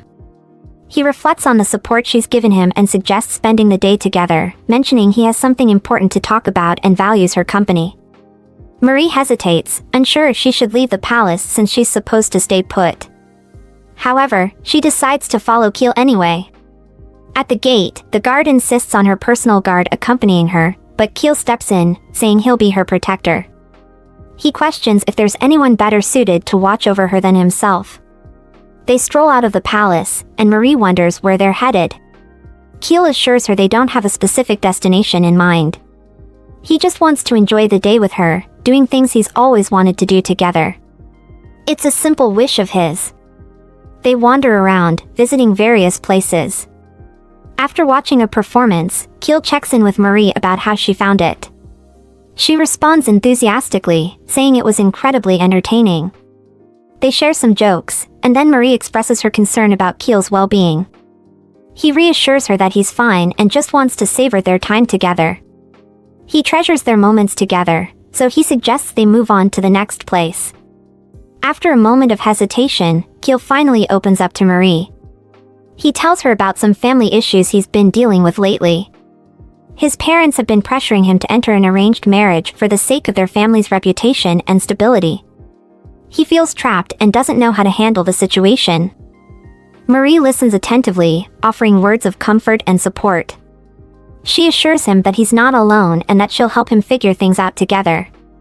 They continue their conversation, discussing possible solutions and ways to address the challenges he's facing. Keel then makes a heartfelt request, asking Marie if she would be willing to leave everything behind and go away with him. He suggests going to a secluded place where it's just the two of them, away from the hustle and bustle of the city. Marie ponders if Keel's feelings are genuine. She once hoped he would still stand by her even knowing her true identity. However, now she realizes she doesn't want to be separated from the crown prince. Keel asks if Marie's answer is a no, and she apologizes, explaining it's the only answer she can give. She asks for his forgiveness, saying she knows she was supposed to help. Keel then expresses his regret for not considering her feelings before asking her. Keel tells Marie to forget about his question, he doesn't want her to worry. Later, as Marie gets into the carriage, Keel asks if he's her dear friend. She responds affirmatively, saying he is indeed her closest friend. Marie thinks Keel was acting odd all day, wrapping up things as if he's about to leave, but maybe she's just imagining things. While she's out for a walk, Johannef suddenly appears and asks why she's sighing. Marie is surprised to see him and he asks why she looks sad on such a beautiful night. She brushes it off, but he brings up her success in catching the drug smugglers. He wonders how she managed it, and she simply says she got lucky. Johannef then asks her if someone tipped her off about the smuggling operation. Marie replies, and he quickly apologizes, saying he didn't mean to make her uncomfortable. He admits that seeing her makes him happy, and she feels familiar, like they've met before. Thinking about it now, Johannef realizes they might have crossed paths before. He recalls seeing her at the royal palace of the Korean kingdom, specifically at the palace hospital. Inside the grand palace, Viscount Armand notices Marie and observes that she doesn't seem well. Concerned, he asks if everything is all right, noting that she doesn't look like herself. Marie assures him that she's fine, explaining that she simply had trouble sleeping the night before because of some worries on her mind. Marie ponders to herself that if Johannef saw her at the Korean royal palace, particularly at the hospital, he couldn't have been referring to her. After all, she looks completely different now compared to her appearance back then. If he did see her at the Korean royal palace, it must have been when she was still Princess Maurina, not as Marie. Marie worries about Johannef's intentions because his eyes seem to recognize her true identity. If he were to expose who she really is, Marie wonders what she should do. While she knows Rael's feelings for her, revealing her identity could worsen the situation in the Korean kingdom, which is already in a delicate state. In these times of unrest, where some people are okay with the empire's rule while others are actively rebelling, Marie realizes that if her real identity were to be exposed, it could make the situation worse.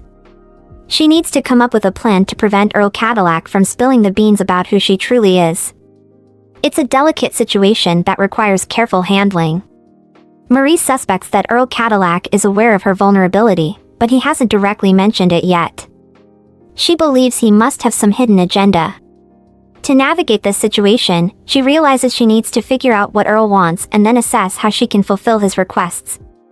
It's all about understanding his motives and finding a way to handle the situation without revealing too much. Marie wonders if Earl Cadillac has truly recognized her. It's been a whole week since their conversation, and he hasn't made any moves yet. She starts to question what he might be plotting. Suddenly, she spots Earl Cadillac in the distance. She decides she can't ignore this any longer. It's time to confront him and get some answers. He greets her, saying it's nice to see her again. Marie suggests they should have a chat, but he responds by expressing his happiness to see her, though he senses she doesn't feel the same way. That disappoints him. When the casino doors swing open, it's like the whole city comes alive with excitement. Nobles from all over flock to enjoy the games and the lively atmosphere. The sound of laughter and chatter fills the air as people try their luck at the tables. He believes that adding an orchestra to the mix will elevate the experience, giving patrons a chance to relax and unwind to the rhythm of the music while they play. There doesn't seem to be any big problem, but she should still pay attention to what's happening. Johannef offers her some food, but she turns it down. Then, he asks if there's anything on her mind. She wonders if there's something he wants to tell her. She's got a feeling he's got something to spill, but she's playing it close to her chest. All she's sure about is that the Earl knows her identity and aims to use it to his advantage. That's why coaxing his intentions out won't be a walk in the park. She's gotta milk out whatever info she can from him. Next, Johannef throws out the idea of talking about the hospital in Kloyan. Is he hitting the nail on the head? Mare's pretty sure he's onto something, he really does know. She's gotta keep her poker face on and not give away anything. Right now, her main goal is to suss out what he's got up his sleeve. Johannef pops up once more, saying hi and reminding Marie who he is. Marie doesn't beat around the bush and asks him straight up what he wants. Johannef keeps it simple, saying he's just happy to see her again like this. He doesn't want to make her feel uneasy or anything like that. Honestly, he's fallen for her. Ever since they met, he can't catch a wink of sleep at night. He's head over heels for her. But he's worried sick because once her true identity comes out, that ruthless prince will surely do her harm. That's why he's keeping her identity under wraps. Marie cuts to the chase, telling him to stop beating around the bush. She's giving him a chance to come clean. He responds, admitting that as she probably guessed, there's something he desires from her. He lays it out plainly, he wants her. Marie reacts, saying he's going too far and it's not a joking matter. But he insists, repeating his desire once more. She's confused and doesn't get what he means. He explains he wants to have her for himself because he's just following his heart. Love doesn't always make sense, he says. She responds, saying she can't return his feelings. But he persists, asking her what she'll do if he decides to take her away regardless of her feelings. She tells him straight up that he won't get any piece of her. He responds, saying he expected her to say that. It looks like they're stuck at a standstill. He's ready to do anything to make her his, but she wonders why. He claims he wants her, but his eyes don't show the look of a man in love with a woman. She questions him about which part of the hospital he saw her in. He tries to explain, but she realizes silently that there's no window in the hospital facing the main palace. The only windows are the ones looking out onto the rampart connected to the palace. She points out that you can't see into the hospital from outside. Then, she asks him straight up who he is. Taking a guess, she wonders if he's Johannef III, the Emperor of the West Empire. Johannef bursts into laughter, impressed by her deduction. He admits he thought he had concealed his identity pretty well. Once again, he reintroduces himself, this time as Johannef. He admits he didn't expect her to figure out who he was so fast.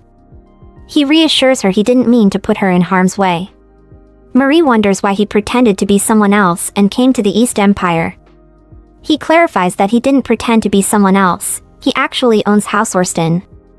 But technically, it's the merchant group managed by the West Empire's imperial family that goes by that name. Marie insists that's not what she's getting at. She wants to know why the Emperor of the West Empire is in the capital of the East Empire. Johannef corrects her, saying she's asking the wrong thing. He explains he's here as the representative of House Orston, not as the Emperor of the West Empire. But he promises to spill the beans anyway because it's something he'd have to reveal sooner or later. The real reason he's here? It's because of her. He confesses he's here because he wants her to be his. When she asks why, he simply says it's because he likes her. But he quickly adds that he's not just saying it for the sake of it. He genuinely means it, although his reasons for wanting her go beyond his feelings alone. He believes she's smart enough to understand, so he trusts he doesn't have to explain further. Marie suggests it's because of the Kloyan region, right? Johannef agrees, relieved he doesn't need to go on and on explaining it. He's quick to clarify that his feelings for her aren't fake. It's just that his personal feelings and his political goals happen to match up. He's feeling relieved that everything's out in the open now. He's ready to make a straightforward proposal. Will she come with him to the West Empire?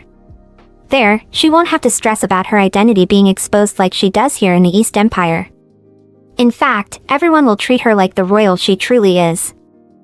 And not just that, but you'll get to bask in the most fantastic wealth and respect anyone could dream of. Plus, once she becomes the Empress of the West Empire, he'll crown her as the Queen of the Kloyan Kingdom. He wouldn't let someone with the precious royal blood of Kloyan be doing maid work in the West Empire. And for sure, her life wouldn't be at risk there. He's not like that.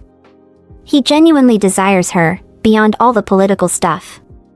She should join him because he can provide her with all the joy and power she could ever imagine having as a woman in this world.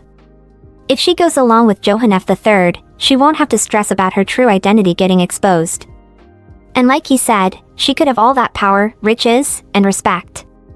But Marie tells him she's got to say no. She's turning down his offer. Johannef claims the East Empire isn't where she belongs, but Marie disagrees, thinking to herself that she's already made up her mind to stay with the prince. She tells Johannef she doesn't trust him. Even if she does eventually leave the East Empire, it'll be because she decided to, not because he convinced her. She makes it clear that whatever choice she makes won't be influenced by him. Johannef wonders if she's not interested in restoring her kingdom. But Marie explains it's not her call to make. The people, who are the true owners of the Kloyan kingdom, will ultimately decide its fate. He points out that if she decides to go with him, the rebuilding of the Kloyan kingdom won't be for its own benefit but for the West Empire's. He admits he expected her to hesitate, but she's making things tough. Still, he's the one with the upper hand. Should he expose her identity, she knows the consequences she'll face. Marie fires back, asking if he really thinks she'll just sit back and let him do that. After their exchange, Johannef states that no matter what she wants, he's determined to make her go along with his plans. Then, he proposes they play a game. Marie questions if he's suggesting a card game, but Johannef dismisses that idea. He suggests playing a game based on the events that are going to happen in the capital. He's just mentioning it, but secretly, he's got some foresight. He mentions that he's actually more sensitive than she thinks and can get hurt easily. Then, he brings up the fact that there are a bunch of disasters on the horizon for the capital of this empire. When she presses for details, he confesses he's not entirely sure himself. That's just how prophecies roll, they're usually pretty vague. Marie silently thinks he's not being honest, she's convinced he's up to something shady. But she wonders why he's spilling the beans to her. She admits she's intrigued. Back in the East Empire, he's dubbed the reincarnation of Saint Hildegard, a holy figure. If he truly is the second coming of this saint, she ponders what kind of skills he'll use to deal with the impending disasters. He lays out a deal: if she can sort out all those disasters, he'll see it as God's will and leave her alone. On top of that, he pledges to keep her identity under wraps, swearing by it. But if she can't handle those calamities, then she's gotta join him. Marie questions why she should go along with his plan, and he responds that she doesn't really have a choice in the matter. He hopes she won't judge him too harshly because she's still being offered an opportunity. All she needs to do is solve the upcoming disasters. She presses him for why he's putting her through this, and he explains that for a bet this big, it's the only way he can try to persuade her to join him. Later, Johannef's advisor questions if it's too dangerous to reveal his identity and spill his plan. Johannef disagrees, saying it's not risky at all. He points out that Marie knows she'd be in danger if she exposes his identity too. He figures he'll need a clever excuse, like her losing a bet, to convince her to come to him. As Marie reflects in her room, she grapples with the notion of Johannef's purported ability to foresee the future. Doubts swirl in her mind, wondering if his visions are genuine or merely a facade to conceal his machinations. Observing the Earl's actions, she interprets them as preemptive warnings about his own schemes rather than genuine predictions. In the current moment, there are no overt signs of suspicious activity. However, her thoughts drift towards Johannef's casino enterprise. Could it serve as a focal point for his clandestine maneuvers? Marie contemplates this possibility, pondering the intricate web of deceit that may be woven within the confines of the casino walls. Contemplating her options, Marie wonders if issues might arise elsewhere. She toys with the idea of revealing Johannef's true identity. However, she realizes that Johannef likely covered his tracks well, making it challenging to expose him. Aware that he could easily evade suspicion by citing the East Empire as a reason, Marie ponders her next move. She decides to watch him closely from now on and gather evidence that connects him when the time is right. She knows she needs to come up with a plan. As Marie wakes up from one of her dreams, she wonders if there's a clue in it. If the military funds were low in the dream, does that mean there'll be trouble with the East Empire's economy? From Johannef III's point of view, it could be a way to stir up chaos in the empire without any violence. She thinks it's worth investigating. In Rail's office, Marie proposes they start checking businesses to make sure everything's running smoothly. Rail agrees, saying it's a good plan. Expressing her gratitude, Marie acknowledges his permission to continue her task. However, he reiterates the importance of her safety, advising her not to venture beyond the palace grounds unaccompanied. Despite his warning, Marie finds herself smiling, prompting him to inquire about the reason behind her sudden change in demeanor. She casually dismisses his curiosity, insisting that it's insignificant. She daydreams about the possibility of standing confidently next to him one day. Then, she tells him she's going to head off. Later in the day, she reports that the imperial finances are all good. That means she should look into the houses that own important businesses in the capital. Marie receives word that the Grand Duke is currently in a meeting with Earl Cadillac, a prominent figure from the House of Grand Duke Julian. Internally, she expresses her discomfort with the situation, noting the significance of both individuals in the capital's business landscape. However, she rationalizes that such meetings between influential figures are likely commonplace, even if she personally finds them unsettling. As Marie meticulously reviews all the financial statements, she finds herself coming up empty-handed. Could the source of the problem lie elsewhere, she wonders? Just then, Johannef appears, remarking on their unexpected encounter. He muses that perhaps their repeated meetings are a sign of fate at work. He calls her his fiancée, but she scoffs at the idea, saying it's ridiculous. She demands to know why he's at the Grand Duke's place and what he's up to now. He simply replies that he stopped by because he and the Grand Duke like to hang out and have fun together. He mentions they chatted a few days back, and here she is already visiting the Grand Duke Julian. He insists she's in the wrong spot, not where she's supposed to be. He feels sorry to see her grappling with this, so he decides to drop a hint. He tells her he got another prophecy last night. There are bombs planted all over the capital of the East Empire, set to blow up. That's what he saw in his prophecy. He warns her that she likely doesn't have long before those bombs go off. Marie thinks to herself that Johannef probably isn't talking about real bombs. If he were, it'd mean declaring war. She's certain this is tied to trade and business matters. She can't allow the empire to descend into chaos. Nothing unusual popped up in the records of the major businesses in the capital. So, Marie considers another angle, the money itself. Is the physical cash okay? If there's a problem with the physical currency, it could only mean one thing. Marie rushes to see a man, who confirms that the coin she has is fake. She realizes that the southern region of Ruina is near the West Empire. Johannef III is attempting to disrupt the market in the capital by flooding it with counterfeit coins. She instructs the man to close down the mint in Ruina right away and figure out how many of those counterfeit coins are out there. Then, she brings the news to Rail, who's impressed by her quick action. If the banks go under, it'll affect the businesses relying on them, which could lead to the empire's economy crashing down. They have to come up with a plan to stop the banks from going bust and save the economy from crashing. Could it be possible that the West Empire is behind this? He doesn't have proof, but the size of this operation is too massive for just factory workers to pull off. There's gotta be some bigger force behind it, and those folks from the West Empire are the likely suspects. As they strategize on how to mitigate the losses for the imperial family, the empire, and its citizens, Marie's subconscious continues to explore solutions. In her dream, the focus shifts to currency, reflecting her ongoing concern for the stability of the economy. In this dream sequence, Marie envisions a conversation centered around the intricacies of currency management. They deliberate on innovative approaches to safeguarding the financial well-being of the empire amidst the current challenges. As the dream unfolds, Marie grapples with the complexities of currency systems and their impact on economic stability. She considers various theories and ideas proposed by her subconscious, seeking insights that could potentially inform real-world strategies to address the economic crisis. Marie ponders the concept of currency without the intrinsic value of gold or silver. She reflects on the historical significance of these precious metals as the basis for currency due to their rarity and inherent value. However, she questions whether there could be an alternative method to uphold the value of currency without relying on such traditional measures. Considering the evolving landscape of economics and finance, Marie explores the idea of a currency that derives its worth from factors beyond material composition. She speculates on various mechanisms that could potentially sustain the value of currency, such as governmental backing, economic stability, and public trust.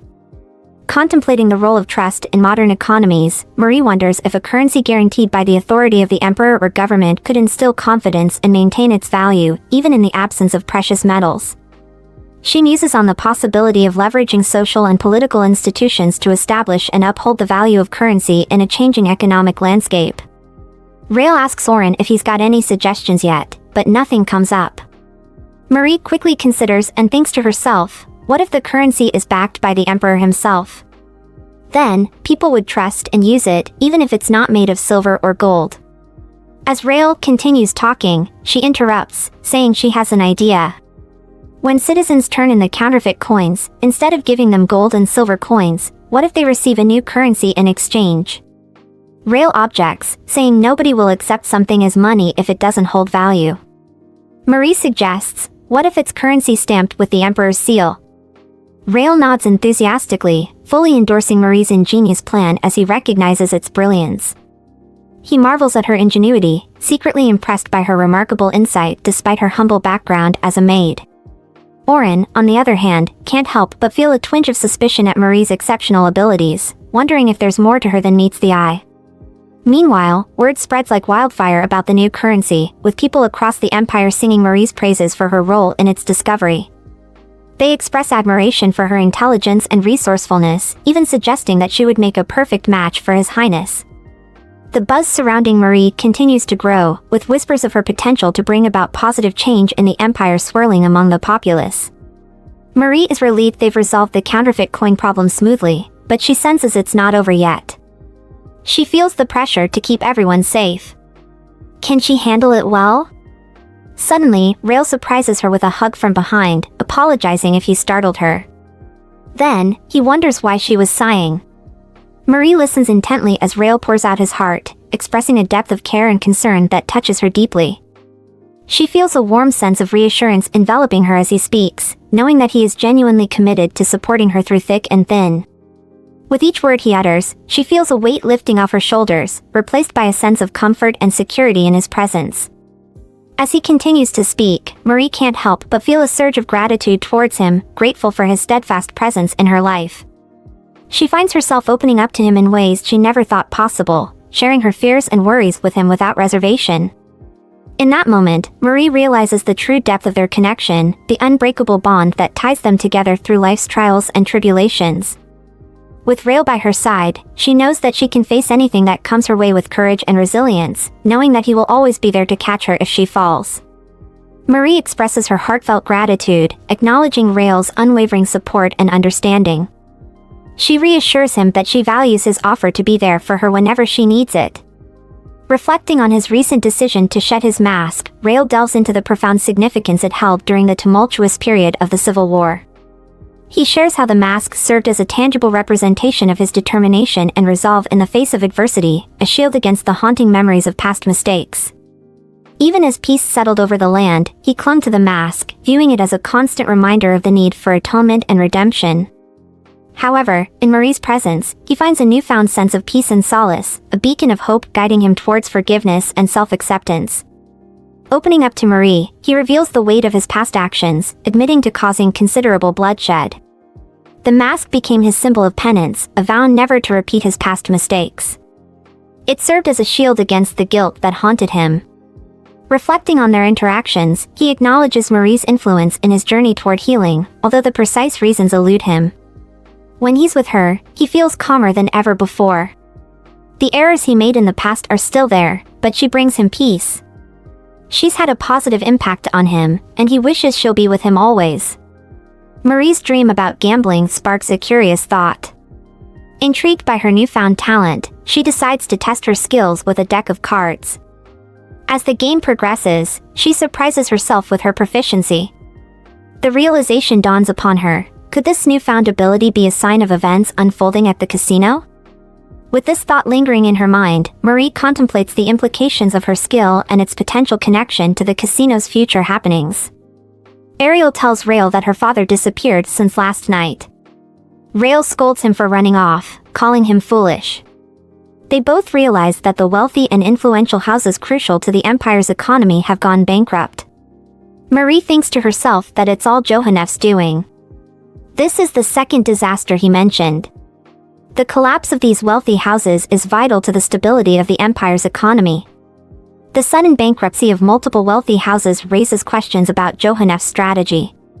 Despite operating his casino within legal bounds, it appears that the Grand Duke's penchant for secret bets served as the catalyst. His inability to curb his gambling addiction ultimately led to catastrophic losses. The complexity of the situation prompts further scrutiny into Johannef's methods and motives. It won't be long before this bomb goes off. The casino was just a lure. He aims to cause chaos by bankrupting the wealthy houses of the empire. Johannef would have approached the Grand Duke quietly, losing to him sometimes and winning at others. Slowly, he would have gotten the Grand Duke addicted to gambling, like a devil tempting with desires. Following the initial wins, Johannef would likely have escalated the stakes, gradually coaxing the Grand Duke into larger and riskier bets until he had taken everything. Recognizing the urgency of the situation, they are determined to devise a plan to recover the lost funds. Marie contemplates quietly, pondering the best course of action. In her mind, she acknowledges that there's a singular approach to resolving such challenges without incurring further harm or loss. In a bold move, Marie resolves to confront Johannef head-on, employing a strategy of fighting fire with fire. Her plan entails challenging him directly to recoup all the lost funds from the casino. However, there's a significant risk involved. If she fails and ends up losing, she'll be obliged to accept his proposal. Despite the high stakes and the uncertainty surrounding the outcome, Marie remains steadfast in her determination to assist her allies. With unwavering confidence in her abilities, she firmly believes that she possesses the skill and resilience necessary to emerge victorious in this high-stakes gamble. Under the cloak of the evening, Marie quietly slips out. She knows that if His Highness caught wind of her plan, he wouldn't have permitted her to leave. Upon reaching the casino, she discreetly requests to partake in secret betting. Having heard rumors about a game that Earl Cadillac himself participates in, Marie is determined to join him and engage in the clandestine gambling activity. Before Marie can join Earl's game, she must fulfill a certain requirement. With confidence, she heads straight to a gambling table where some guys are playing. She decides to show off her skills to meet the requirement. As she starts winning, Johannef unexpectedly appears, expressing surprise at the presence of such an important guest. He wonders why Marie didn't inform him about her visit. He would have personally escorted her from the foyer. Johannef admits he had no clue she was skilled with cards. He's curious about how many talents she possesses. They seem endless. He's eager to hear what she's come to talk about. Marie tells Johannef she didn't come to chat, she's here to challenge him to a card game. She asks if he's going to back down from her challenge. Johannef replies that it's a suitable place to play a game that will determine their destinies. Marie questions if it will be just the two of them playing. Johannef confirms that it will be. But there are onlookers who love watching the games and find them exciting. With tens of thousands of pennies at stake in each game, watching people lose and despair is quite entertaining. Marie notices a peculiar guy wearing a mask, and she wonders if she recognizes him. Johannef makes a grand announcement, stating that he'll be facing off against Marie in the game. If he happens to lose, he pledges to hand over all his wealth and fortune to her. Conversely, if Marie is the one to lose, she'll be obligated to become his woman right then and there. There's still more to come, but for now, this is where this segment ends. Please like, share, and subscribe. Your support really means a lot to us. Until next time, ciao.